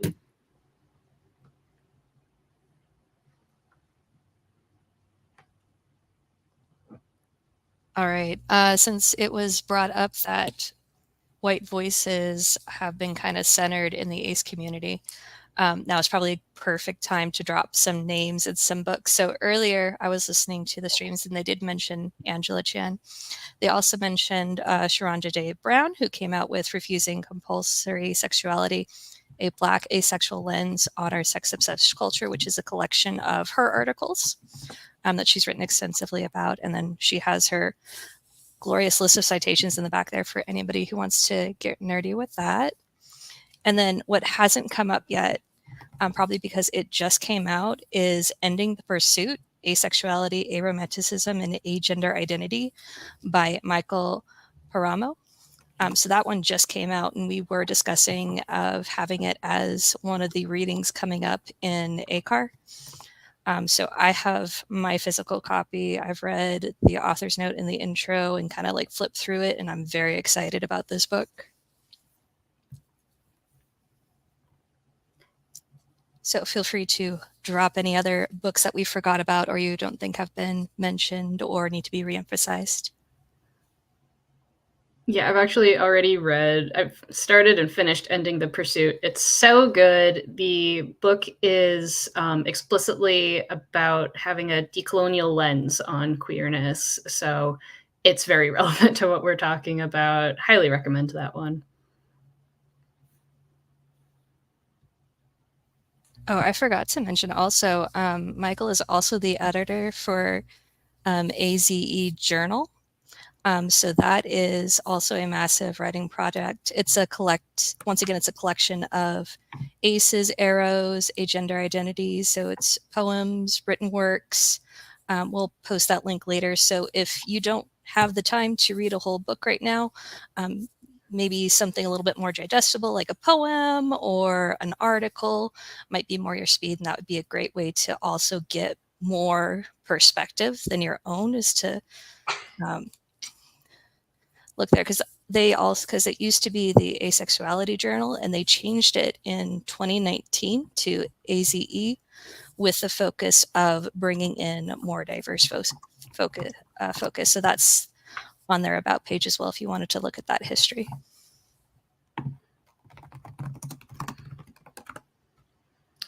Yeah, I wanted to add that AZE Journal is unique in that it's the only asexual, aromantic, agender literary journal out there, and I published a piece there. And as a literary journal, it's just a fantastic, a really great outlet for ace writers, arrow writers, and agender writers who are looking to get into the wild and woolly world of literary publishing to really get their work out there. I've worked with Michael on getting my piece for that journal edited, and I think actually, yeah, I had two pieces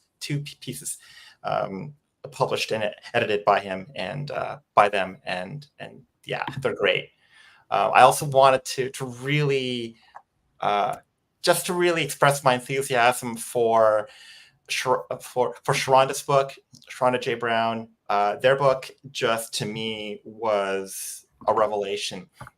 It's the kind of book that our community has really needed for a very long time. And I've often said that if I were a billionaire, I would buy every queer person out there a copy of Sharonda's book and a copy of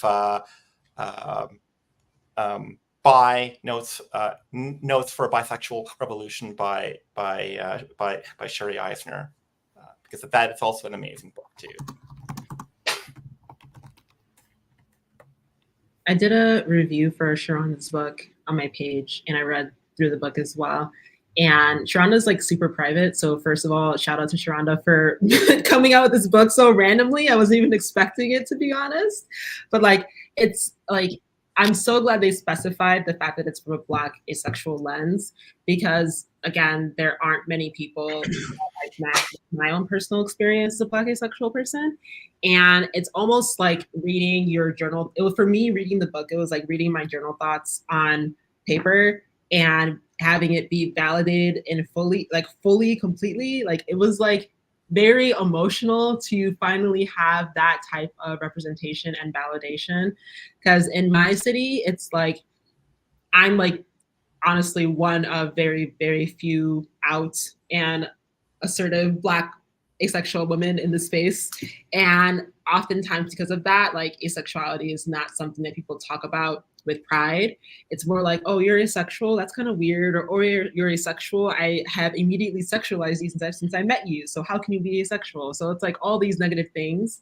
And in my world specifically, like in my city, it's like there are people who have come and talked to me about asexuality and have been like, I don't know how to embrace this with the people that I'm around, because queerness in general has been a very hypersexualized identity, and most people who think of queerness don't think of asexuality. So whenever we have conversations, it's kind of like, I want to embrace this part of me, but in these spaces I can't, because then I'm going to be othered, or I'm going to be seen as less than, despite the fact that asexuality is diverse and there are very kinky, very BDSM positive, very like sex positive asexual people. It's almost like the stereotype is always going to be present in these spaces. But something that I've always noticed is that unless it's like I'm saying I'm asexual and it's invalidated, but as soon as a white asexual person says something, or as soon as a white queer person says something about asexuality, it's like immediately everyone's like, oh yeah, I totally get it. I understand that completely. That's kind of how I am. And it's like, why is it cool when the white person says they're asexual and it's not okay if I'm asexual?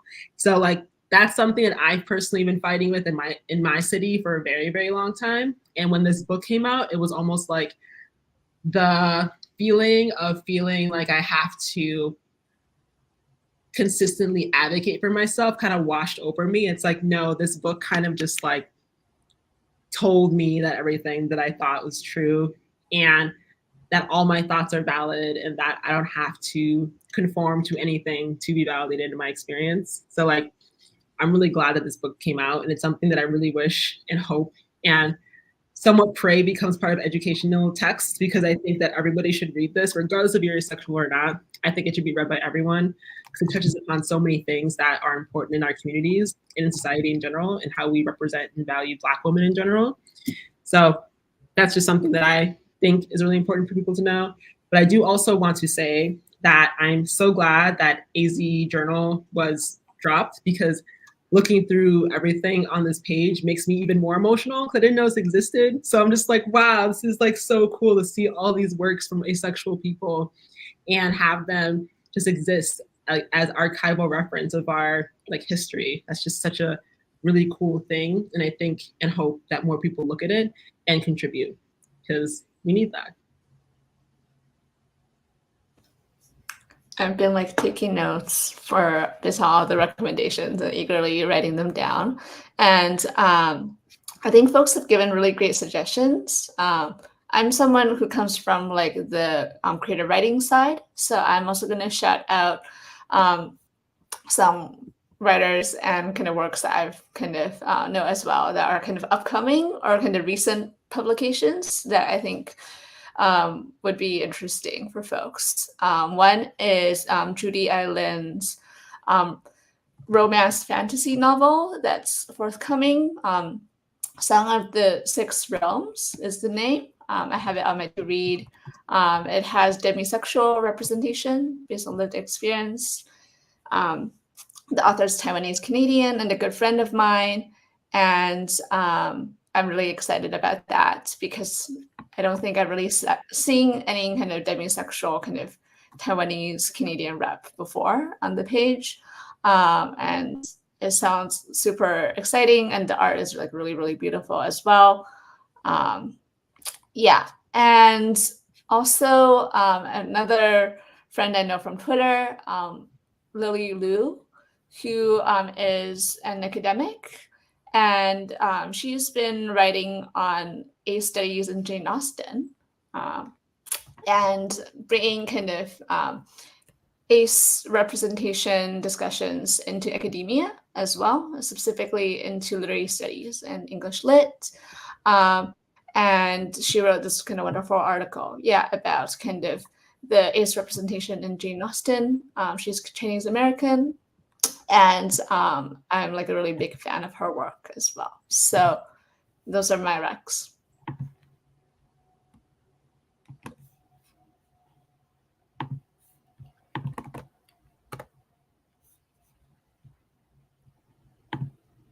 think I found both of those and put them in the chat. So definitely save those links and check them out if you're interested.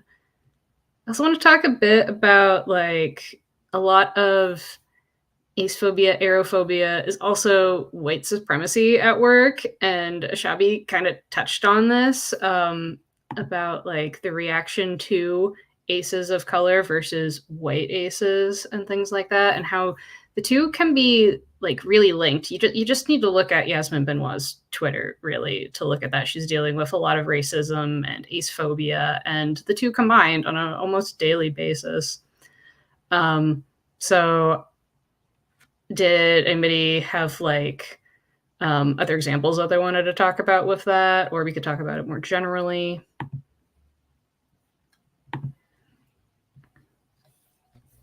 Well, if we wanted to talk about the specific hate that Yasmin gets, there is a trend on specifically whom is targeting her, and it's going to be I think we've all noticed that it's white feminists or white women who identify as feminists that are targeting Yasmin, not only for her sexuality, but how she presents herself and her body. And they feel they need to comment on it. And so the common thing she'll see is like, oh, you don't look at, even though it says her hashtag that she created is, this is what an asexual looks like. They'll say, you don't look asexual, or that's not how you're supposed to dress. And if we can, as audiences and witnessing this, find ways to interrupt that, that's at least something, because just like leaving the comments as they are, because she'll sometimes respond, and she is amazing for doing that, because I certainly could not respond back with as much wit and humor as she does to people saying those things to me. And so for her to go out every day, do her thing, and say it proudly, knowing that she's going to get this barrage, speaks so much to why she not only deserves to represent the community and be a strong voice in the community that we can look up to. She is such a great role model. And the least we can do is go into her comments and report, you know, all the hatred she's getting, because she does not deserve that. And if you see it and you don't do like the bare minimum, you're kind of suggesting that this is okay, and it most definitely is not.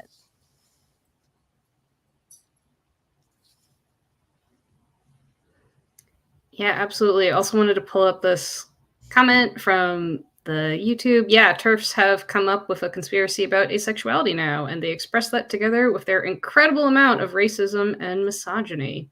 Oh, did you want us to, or did you want me to like explain like what conspiracy theory they're referencing? Oh, sure, go for it.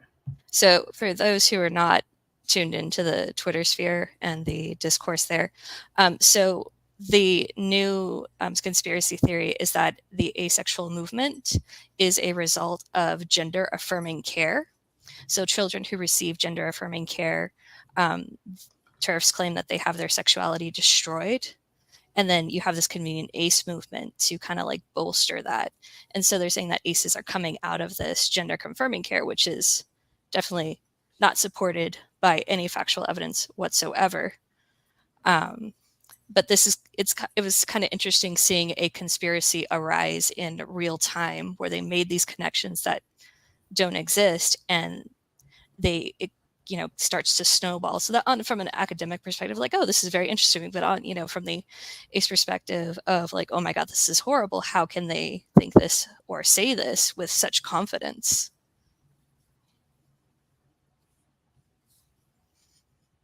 Yeah, thank you. That was a great distilling of the drama going on.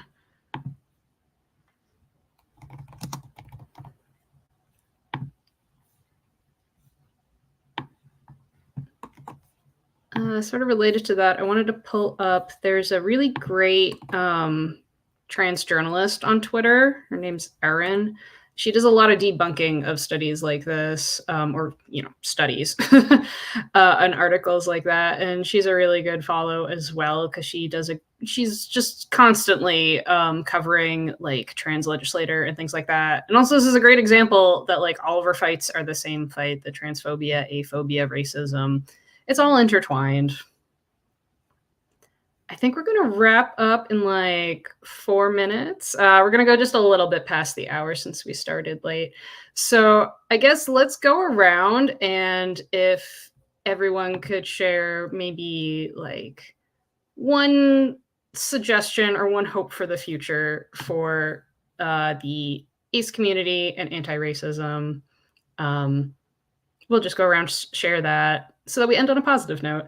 And for me personally, I hope that just more ACEs are aware of this and engaging with these ideas so that they're better equipped to notice it and call it out when it happens, because too many of us are just bystanders to this, if not actively contributing. I think there's a lot of people who just don't feel equipped to respond. And I hope that we get a lot more people off the bench and involved in this.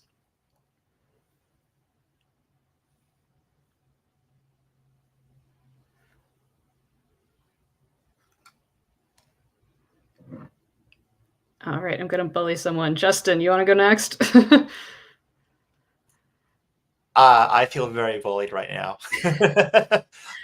Yeah, I mean, going back to what Yilin said, I kind of riffing off of that. I would really hope to see. I really want to see in the future more ACE rep in the publishing and in the literary world. I think that I would love to see more publications like AZD Journal. Plenitude is one of the North American queer-focused literary journals. That's one of the top-tier places, and I'd love to see more ACEs publishing there. Hippocampus, a journal dedicated to Flash CNF, creative nonfiction. And, I mean, hearing all of these amazing stories of ACE people, both in my offline spheres and in my online spheres, I know that there are so many amazing stories just begging to be told. And for any of you out there who are writers, who are thinking about writing poetry, creative nonfiction, memoir, write your stories and put them out there into the world. And that's what I would really hope to see in the future. More just more voices, more ACE voices, more ACE marginalized ACE voices, ACEs of color, arrows. We just had the arrow panel earlier, out there telling their stories and speaking about their experiences.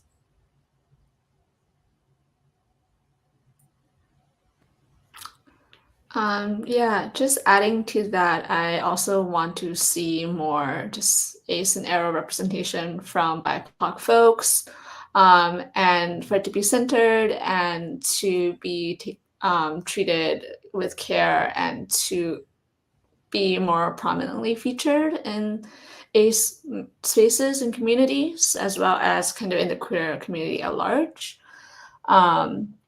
As someone who is also a translator, I would love to see also more, ACE rep from the Global South featured as well, and kind of non-English, non-European languages, being translated and more widely read and known, because different cultures and languages have, different ways of seeing queerness. So that's kind of my hope. Yeah.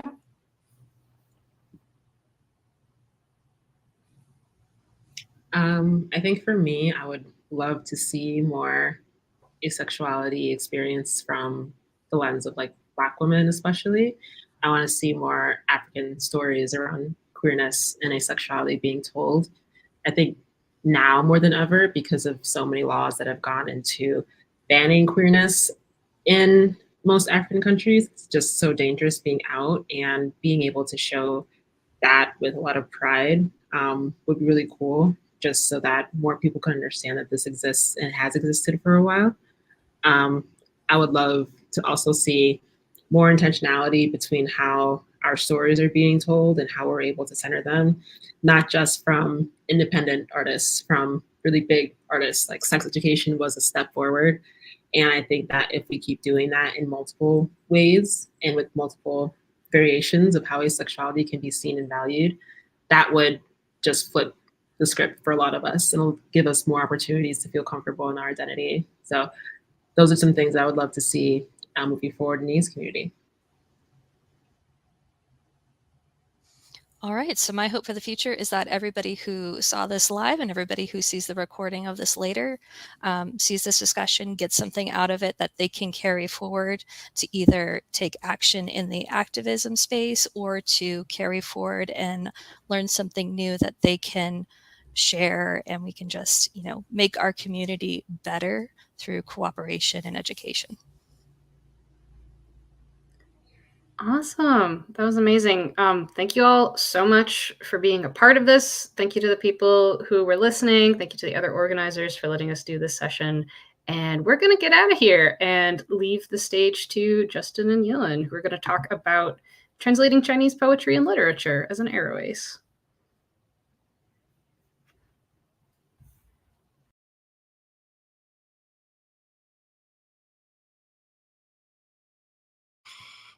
Hey, Justin. Hey, Yilin, how's it going? Good. How are you? I'm great. I'm kind of a mixed bag right now. I'm all nasally and congested. It must be allergy season. Really conscious of not trying to go on these weird tangents and unhinged rants when I talk, because I just seem to do that a lot these days. And also really enjoying this new book I picked up. Thank you so much. In stores now. I just reread the last part, which was, and by the way, so we are centering Chinese poets, and so just wanted to apologize in advance for the atrocious pronunciation. But I will try to do my best, and of course, please correct me if I'm whenever I make a mistake. But I was just finishing up Dai Wang Shu's chapter in your book, and just I don't know, it was just a wonderful end cap to such a lovely set of poems that, to me, I don't know, I feel like maybe it's my own projection, but I feel like there are so many fingerprints of the Acero experience in there, especially looking at Qiu Jin's poetry. But I guess I just kind of want to sort of back up a little bit and just ask you, so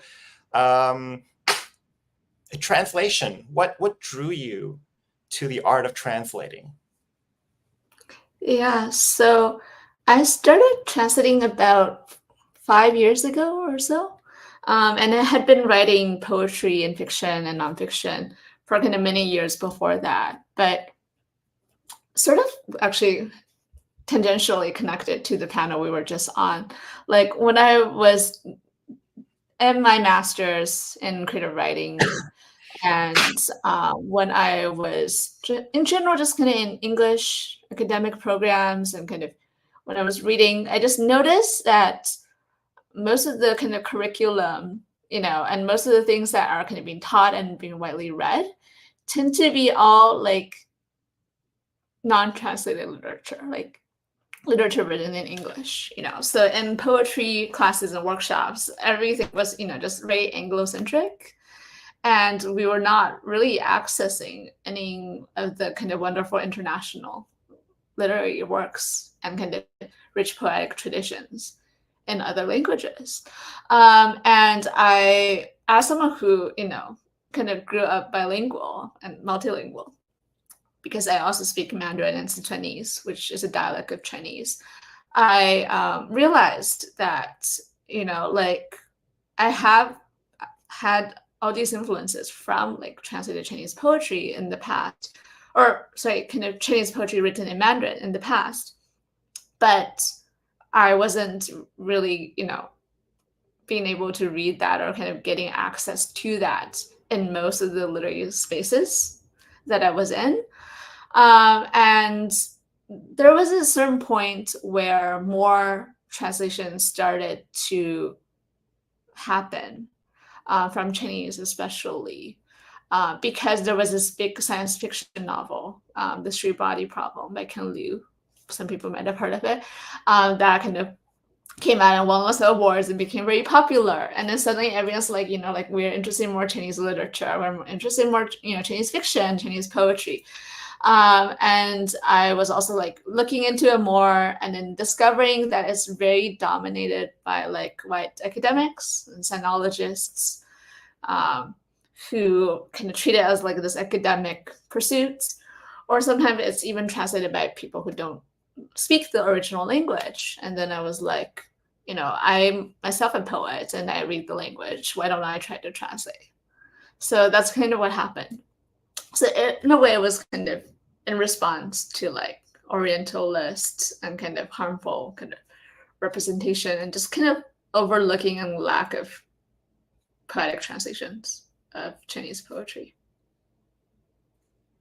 Yeah, you really ignited a couple of thoughts I had where, you're talking about the examples out there being very Western centric. And I as someone who is an emerging writer, I've been taking a lot of like webinars, self-led classes, online classes, and I noticed that a lot of the examples for how to write a scene, how to write characters, how to organize creative nonfiction, how to write memoir, a lot of these examples are very white and they're very cis and they're very normative. Well, I mean, normative in a lot of ways. And it's just the same examples over and over again. I mean, one person who's teaching a Flash CNF course, they used Claudia Rankin, whose book Citizen was amazing, but that was one African-American writer amongst many, many white writers. And yeah, so that is something that I've encountered as well. And I would love to see, what I'm really, really wanting to see is more translated work, more work from the global South, more BIPOC work used as examples in these classes, because I'm starting to, I just feel not seen in these classes. And everyone's talking about Cheryl Strayed's Wild as an example of memoir. But how many amazing memoirs written by Chinese writers, by BIPOC writers, by Black writers, Indigenous writers are not being put out there, are not being more widely known, because everyone loves to focus on these specific white writers. Not saying that those writers are terrible or bad, but we just need more diversity in our literary spaces. And yeah, what you said also made me think a lot about something that really bugged me when I was reading Three Body Problem. And like the second book, we talked about this on the on the APA Specs committed to anti-racism Discord, but how like I forget his name, Ken Liu, who translated Three Body Problem and Death's End, book 1 and 3 in the series. I loved them. The reading was just flowed so well. And in my head, I'm imagining these characters speaking in Mandarin or Cantonese, and like the subtitles, and just the way that the English translation worked, it just worked really, really well. And when I hit the Dark Forest, which I would say is maybe one of the book where the whole kind of story and plot of the entire series really opens up, translated by someone who is not Chinese, with a lot of Chinese experience, but I think if I'm going to go with a translator, I would go with the translator who is Chinese. And Joel Martinson's translation just didn't really quite work for me. And my mind's just making all of these connections. You're talking about how a lot of these like sinologists kind of, it's almost kind of like a, I don't know if you call it a fetishization of Chinese culture. Yeah. And I'll never forget, just in the middle of the whole affair with the British Museum, like reading that story about those two academics, white academics in the UK who got a £300,000 grant to put on. I think 400. So 400,000, even or, worse. yeah, it was a lot. It was a lot of money, and just thinking like, wow. I mean, how many talented, hardworking scholars of Chinese culture, of that specific period of Chinese history, who are Chinese, like how much more richer, how much more effective and impactful that work could have been if we'd given those resources to, I would say, the people who deserve them the most, to the right people. Anyway, yeah. Yeah, exactly. That's the kind of issue that I'm kind of dealing with when it comes to translation, is like you're publishing in that kind of context where a lot of the folks doing the work of translating from Chinese and from many Asian languages, they tend to be kind of privileged white academics who are treating it like this kind of fetishization or kind of this academic project that they're kind of very removed from in terms of lived experience, or they're kind of treating it as if it's just purely like not a creative, living, relational kind of task, but rather one where it's like they're just benefiting from, as if they were just kind of doing research, in this almost anthropological, in terms of like anthropological kind of way, or kind of like they're kind of looking at it from this kind of white gaze that's from the outsider, who's kind of coming in and being like, I'm very interested, I'm fascinated, by the literature and culture.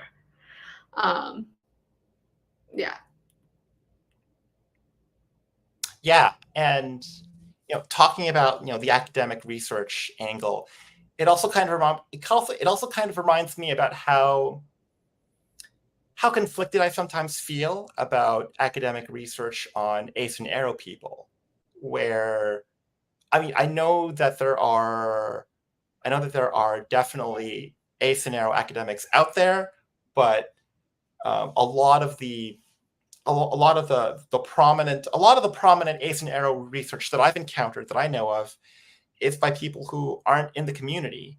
And we talked about actually an episode of the CBC GEM online show, The Big Sex Talk, which I saw, and there was a segment with a researcher who was talking about their research on asexuals, and it just came across to me as being very, I don't know, like allo-gazy, if that's a thing. Like allo people talking about ace people as if we're some kind of abstract thing to be kind of scrutinized and analyzed, and not really appreciating the fact that we are real people with real experiences. We're not just, I don't know, abstract subjects to pick apart. But to kind of bring it back to translation and being ace and arrow, how do you experience those two worlds intersecting? Like when you translate work, when you translate the poets you've looked at, and also your experience with asexuality. Yeah, so I think it's the work that a translator does also, as like it's also the work of a curator, so especially when it comes to creative literary translations and something like poetry, where it's very much a something that you do out of passion rather than as like a commercial pursuit, because poetry doesn't pay the bills that much.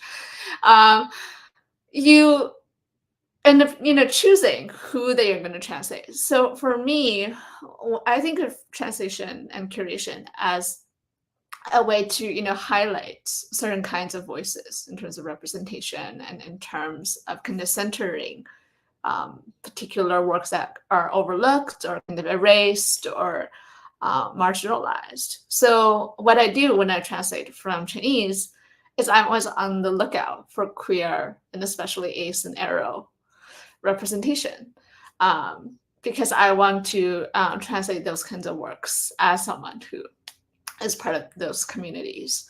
And it's something that I kind of always look for. And I have really struggled actually to find that representation in Chinese. I think part of the issue is the challenge of kind of language, because a lot of the vocabulary we use for asexuality and kind of in English does not work in the same way that it does in Mandarin. And I'm very sure that there has been kind of a lot of ace representation or kind of folks like ace writers. But at the same time, if you go like beyond kind of modern contemporary times and go into history and kind of even into the recent past, you have to really kind of search hard for kind of queer representation. And that's kind of something that I do as a translator. It's almost like you're kind of going into the archives and kind of digging through the archives to kind of try to find what you're looking for.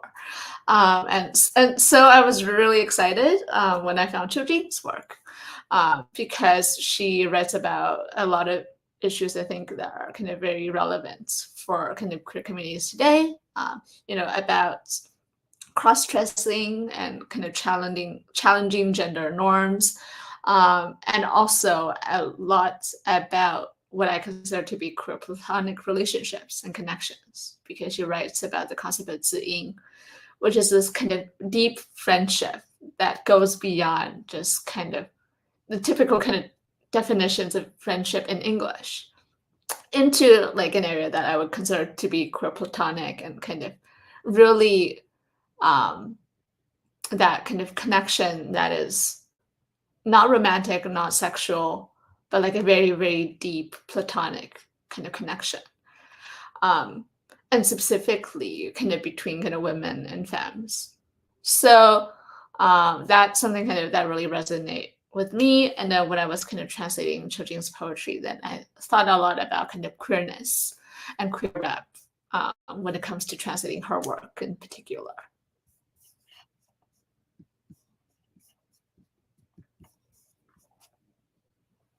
Yeah, I was going through your book actually just a little bit as you were talking, as you were finishing your thought, and then I was just really struck how with Qiu Jing's work, like there's this it just came across to me as like, wow, this is an ace person talking. This is someone talking about relationships in a way that transcends completely any kind of notion, any kind of a matonormative notion, often commonly associated to relationships, wanting a deeper connection that just goes beyond what conventional normative sexuality imposes on us. And so, yeah, I that just came across so powerfully. I know you've talked a lot about Qiu Jing's work, and then I would just love to know more about like what have you learned from Qiu Jing? What have they taught you? How has your interaction, this interaction across space and time with Qiu Jing affected your own asexual journey? Yeah. First of all, I think just kind of reading her work, and when you translate, you read her work super closely because you're kind of trying to replicate every word or kind of the sense of the poem, the spirit of the poem, into another language. So often I find, myself reading the same poem 10, 15, 20, 30 times. And you do get very, very close to the work. And she wrote, around the turn of the 19th century. She was born, I think, in 1875. And this was, almost 150 years ago.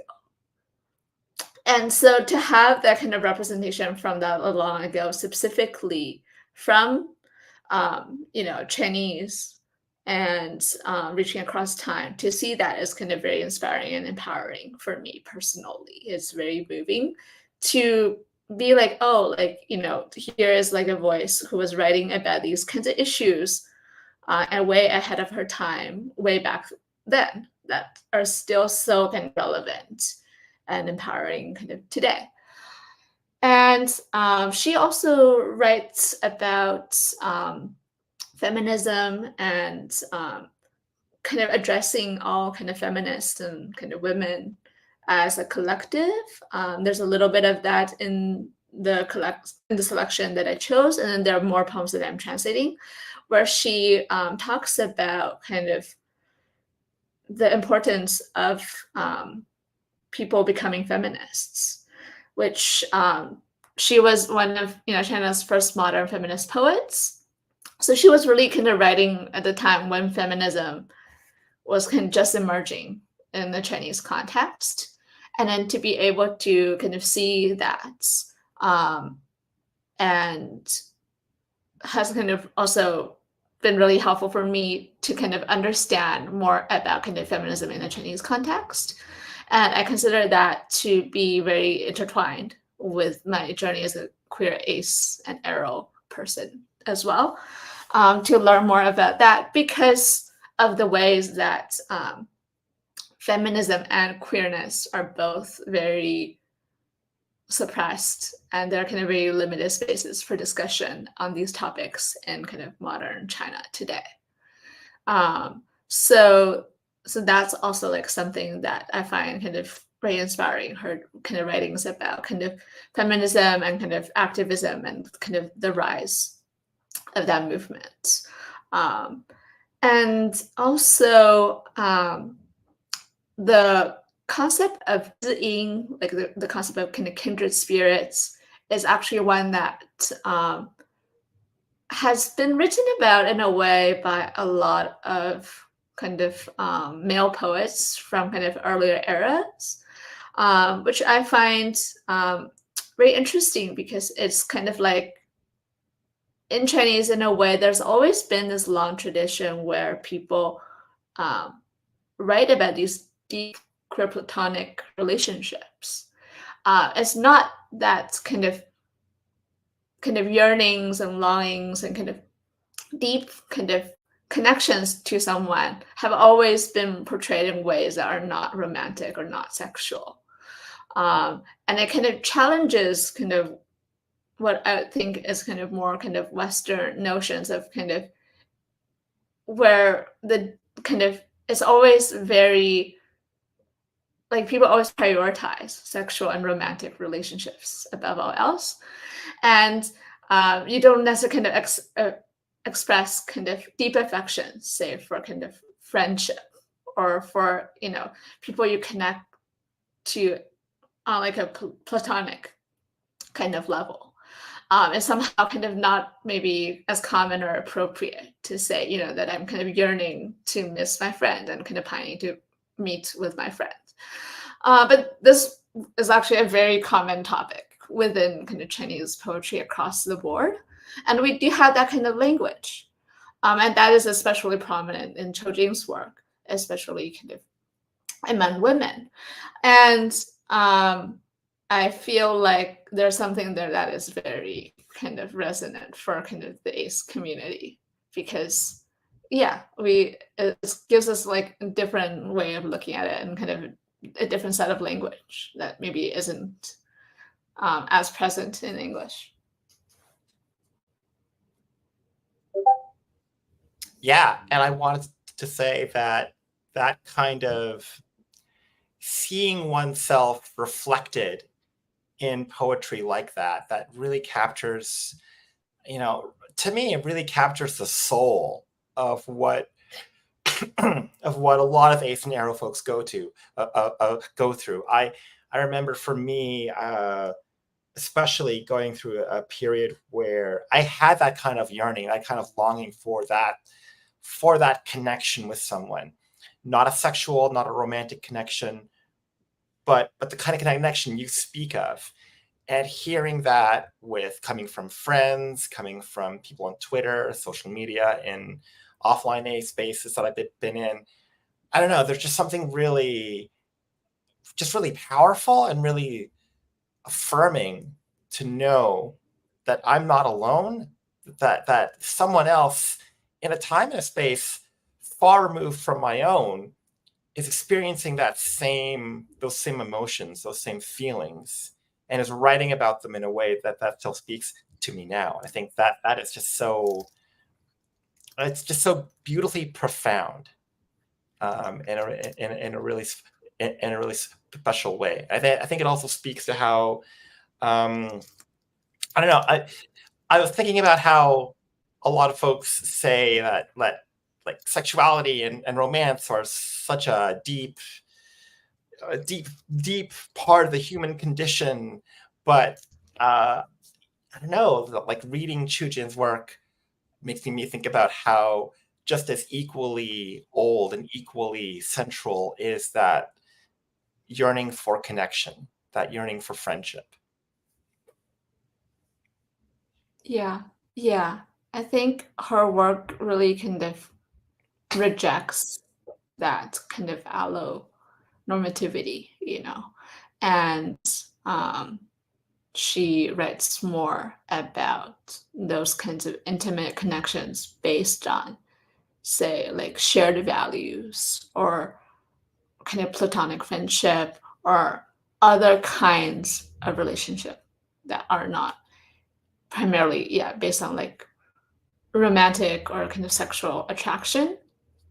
And this is especially important at the time as well, because in her era, women's kind of role in society were defined often in relation to kind of based on kind of marriage or based on kind of your patrilineal kind of line in terms of, who your father was, and in terms of kind of who you were married to, and in terms of who kind of how kind of your kind of the family clan system that was very much based on like a patriarchal kind of system and lineage. And she rejected that by kind of focusing on these other kinds of relationships. Yeah. And I guess it's more for my own interest, but are there other Chinese poets who have also captured that similar spirit of subversion, of rejection of norms, of queerness that you've seen in Chujin? I think I've seen a lot of poets who write about the concept of ziyin and friendship, and that's something I'm kind of keeping an eye out for in the future as well. And I think some of them, for example, maybe the poet Li Qingzao, who was writing like in the Song Dynasty, so that would have been about maybe 800-900 years before Qiujing's time, so quite far back. She also wrote about some of these kinds of topics as well. So I'm kind of very interested in that. And I also have seen, a lot of male poets write about the concept of ziyin, as I mentioned earlier. So I'm kind of interested in looking more through that to see kind of if there are kind of representations of queerness and of kind of asexual, aromantic kind of yearnings for connection. Yeah. I think as I was reading this, I really feel like I really can't help but feel like this is going to help maybe ignite a greater interest, I think, in these poets. especially among queer audiences. Again, just because I'm just really struck at how just how resonant the themes are, the writing to me in this setting versus when they lived. And yeah, again, just going back to how powerful it is to be seen in the media that you watch, in the media in the media you read. As I was reading through the book, I think I was also really kind of struck by one other poet who you translated, and that was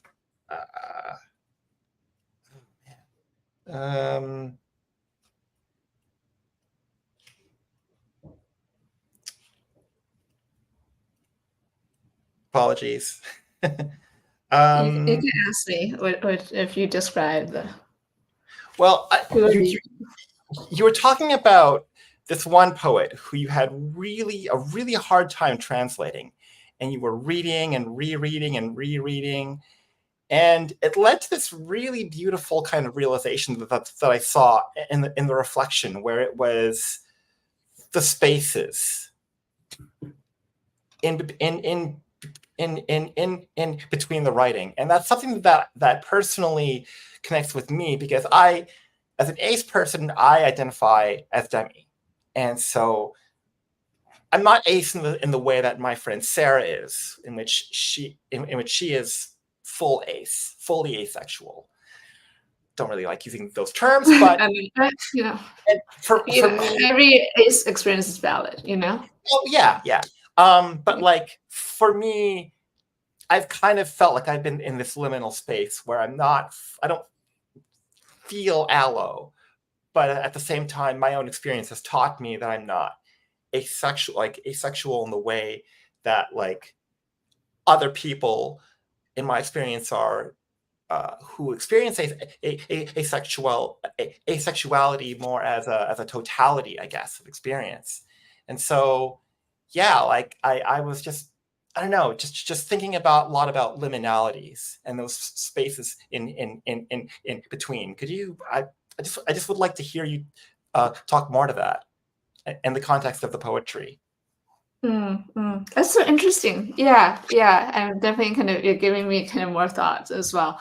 So, kind of for folks who are kind of not familiar with this poet, I'll just say a little bit. So, Justin is talking about Fei Ming's poetry, yes. And Fei Ming was a poet who wrote primarily, I think, from the 1920s to the 1940s, and has always had a reputation in Chinese literature as kind of the very elusive, misty, abstract, hard to get kind of poet, who is kind of very beautiful, but like very kind of difficult to access and to understand. And I was very intrigued, by that reputation when I first kind of came across it, because he was kind of known for that. And I started kind of translating more, and one of the challenges I kind of ran up against is kind of how do you translate ambiguity? How do you translate kind of elusiveness? Because when you translate, you're trying to capture the spirit of the original. So you don't necessarily want to over-explain or kind of fill the absence or ambiguity that might be intentional with things that are not there. So it became really important for me to kind of preserve that, those kind of spaces. And to talk a little bit more about the reflection essay about that poet in the book. But in kind of Chinese culture contexts, and also in Buddhist and Taoist kind of philosophies, absence and kind of negation and kind of emptiness are actually not inherently kind of negative things. They're actually more like positive or kind of neutral kinds of qualities.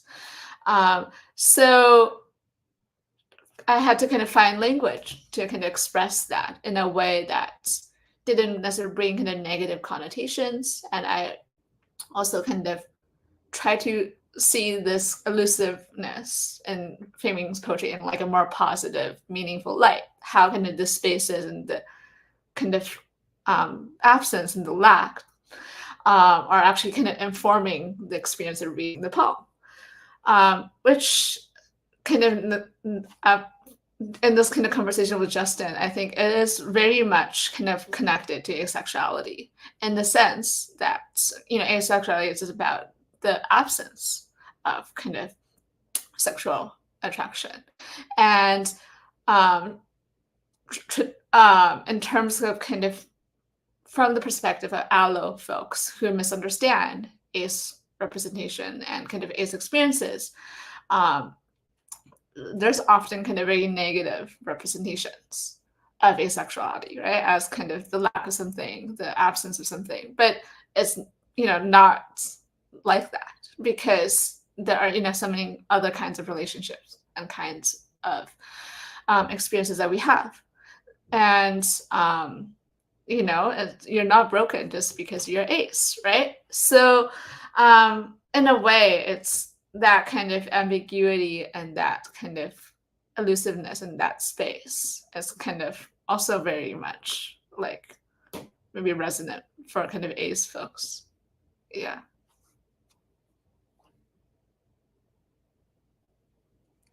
Yeah, I mean, ambiguity. I just hearing you talk really made me think about how I think on one level there is, I don't really know how to say it. English is just so limiting, but like the the kind of mystique, the opacity of asexuality. We try to talk about our experience with relationships, how we view relationships, how we experience relationships. And there's this kind of general, like, people just don't understand asexuality. They don't understand aromantics, because it's almost like we exist outside of their mental model. And that, to me, is kind of the fascinating parallel to Fei Ming's work. That kind of hard to getness of it, but also, like that idea of the lack as negative versus the lack as positive. And I think that's really powerful. Something that I've been really thinking about a great deal is, for me personally, the power of language in how we define ourselves. And something that I was kind of been tumbling in my mind is how a lot, much of the common definition of asexuality that I see bandied about in popular media and resources and all that is the lack of, we don't have this. We are missing something inside of us that we should have, but we don't have it. And that contributes to that idea of, oh, I'm broken. But instead, viewing that as something positive, something that is a source of beauty. I, by way of Sharonda J. Brown's book, which we talked about in the last session, I got really turned on to Lisa Orlando's Asexual Manifesto, and that idea of asexuality as sexually relating to no one. It's not a lack, it's just who we are, and we are complete people, complete beings. But part of that completeness, I feel, is that ambiguity. It's asexuality as a spectrum. It's not just the binary, not asexual versus asexual. It's just that there's this range of experiences that exist between. It's almost kind of quantum in a sense. And that's kind of how I've experienced asexuality.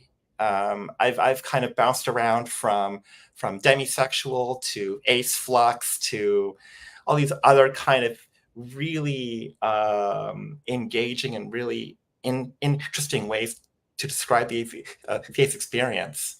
And again, it's just so edifying and so powerful to see that kind of ambiguity reflected in in Chinese poetry.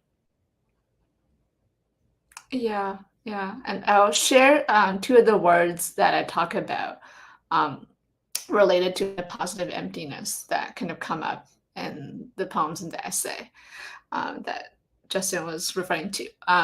One is Kong, which is from kind of the Chinese translation of like a Buddhist concept that is kind of about kind of embracing the kind of ephemeral, fleeting, kind of changing kind of nature of things.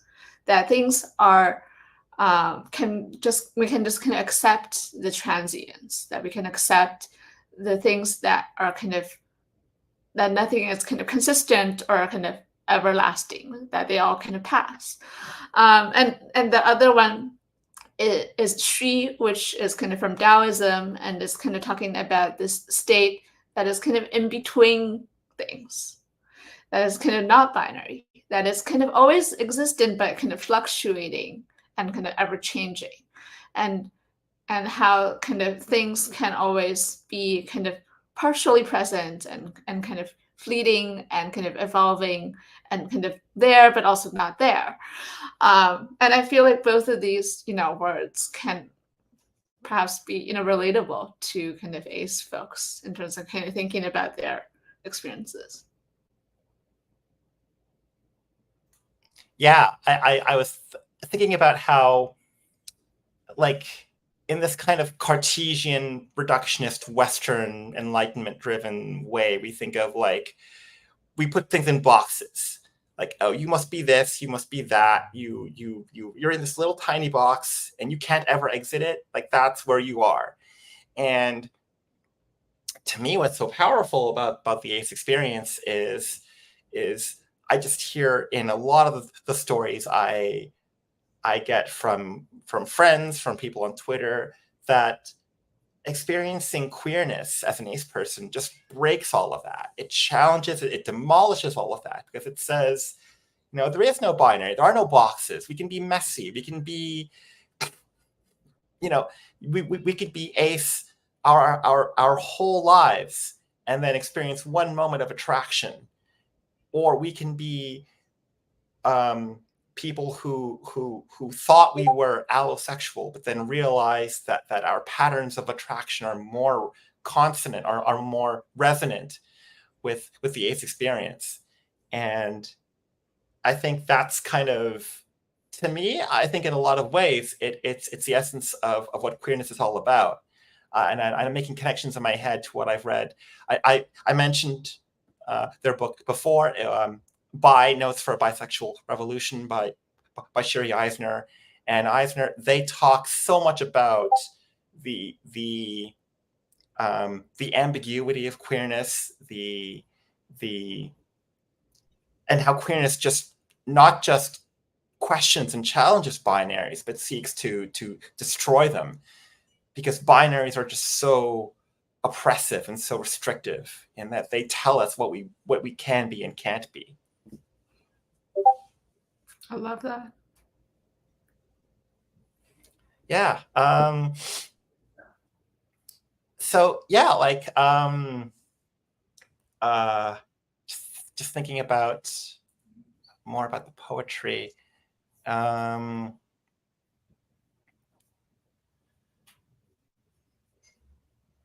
think we kind of talked about like Chujin, informing your own journey in asexuality. Kind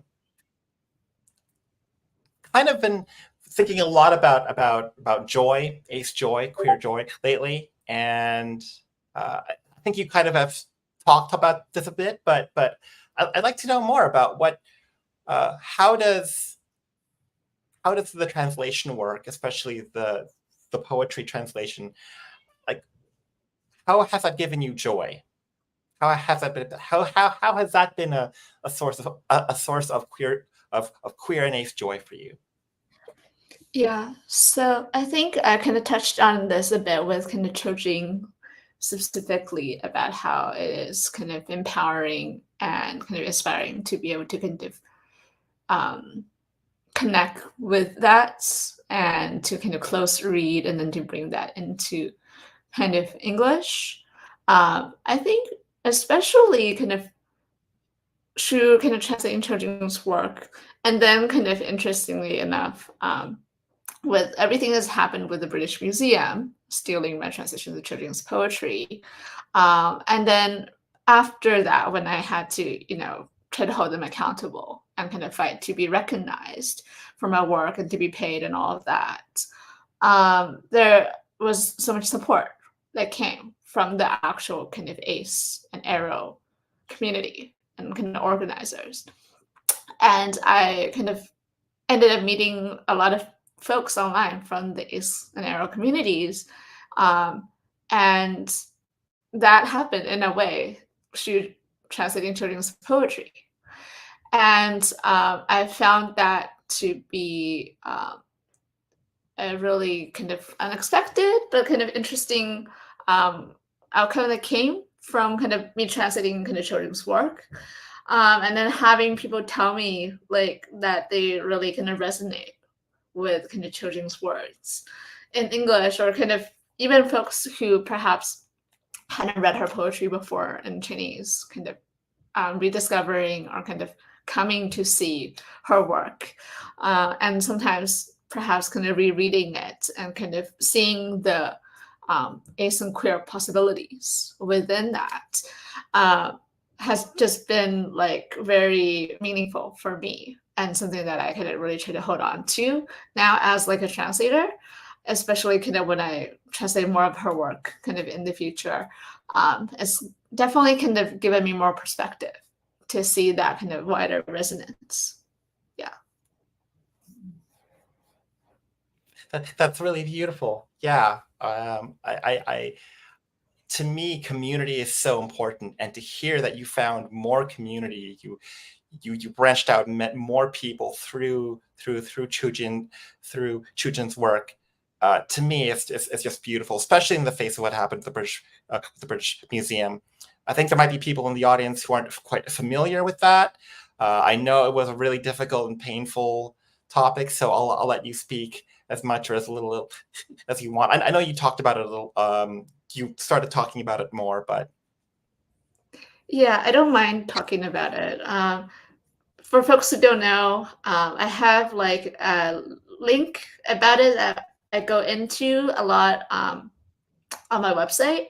So that's where I direct people to. If you just go to yilingwang.com, and there's a page about my fight with the British Museum. But long story short, I was translating, Chojing, this feminist poet's work.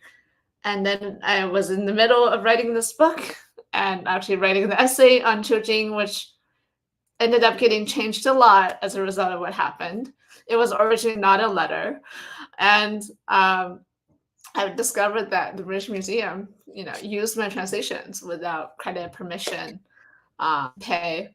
And it kind of was just really shocking, and a lot happens, and I spent 2 months like fighting them, and ended up having to fundraise for legal support as well before the British Museum finally apologized and kind of restored the work and everything. So, and kind of shoot at that, there was a lot of help from ACAR and folks from the ACE and Arrow community, which I really appreciate. And it was just like very moving to see that community support. Yeah. Yeah. Just getting some really great questions here. But I did want to ask one more question before going into Jenny's question. From your experiences, from everything you've been talking about working as a translator, for people who kind of want to go into this work, what kind of advice would you have for them? What words would you have for folks wanting to pursue translation work? Sorry, I didn't catch the last part. Could you repeat? Oh, yeah. I guess my general question was, from your experience, what what advice, what words would you have for folks who want to pursue literary translations in the same way you do?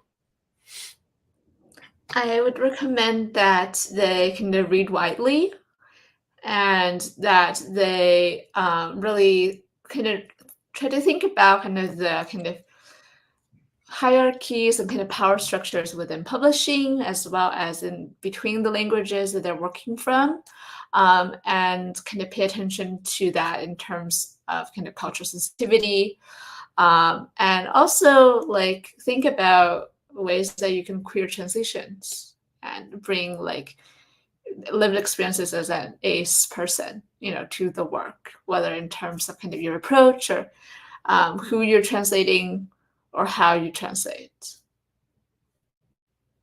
Yeah, and I think the idea of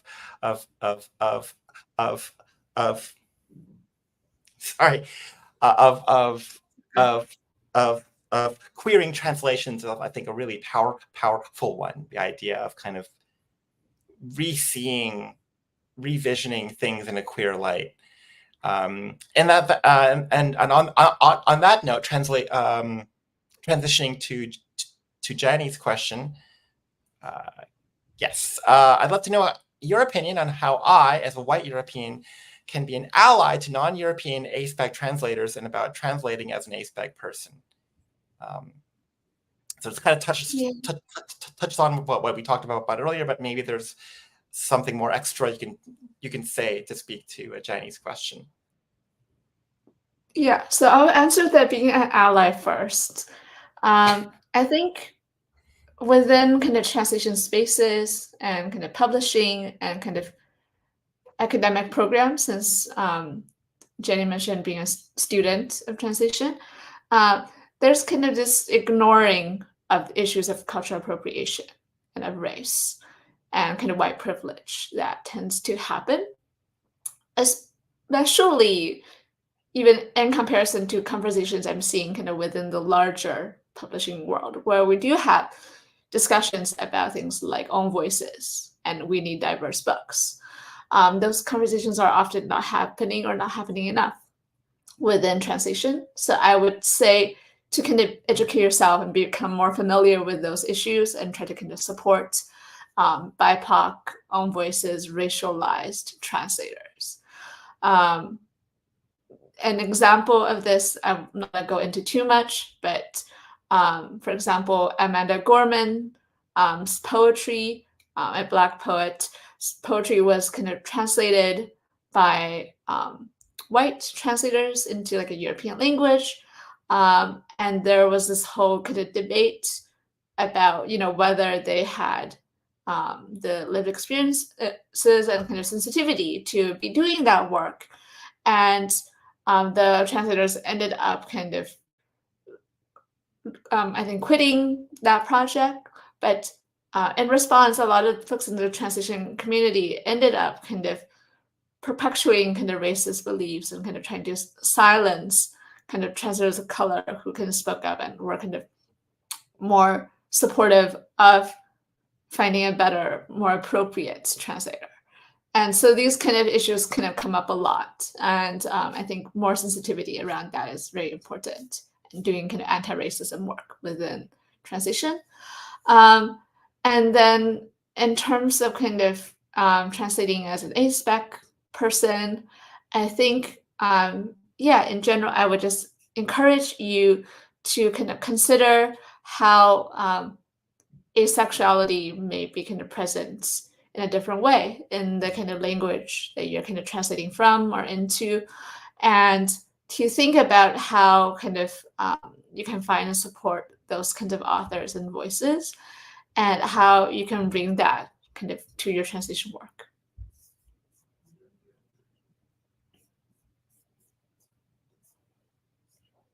Yeah, thank you so much for that, Elin. And I was kind of thinking back to a point I was talking about earlier in our chat, where just asking instructors for, hey, like in our classes, you're using these examples. do you have any examples of translations done by BIPOC translators? In a lit class, hey, like, do you know of any examples of these points that you've been teaching that use translated perspectives, or at the very least queer and BIPOC perspectives? Because again, a lot of these examples tend to be very white and very normative. Thank you so much for that, Jenny. And yeah, if we are coming up on time, but yeah, if we have a couple more questions, please feel free to put them in the chat. But as we are kind of, I guess, getting close to the end, Yelin, I just want to say again, thank you so much for being here. Thank you so much for this time, and thank you so much for putting your book out into the world, and for introducing a lot of us to these brilliant and amazing, luminous poets. Thank you so much. It's just been an honor to chat, and I really appreciate, all your thoughtful questions, and also reading the book and kind of hearing your perspectives as like a fellow ACE person. It really means a lot, and it's just been like really like nourishing, to have these kind of conversations and to be in this space. Yeah, and I'm really hoping, I'm really looking forward to having more of these seeing more of these conversations come to the fore as I'm just hoping to see more translations, just more in the literary space in general, coming at this from an ACE perspective. And I don't know, maybe we'll see your book in Canada Reads. It's not very Canadian. And I'm kind of making a joke because a lot of Canadian folks are very obsessed. In Canadian publishing, they're very much obsessed with things being by Canadian authors. And there's this whole controversy going around at the moment where kind of Canadian translators are being kind of ignored or kind of thought of as not Canadian enough for kind of translating non-Canadians. So that's a whole nother topic, but very much links to the anti-racism panel. Oh, very much so. And I would say, I mean, oh man, this is kind of like another hour, but like talking about how, in a lot of ways, the translation, I mean, not to take away from Chujin and their voice, but it's very much also your voice too. It's Chujin and you out there in the book, and that makes it, I think, that just adds an extra layer of beauty, of ambiguity, and I would say Canadianness to it. I mean, yeah, I'm Canadian, so I consider it to be Canadian. There we go. Maybe before we wrap up, I just gonna give a quick shout out. So yeah, the Lantern and the Night Moth. If folks are interested in checking it out, it's available now. It came out on, I think, Tuesday, on April 2nd. And please support your independent bookstores if you do get it. For anyone, any Canadian folks out there, Canadian Independent Bookstore Day is April 27th. So as Yelin said, go out there and please support your independent bookstore. For any folks in the Toronto area, Another Story Bookstore is an awesome place, an activist bookstore that has tons of disability, queer, BIPOC stuff. It's where I got my copy, my pre-order. Thanks to them, and thanks again to you, Yelin. Thank you so much. Take care. Bye. Bye.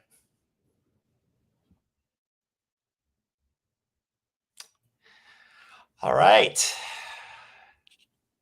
To all of you out there in IAD land, you thought you'd gotten rid of me, but you have me for another hour. Too bad. The Justin Show. It is very much the Justin Show. I was going to have a hat with a bunny coming out of it. No, a hat with like garlic bread coming out of it and cake and stuff. I love it. So I just want to welcome Jenna to the Justin Show. And that was our outgoing guest, I guess, co-host was Yilin Wang, who wrote the, again, not only wrote but translated the amazing book The Lantern and the Night Moths. Jenna, I actually thought of our wonderful great friend Ellen Huang. I want to buy them a copy of this book. It's just so freaking good, and they'll love it. To me, just resonated a lot with our own private chats and their own. Well, I guess our general struggles with finding connection in a world, in an allonormative world. So Jenna, what are we going to talk about for the well, hello everyone. For those who don't know me, my name is Jenna DeWitt. My pronouns are she, her, and I am online at invisiblecakesociety.com, where I curate resources around queerness, around Christianity, around aromanticism, asexuality, poetry. I post like podcast episodes I've been on, even pop music. I've been on podcasts talking about Taylor Swift and anxiety and ADHD and things like that. The Enneagram. So basically my thing is anywhere, neurodivergence, disability, wherever you feel invisible in life, like taking it from invisibility that sometimes we ACEs experience, then let's all get together and let's share our resources and how we can help each other. And I'm really waiting for, I don't know if maybe you've had them in the US, but there's this book series which is like philosophy and blah, and like I'm just waiting for maybe you to write this book, which would be like Taylor Swift and asexuality or something. Oh man, yeah. I can write a lot of books about Taylor. I'm not a Swiftie, but I'm sure if anyone could write that book, you would. Kelly Clarkson. If you've heard, Kelly Clarkson went on some podcasts recently about her new album, and she sounds really demisexual to me. Oh my goodness, here we are out there projecting on all our favorite celebrities. I do not think Taylor is in any way aro or ace at all, but I do think she is an Enneagram 3 achiever type and the oldest daughter kind of, get that niche there. We got all of our things that we project ourselves onto our favorites. So I cover a broad variety of things, but mostly Invisible Cake Society. The most relevant thing for you all here is that I do post some ACE resources there. Yeah, and so like speaking of being ACE, Yilin and I talked a lot about ambiguity and about that kind of messiness, if you will, of being ACE, of being aro, not fitting in boxes. And when we talked about doing this segment, you also talked about the messiness of not fitting in boxes. So I'd love to hear you talk more about that. So there's a concept that a lot of people on the internet do is like a word of the year. And my word of the year last year was complicated, as in letting myself be. And I think that's really core to the heart of queerness and of neurodivergence and disability, that we don't have a lot of simple boxes. It's really easy to go say, oh, I have anxiety, I have ADHD, I have this, and have a clear label for it. It seems really simple and just wrapped up with a box. But what happens when you have intersectional identities? What happens when you have something that kind of fits in one area, but not really in another? I'm not really autistic, but I'm not autistic either. And so it's, where do you fit when you are a spectrum, but kind of more on the straight up aro side, but then also experiencing some vague attraction. So that's where the split attraction model really fits in really well if we expand it beyond maybe its original definitions.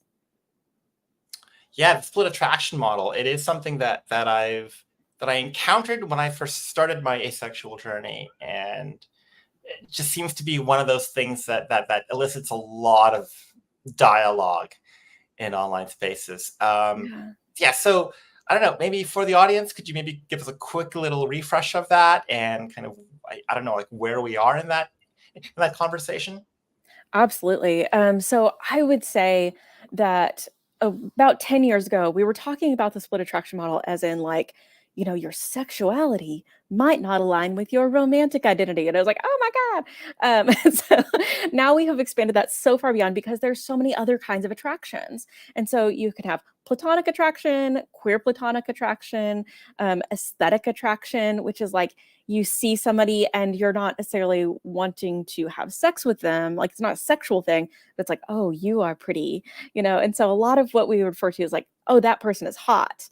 It's like, well, I'm not thinking of them as hot as far as like, I want to have a sexual relationship with them or there's something sexual going on in me.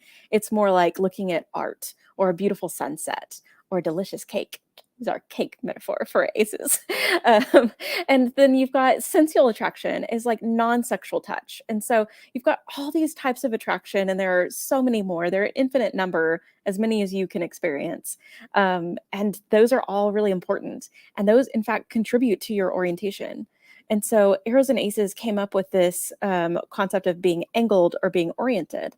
And so typically when you talk about being an oriented arrow ace, it means that you don't experience any romantic or sexual attraction, and you do experience some form of platonic or aesthetic attraction, sensual attraction in a specific way, whether it's biromantic or, or biplatonic or whatever you want to like call it. And then you have the angled side, which is more like your gray sexual or gray romantic or demi. And that's kind of the way that when you do experience rare attraction, that's kind of how it is. If you're demisexual, but that demisexuality doesn't really show up with men and you're a woman, maybe you would be a lesbian angled arrow ace, and so there's a lot of different ways.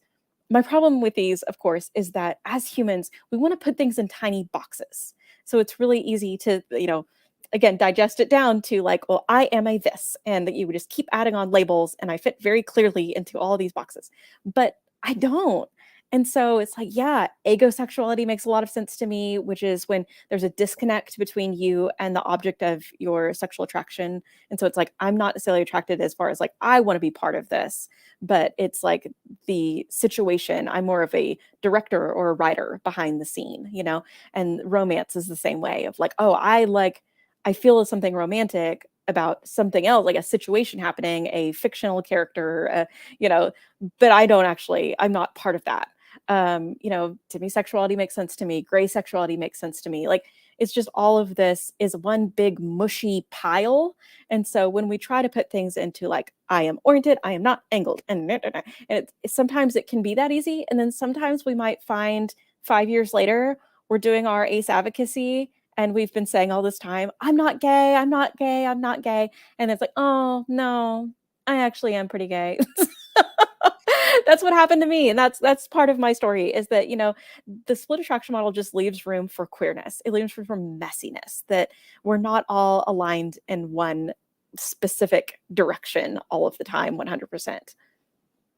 Yeah. And I think that really, that really speaks to how kind of I started and how I've progressed in my own asexual journey, in which I was kind of trying to understand where I was in the context of, thinking a lot about about the people who I was attracted to, the people I had relationships with.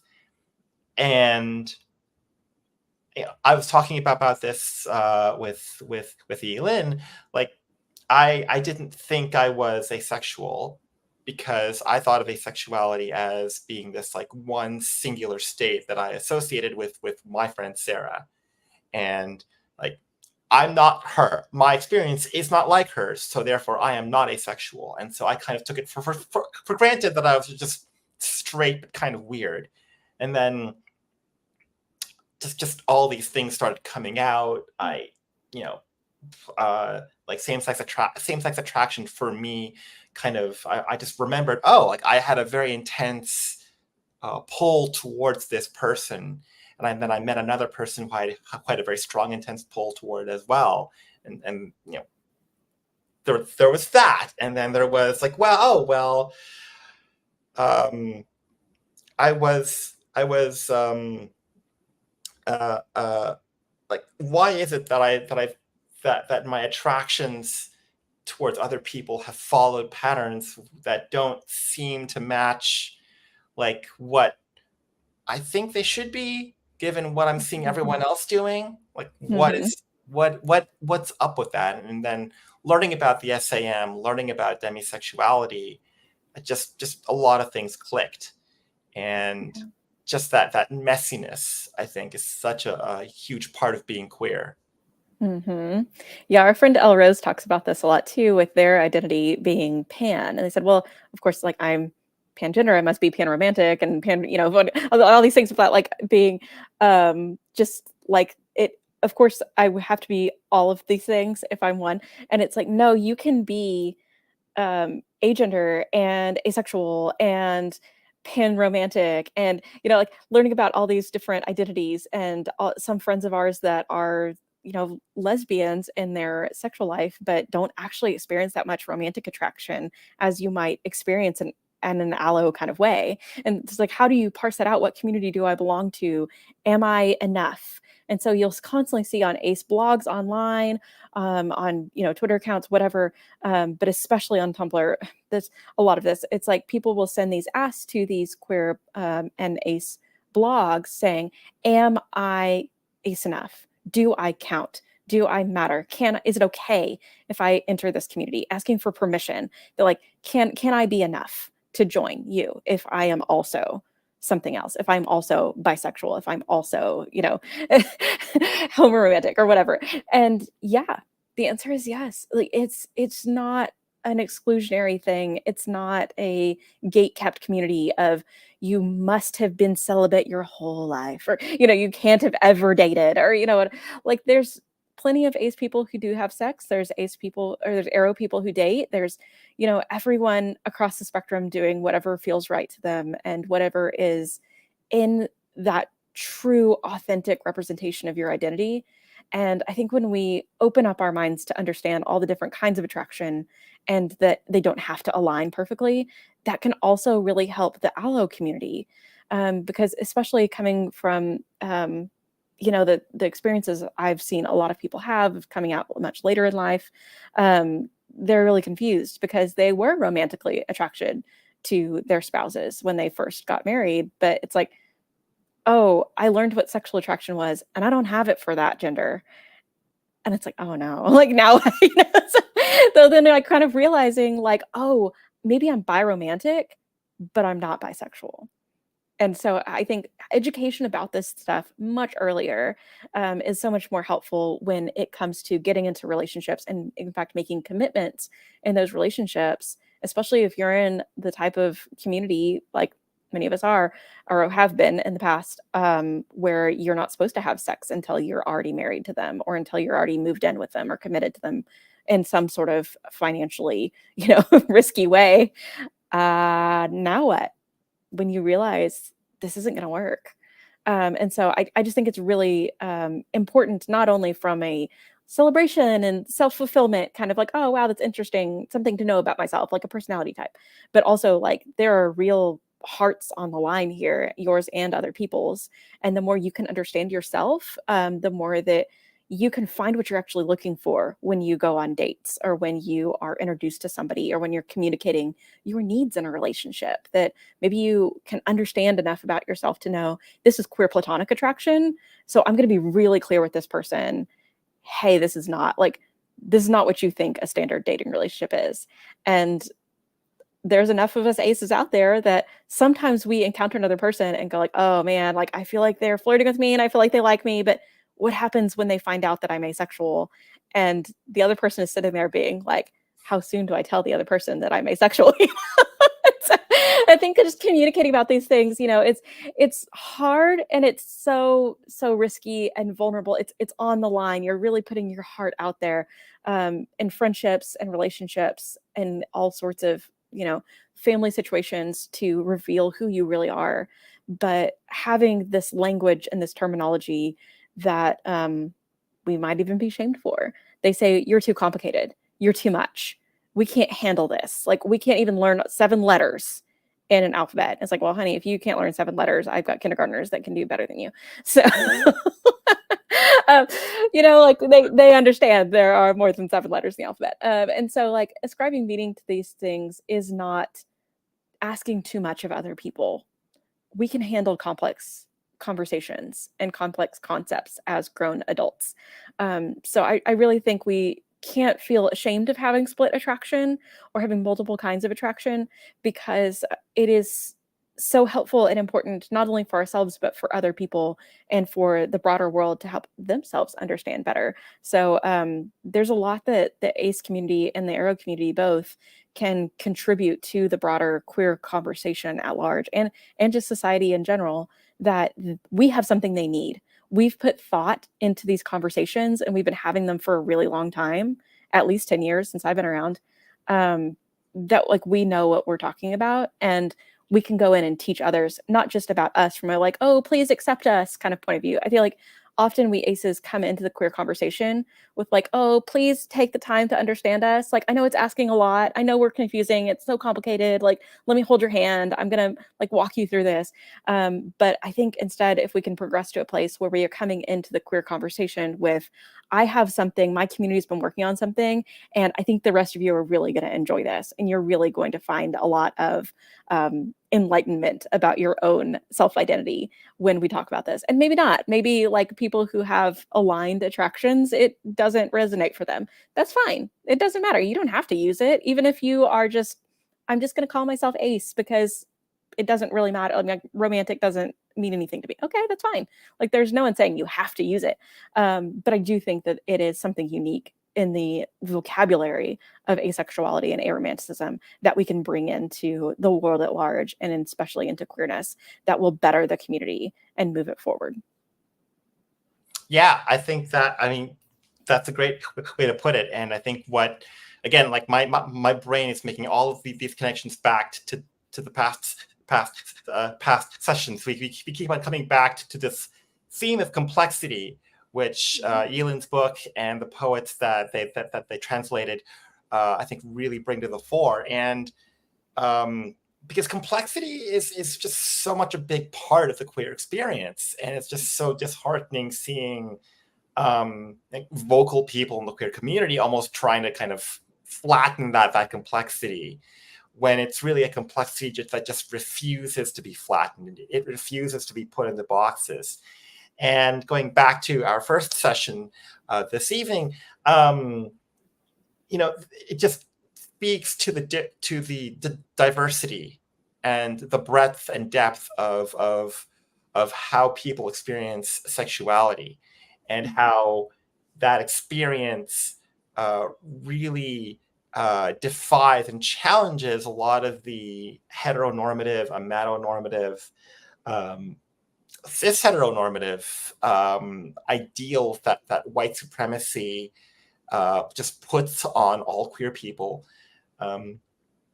So yeah, I think I really feel like the ACE community, through people like Elin, through people like folks we had at the panel at the beginning, just so much that we can add to the conversation in terms of enriching the queer experience. Mm-hmm.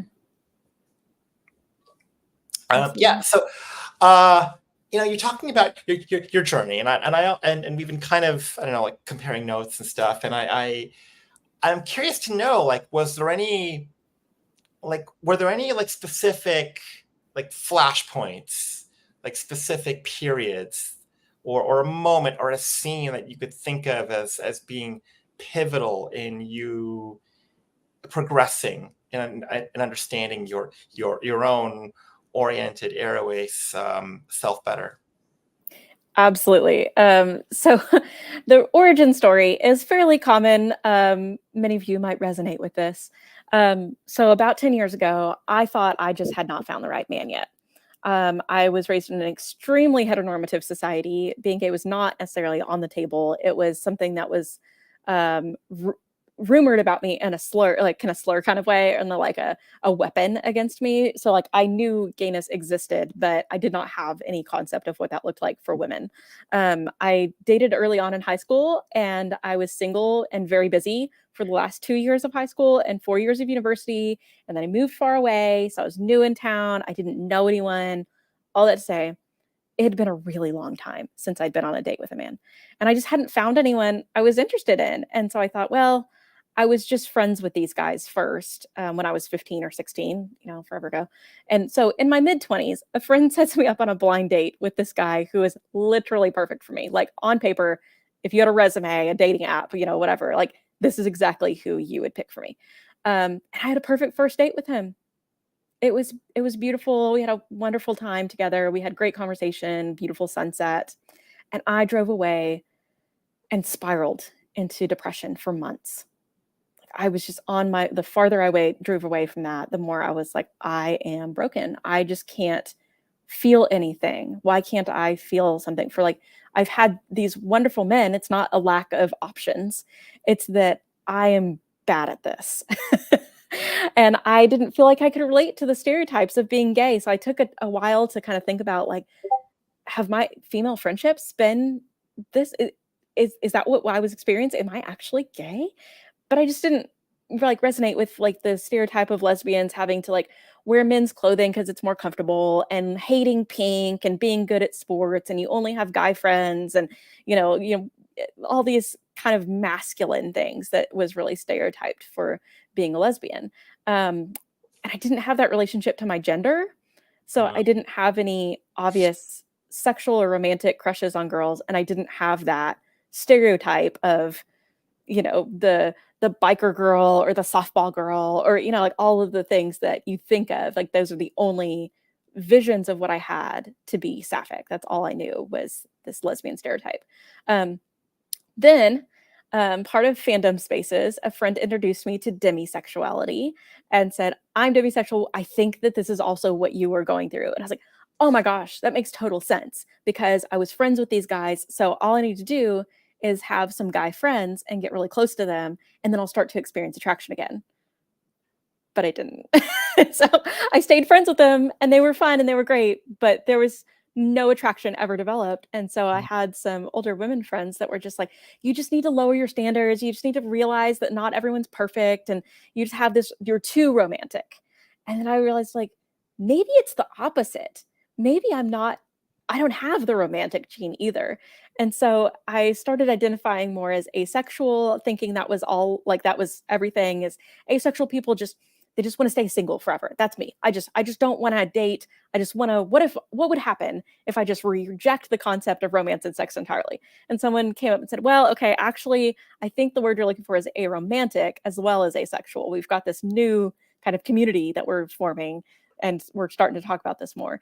And so I identified then as aromantic and asexual for years. I'm talking 9 years. I mean, a long, not quite 9, but I mean, it was a long time that I even I came out. I started doing advocacy under my birth name. I started, putting myself out there as my real self, doing, in-person advocacy. And I was like, I am aro ace. I'm not gay. I'm not straight. And somebody's going to have to live with that ambiguity in the middle of that. I don't fit into your binaries. Thank you very much.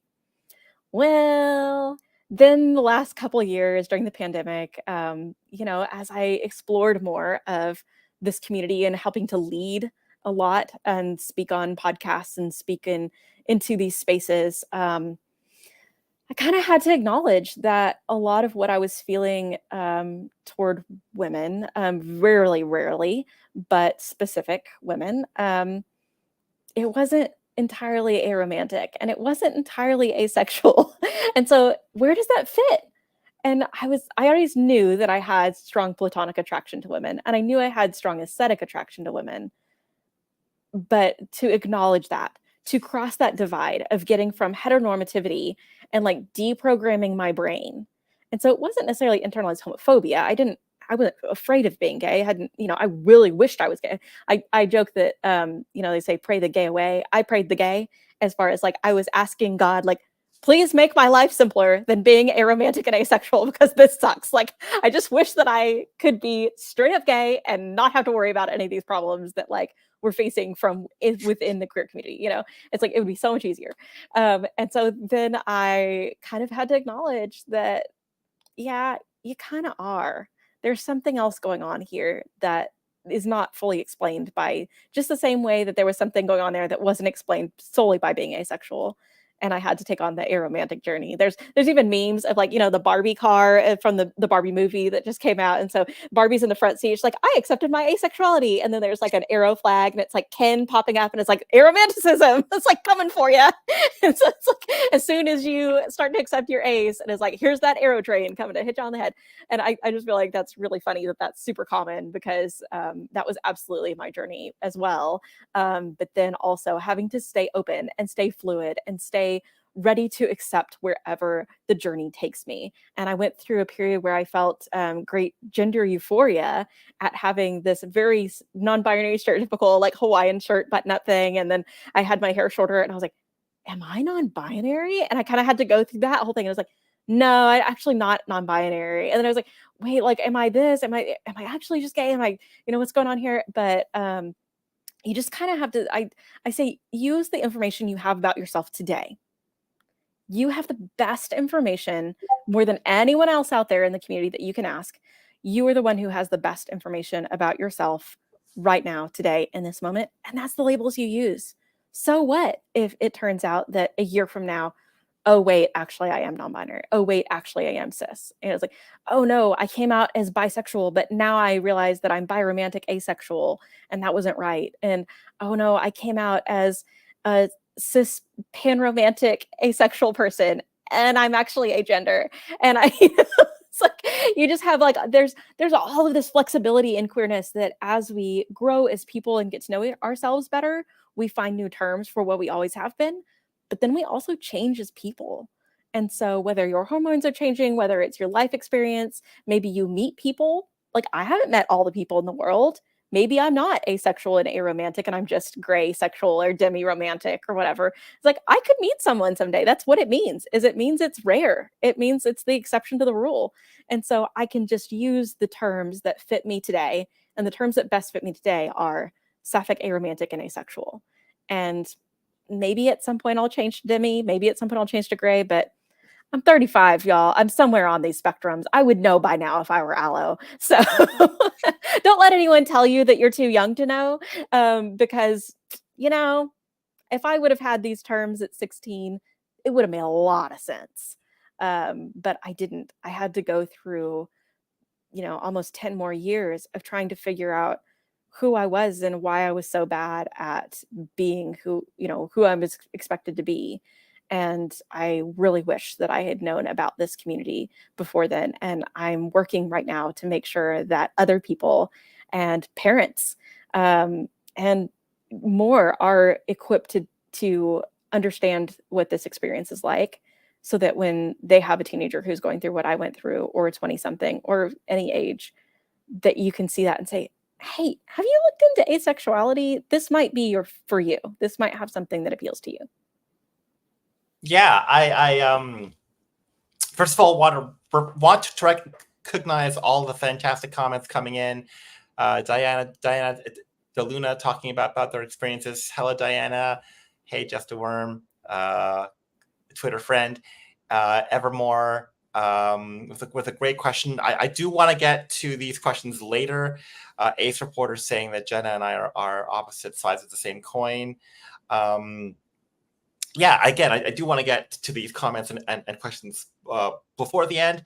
But I did want to ask you, because like you've in your journey, you've gone through a lot of identities, tried on a lot of hats, tried on a lot of boxes. And one of the things that I've noticed in my own experience in looking at and hearing, reading the experiences of others is kind of this sort of, I don't know, existential panic. Like, oh my God, I'm experiencing this. What if I'm not this? And I just kind of want to ask you, like, at any time in your journey, were you feeling kind of threatened? Was this sort of like threat to your personal being because you thought, because you had this moment of, I'm this, but now this happened. Oh no. Oh man. Well, it's so funny because this is so neurodivergent of me, but it's actually euphoria. And so it's like I love getting new labels. Like I love it so much because it's like this whole like I'm not alone. Someone understands me. There are other people like me in the world. And that is an incredible feeling when you're finally like, oh, I don't have to carry the world on my back alone. I don't have to struggle alone. I don't have to complain and explain and, try to rationalize my experience and explain it away using these other pre-existing labels. And maybe I'm just, or maybe what I'm actually is, or maybe I'm trying to conform to. And you get all of these anxious thoughts that spin around for so long. And then when someone says, no, there's a word for that. There's a whole community out here. Here are resources, here's support. We even have a whole pride flag, just for you. I feel like that is such a feeling of home and knowing an identity and having that weight taken off of like, oh my God, I don't have to do this alone. I think that's what it is for me. So I love experiencing new labels. It's actually more grief for me when someone says like, well, that doesn't really fit here and it doesn't fit anywhere else. So good luck. Go find your own, like make your own terms, find your own community, start leading, and maybe somebody else will join you. That's what feels really depressing to me is having that weight put on our shoulders to be like, maybe you are the only one because I don't know anyone else like that. But I think when we can raise more awareness of the variety of ACE experiences, that there are so many ways to be ACE, there's unlimited ways to be ACE. That everyone has a seat at the table and everyone belongs here, regardless of where you fit on this spectrum. I think that can be so much more welcoming and euphoric when somebody discovers like, oh my God, I'm asexual, or like there's a deep grief, I think. This is very gendered, but Canton Winter is doing a lot of research around aromantic experiences of women and asexual experiences of men, and how like for women, there's a whole sexual baggage that gets put on us with purity culture. And you have to be appealing to men, but not too much, but you have to do this, but you can't do that. And there's all these rules, and it's your fault if you're too sexy, but it's also your fault if you're not sexy enough. And so for us, like there's a lot of anxiety around sexual things. So I've had a lot of women say like, God, I wish I could just be asexual and just not have to deal with this. It's the same way we might hear like, oh, I wish I could just be a lesbian and not have to deal with men. And it's like, sorry, like can't really have to fix that for you. But then you also have that experience of aromanticism is totally opposite, because we are told from the day we are born that your entire purpose is a mononormativity. It's romance. Like your whole reason for being is Prince Charming is going to come and he's going to save you. And that's the day you become a real human being.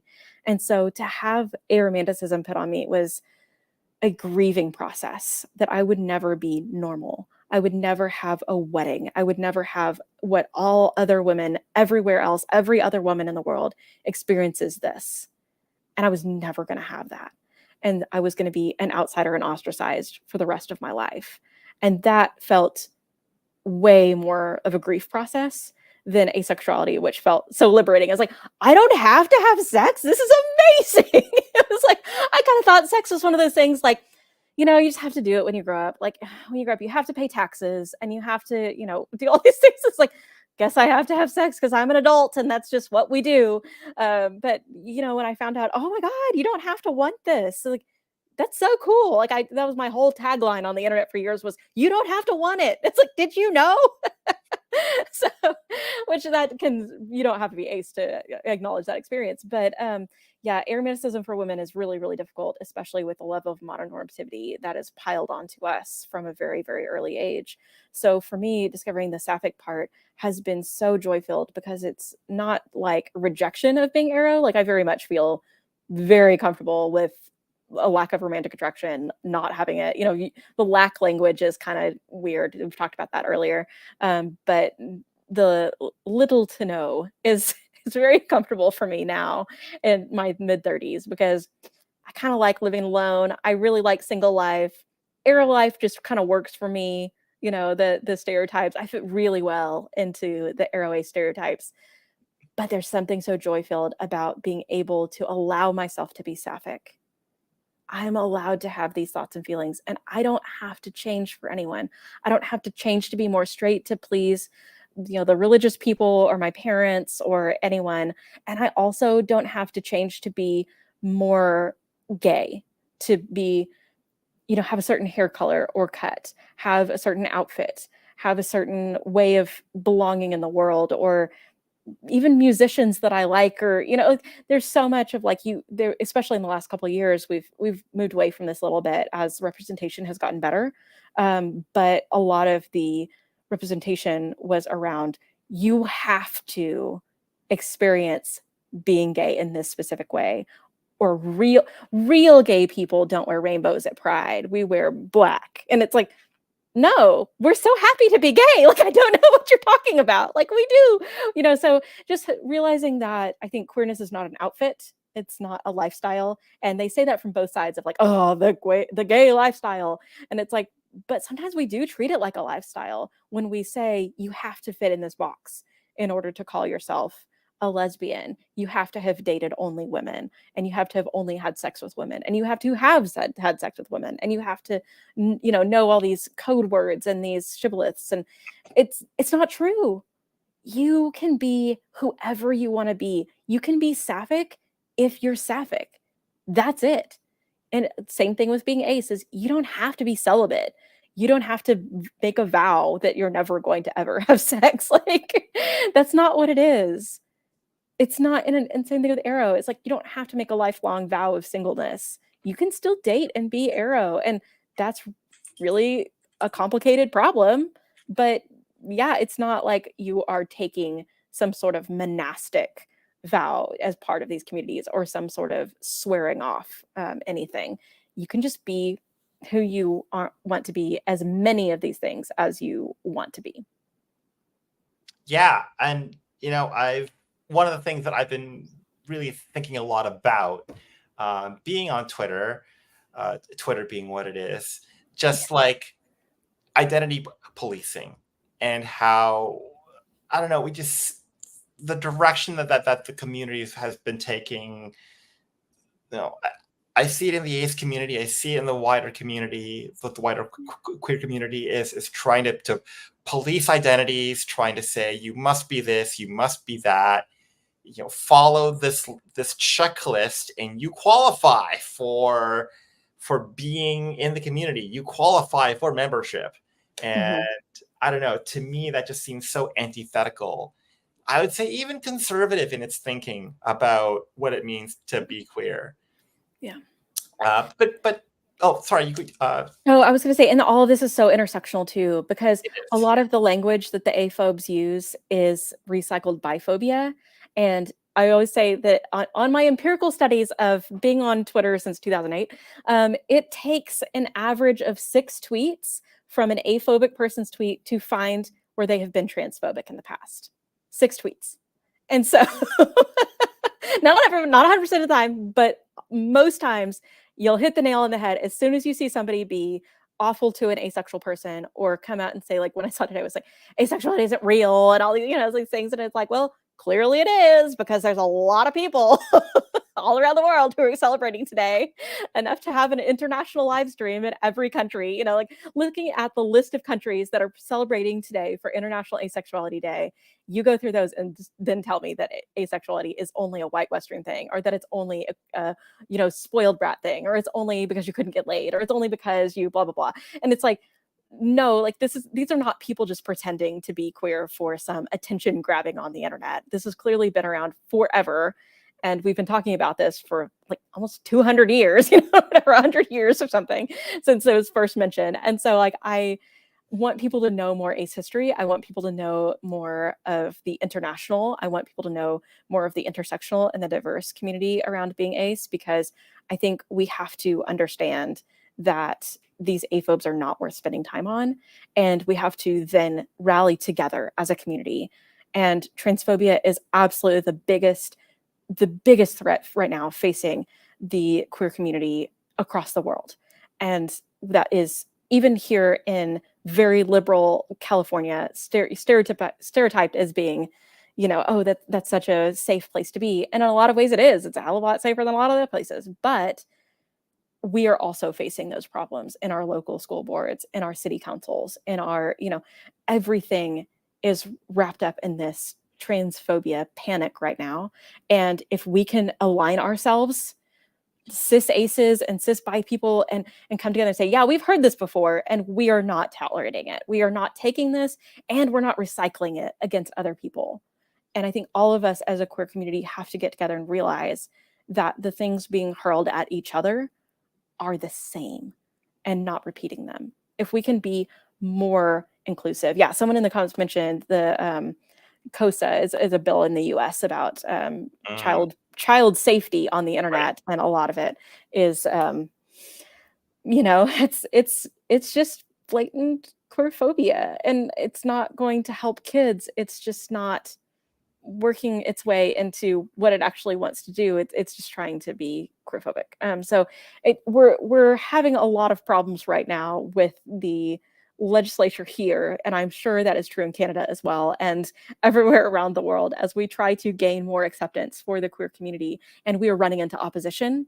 We are not going to face this alone. We can't face it alone. We cannot fight it alone. We have to unite as a queer community all together, and other allo queer people being willing to defend ace and aro people, and then vice versa, cis ace and allo people, and it goes around. Everybody has to support each other and not tolerate any of this exclusionism or bigotry, because we have to realize we are so much stronger together.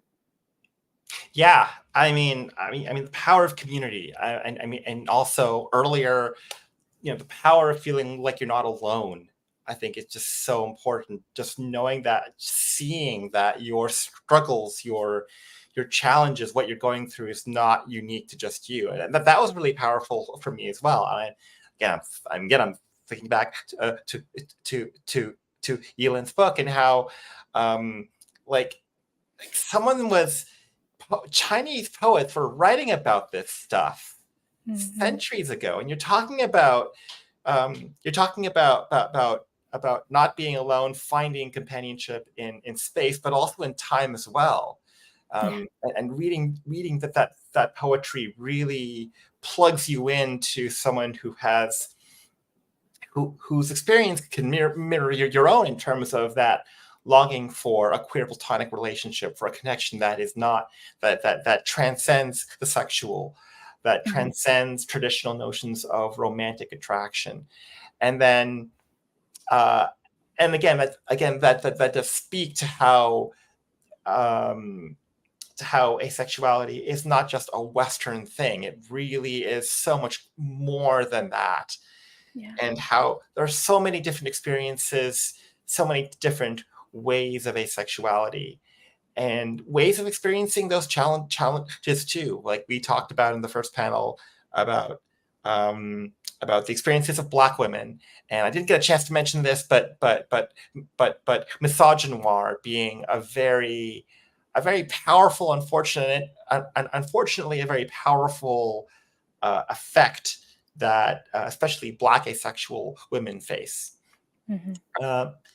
Yeah, so I guess, yeah, I think, and also, and I keep name dropping them, but Sherry Eisner in her book, in their book Bi, talks about how, in a lot of ways, we think about our queer journeys being very linear.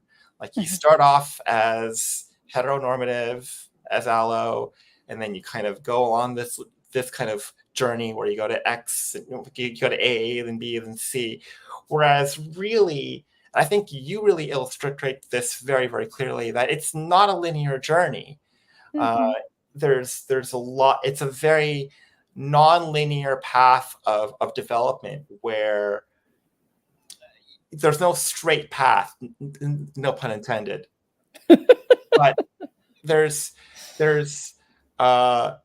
it's a non-linear path, and it's not a place where you're going from A to B. It's a place where you're always traveling. It's a place where you are always in motion.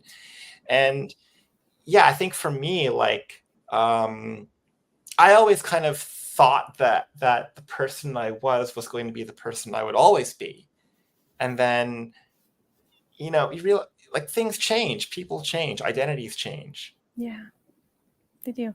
And it's amazing how when we encounter more aces, our possibilities open up. So like I have a friend and a mutual friend with Ace Reporter here. We have a friend who's in her 50s and she's not aromantic, but she is asexual and is in a queer platonic relationship with a woman who does not live with her.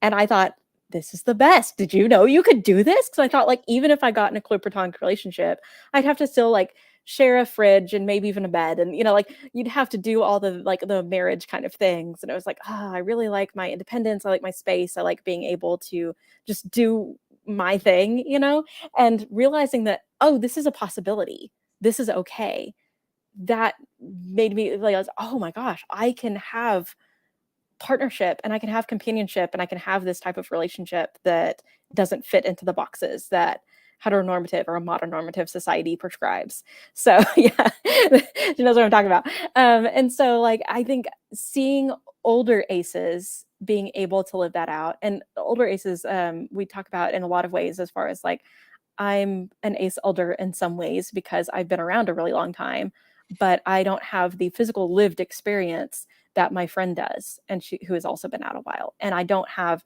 maybe the experiences that teenagers have had who've been out, they're maybe in college now and they've been out since they were kids. And it's like, that's incredible. I need to learn from your experience because I never had that. I didn't have the opportunity to have that. And so when we have these multi-generational relationships in the aro and ace spaces, but in the queer community in general, we have such a broader grasp of history. My older lesbian friends who've been there since the 60s, literally, like has been out since she was very young, and just turned 65 today. And so learning from her experience of what it's like to be sapphic and why lesbian separatism was a thing and why these communities grew up and why it's politically advantageous for some of these feminists to claim the lesbian label and then use it as transphobia, and like where that deviates from the lesbian community that she is familiar with and grew up. Like it's just like learning about all this history and being connected with the broader queer community means that we are not isolated and we don't have to experience this box that the internet tries to put on you of this is what a real queer person does and real queer person looks like, because we are so intergenerationally connected that we can say we know that that's not the way it's always been. But then also having the broadness that as we grow as elders into this community, we're not shutting down the next generation coming along. That, like I encounter some lesbians and bi women who say like, well, I'm old, I've been around since Stonewall, and I don't really think asexuality deserves a place here. And I can't use the word queer, and I'm not including these trans people. They don't have a place, and they're refusing to broaden beyond the definitions and the terms that they knew when they were in their 20s and 30s and 40s.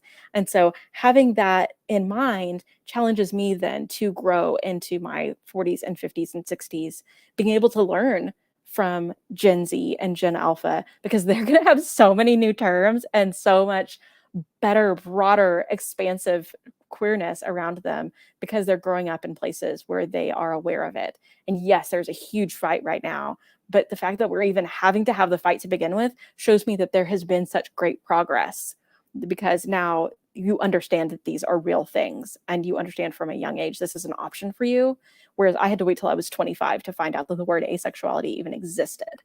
So I have big hopes for the next generation, and I just hope that we as ace elders can carry this into our next couple decades, that we are not the ones that are shutting other people out and saying that's not a real identity, the same way people are telling that to us. Yeah, I mean, oh, did I just? Oh yeah, like I'm reminded of, I think it was Cody Daigle Orion's Eighth That Advice who retweeted this. But it was like a reflection, or maybe it was me. I don't even, my memory is going. But just talking about how out of touch with our history much of the community is. I mean, you talk about having access to ace elders. Other people in the chat are talking about this too. But I mean, I didn't have that, and I suspect a lot of other folks didn't have that too. And we think about how thanks to the AIDS crisis, we lost a huge swath of the community, of the queer community, an entire generation gone. And just thinking about how, sorry. Oh, excuse me. Like how much did we lose? Just that immense bank of experience and community care and nurturing. And it's just hard because asexuality, like, it's definitely not a modern thing. It's definitely not a new thing. It's definitely not even a Western thing. And the same can be said for trans people too, for bi people too. Bronca says, bless you in the chat. Thank you so much. For the sneezing. Well, and I just want to add on that too, about the AIDS crisis was not just a virus.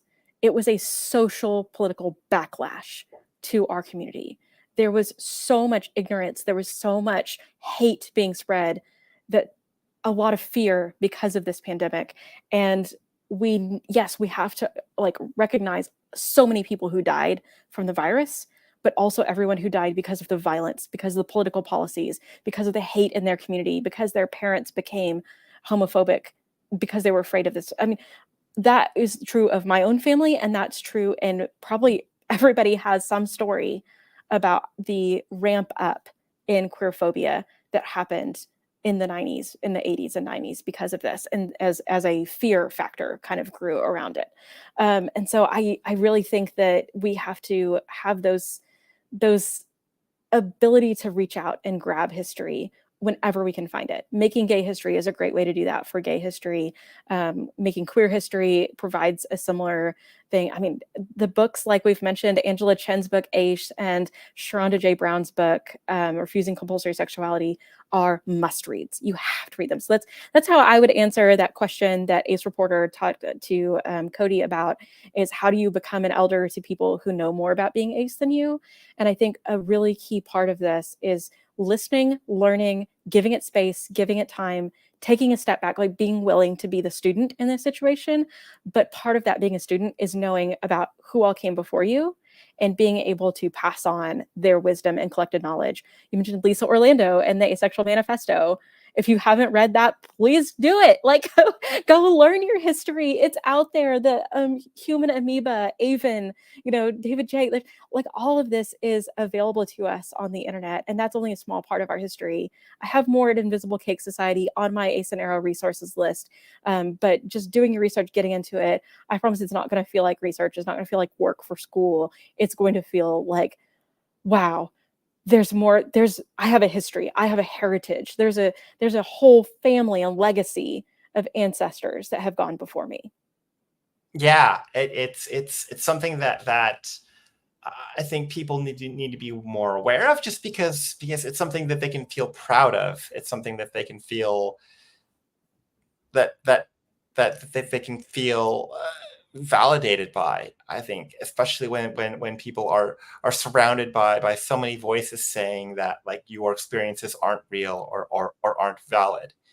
And to me, that was, I mean, it wasn't so much my offline life. I mean, there was one significant person I can think of who was, that interaction was really hurtful in terms of the invalidation I got. But like in online spaces, definitely encountering that kind of pressure. And I think that's kind of a negative aspect of the fact that a lot of our community is kind of based in kind of online spaces, but also, that's also kind of our superpower in a sense. Like, we're more connected, and we can access community, we can access elders easier.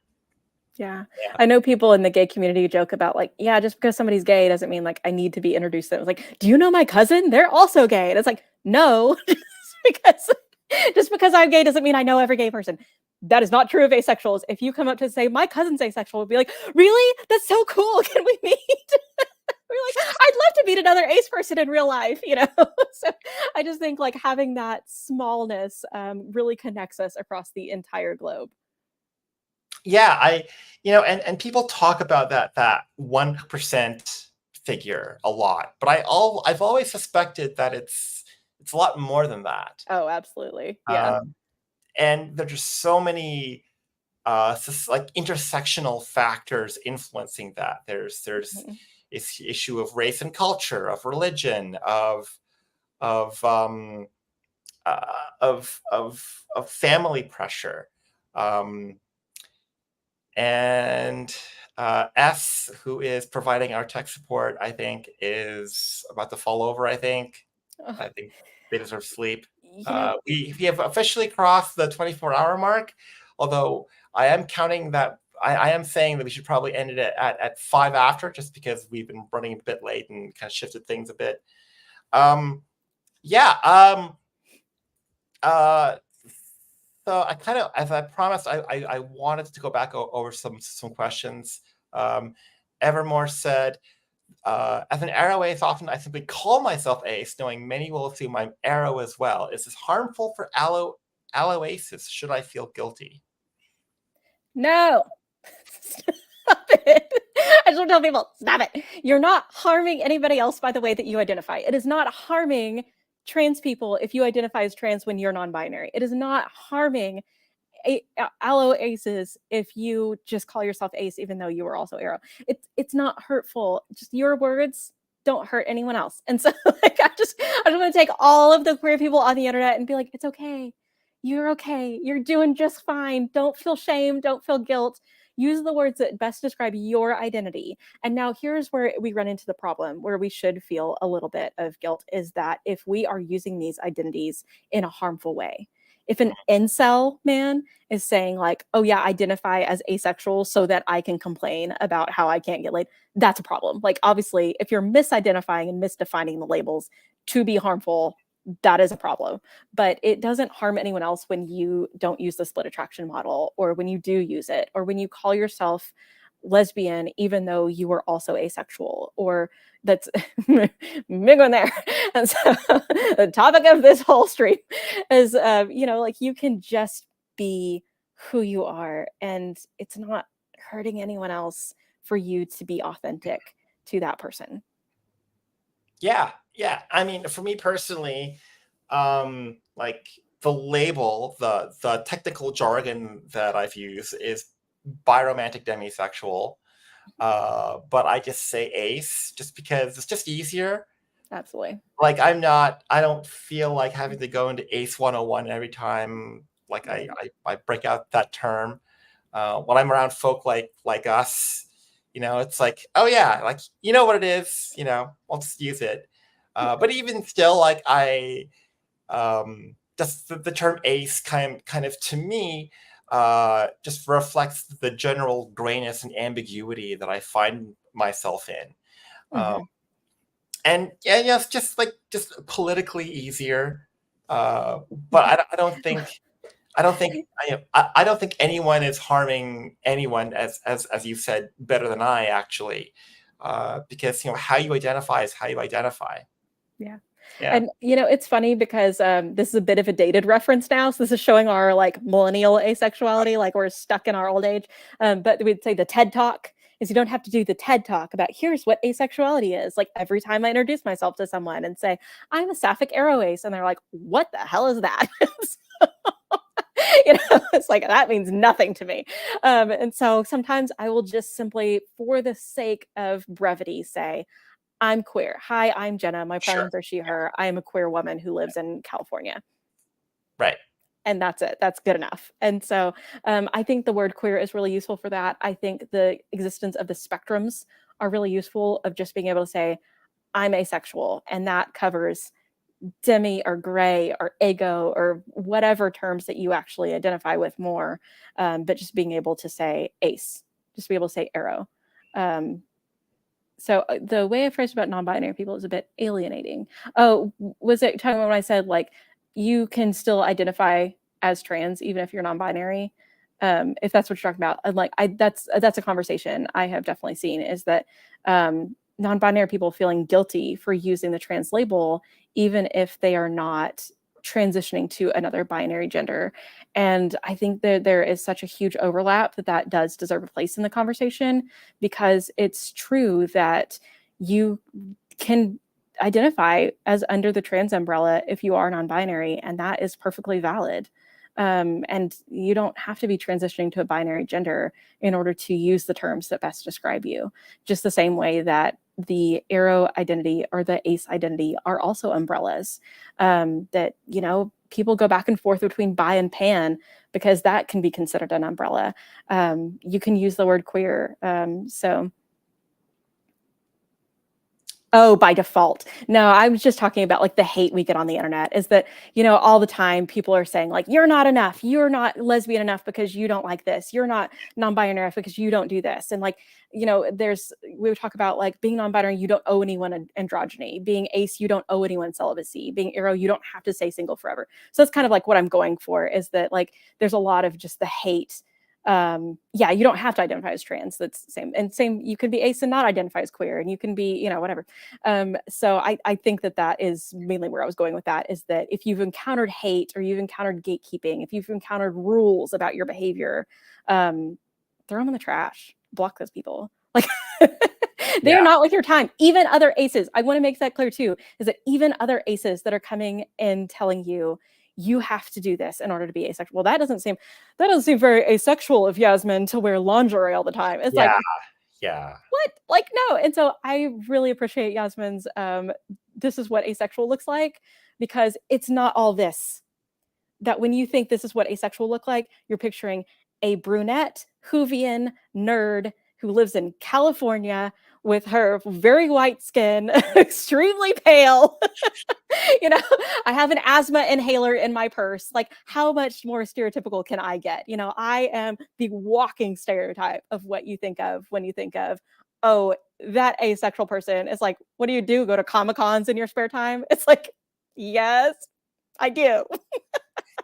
But then you have Yasmin, and you have Angela, and you have Alice Oseman, and you have, you know, there's no ace thermometer. Perfectly said, is that ace looks like Justin, and ace looks like El Wong, and ace looks like El Rose, and ace looks like, you know, we can name all of these people, and Sharonda, and, you know, there's all these incredible aces that aren't with us today.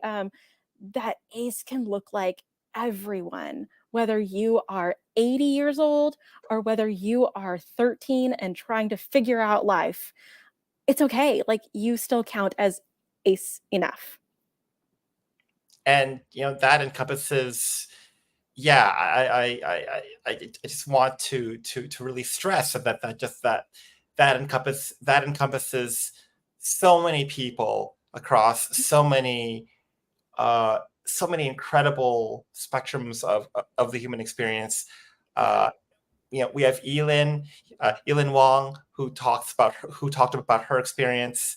Elin and I have a friend. I guess for me, it's Twitter friend. I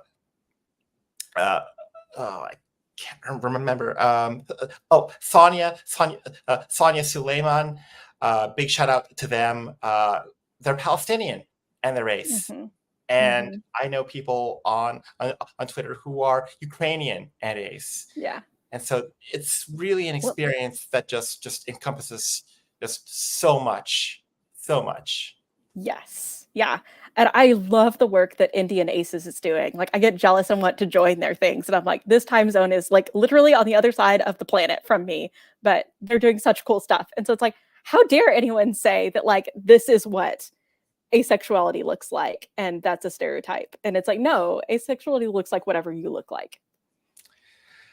All right, that is a great note to kind of end on, I think, because we are 10 past 11. We are fully, completely past the 24 hour mark.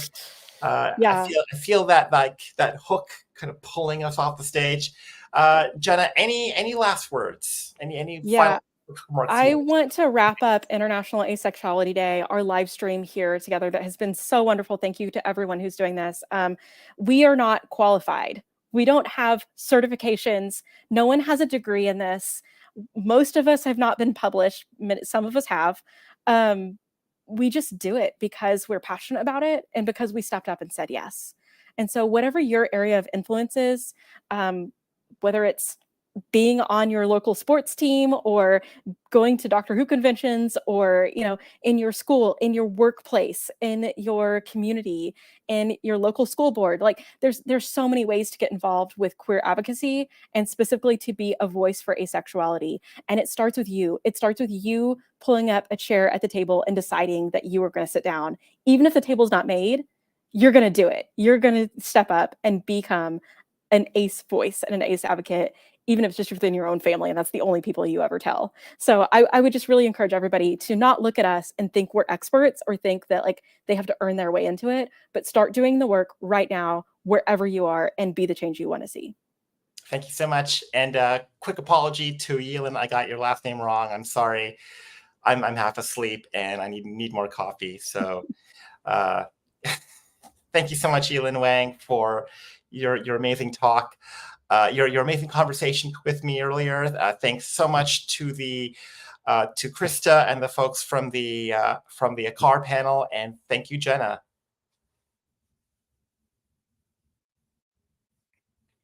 So thanks also. Oh, sorry, just want to also say thank you so much to Poopy and S as well for all the incredible work and help you've given us. For the live stream, not just for our sessions, but also for the whole day as well. Don't worry, I have a full list in front of me. Like I wrote it down. Thank you so much, Jenna and Justin. Right? I don't want to like. I know I will get some names wrong, but it would be comical to get the name of the people that are here right now wrong. So I just wanted to double check. I got it wrong. And so. yes, it was kind of fun being backstage while people were discussing my if I had gone to sleep or not in the chat. So no, the answer is I'm here. And so Poopy, I leave you probably to do the closing remarks, but just I will do that silly thing that you should never do after something like this, which is trying to name literally everyone we should thank. I'm for sure forgetting someone or mispronouncing or butchering someone's pronunciation on their names. But I really wanted to thank all the people that made this possible. This went from crazy to possible. It didn't stop being crazy, but it also became reality. So I wanted to thank Kate, I think in order, Kate, Gemma, B, David J for the wonderful surprise, and Xavier and Tavi, David's children, for the even more wonderful surprise. Huyen, Pragati, and all the people who joined from India. Of course, unfortunately, I don't know all the names. Laura, Carmen, Erwin, Katerina, Becca, Vilka, Sana, Juno, Ace, Kath, Kai, Manita, CP, and Sid for the most emotional panel today. Deepa, Yasmin, and Mick, of course. Mari, Lunni, Francesca, Rory, Alice, Kai, Ariana, Jai, Ampi, Clifford, Jibrail, Krista, Justin, Red, Yulin, Ace and Grace, who I don't know if I know also the name, and Channa, of course. Thank you very much. I want to thank all the people that supported these people to be where they are today and to allow them to be here with us.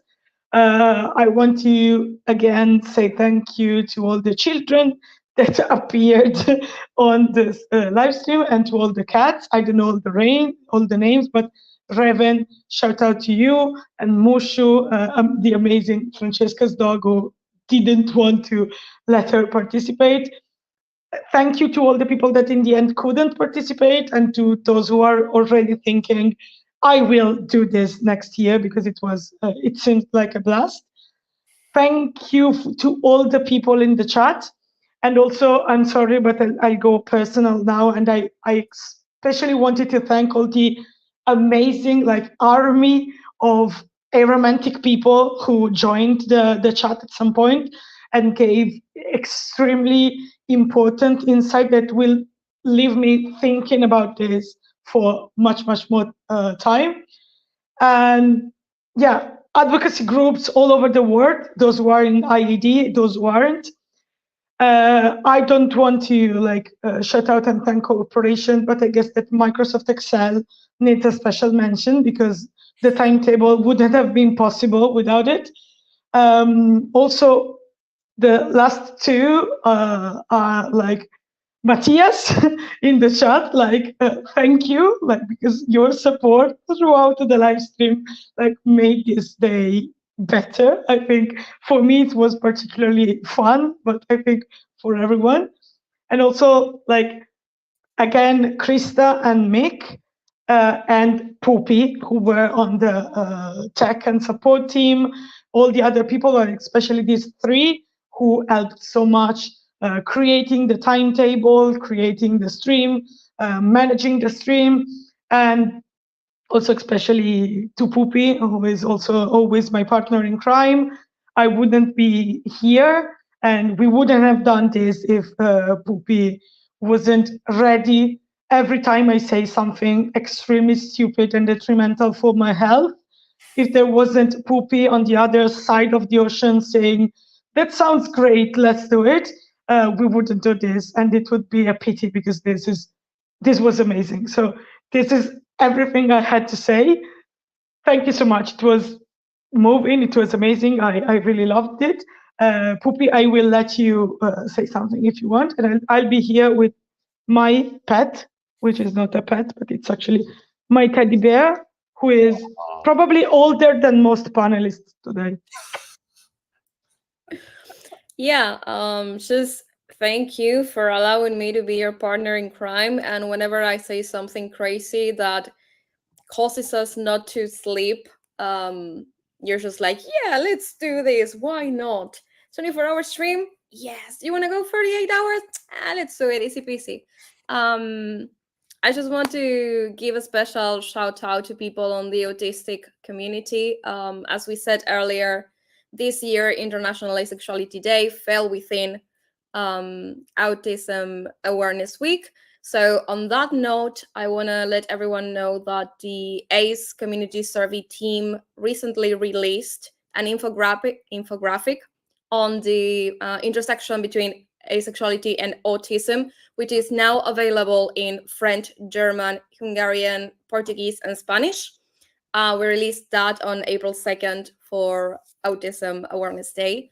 Thanks to all the autistic ACEs who joined us to raise a little bit of awareness around the topic.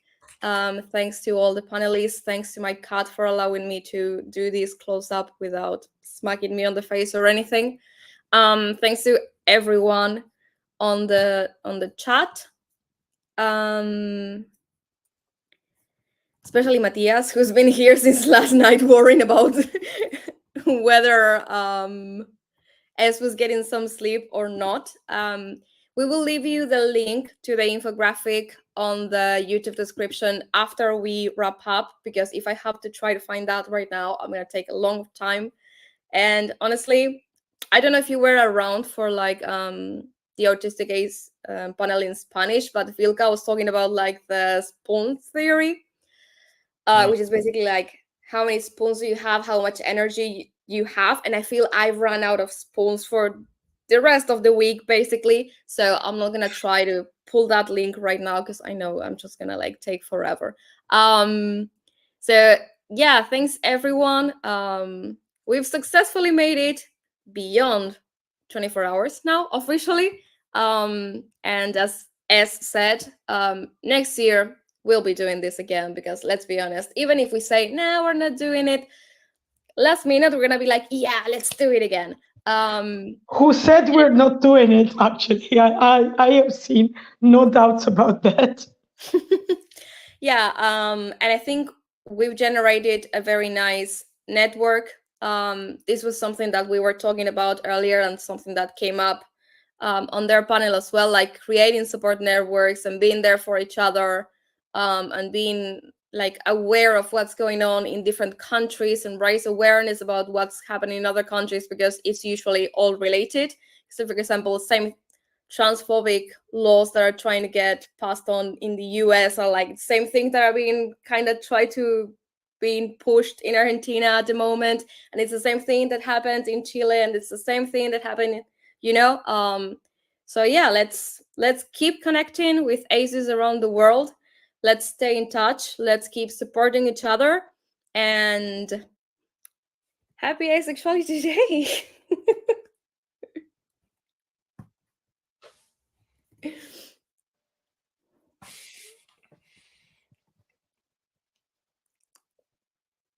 Bye, everyone. Thank you. Everyone, go get some sleep, please. The name you wrote in the private chat is Acing Grace's name, right? The one I Yes. didn't mention. Yes. Ashabi. Damn. Well, okay. I'm sorry, Ashabi. I'm sorry. Thank you so much. Have a great night. Get some sleep. Bye. Everyone. Good See you night, guys. Matthias. Good night. Should I push the red button and end this for the second time? Because now that it's only me and you, I can admit it. We're still Folks, live, it was me. I'm the one who ended the stream before, but it was an accident. I wanted to close my window, but I was so tired, and so it was like, red button is the button to press. So yes, it was my fault. I needed to get it off my chest. I felt so guilty. So yeah. Well, can I press the red button? Okay. We're good to get kaboomed now. Okay. Bye. Gracias a todos por vernos. Hasta el año que viene. Grazie a tutti.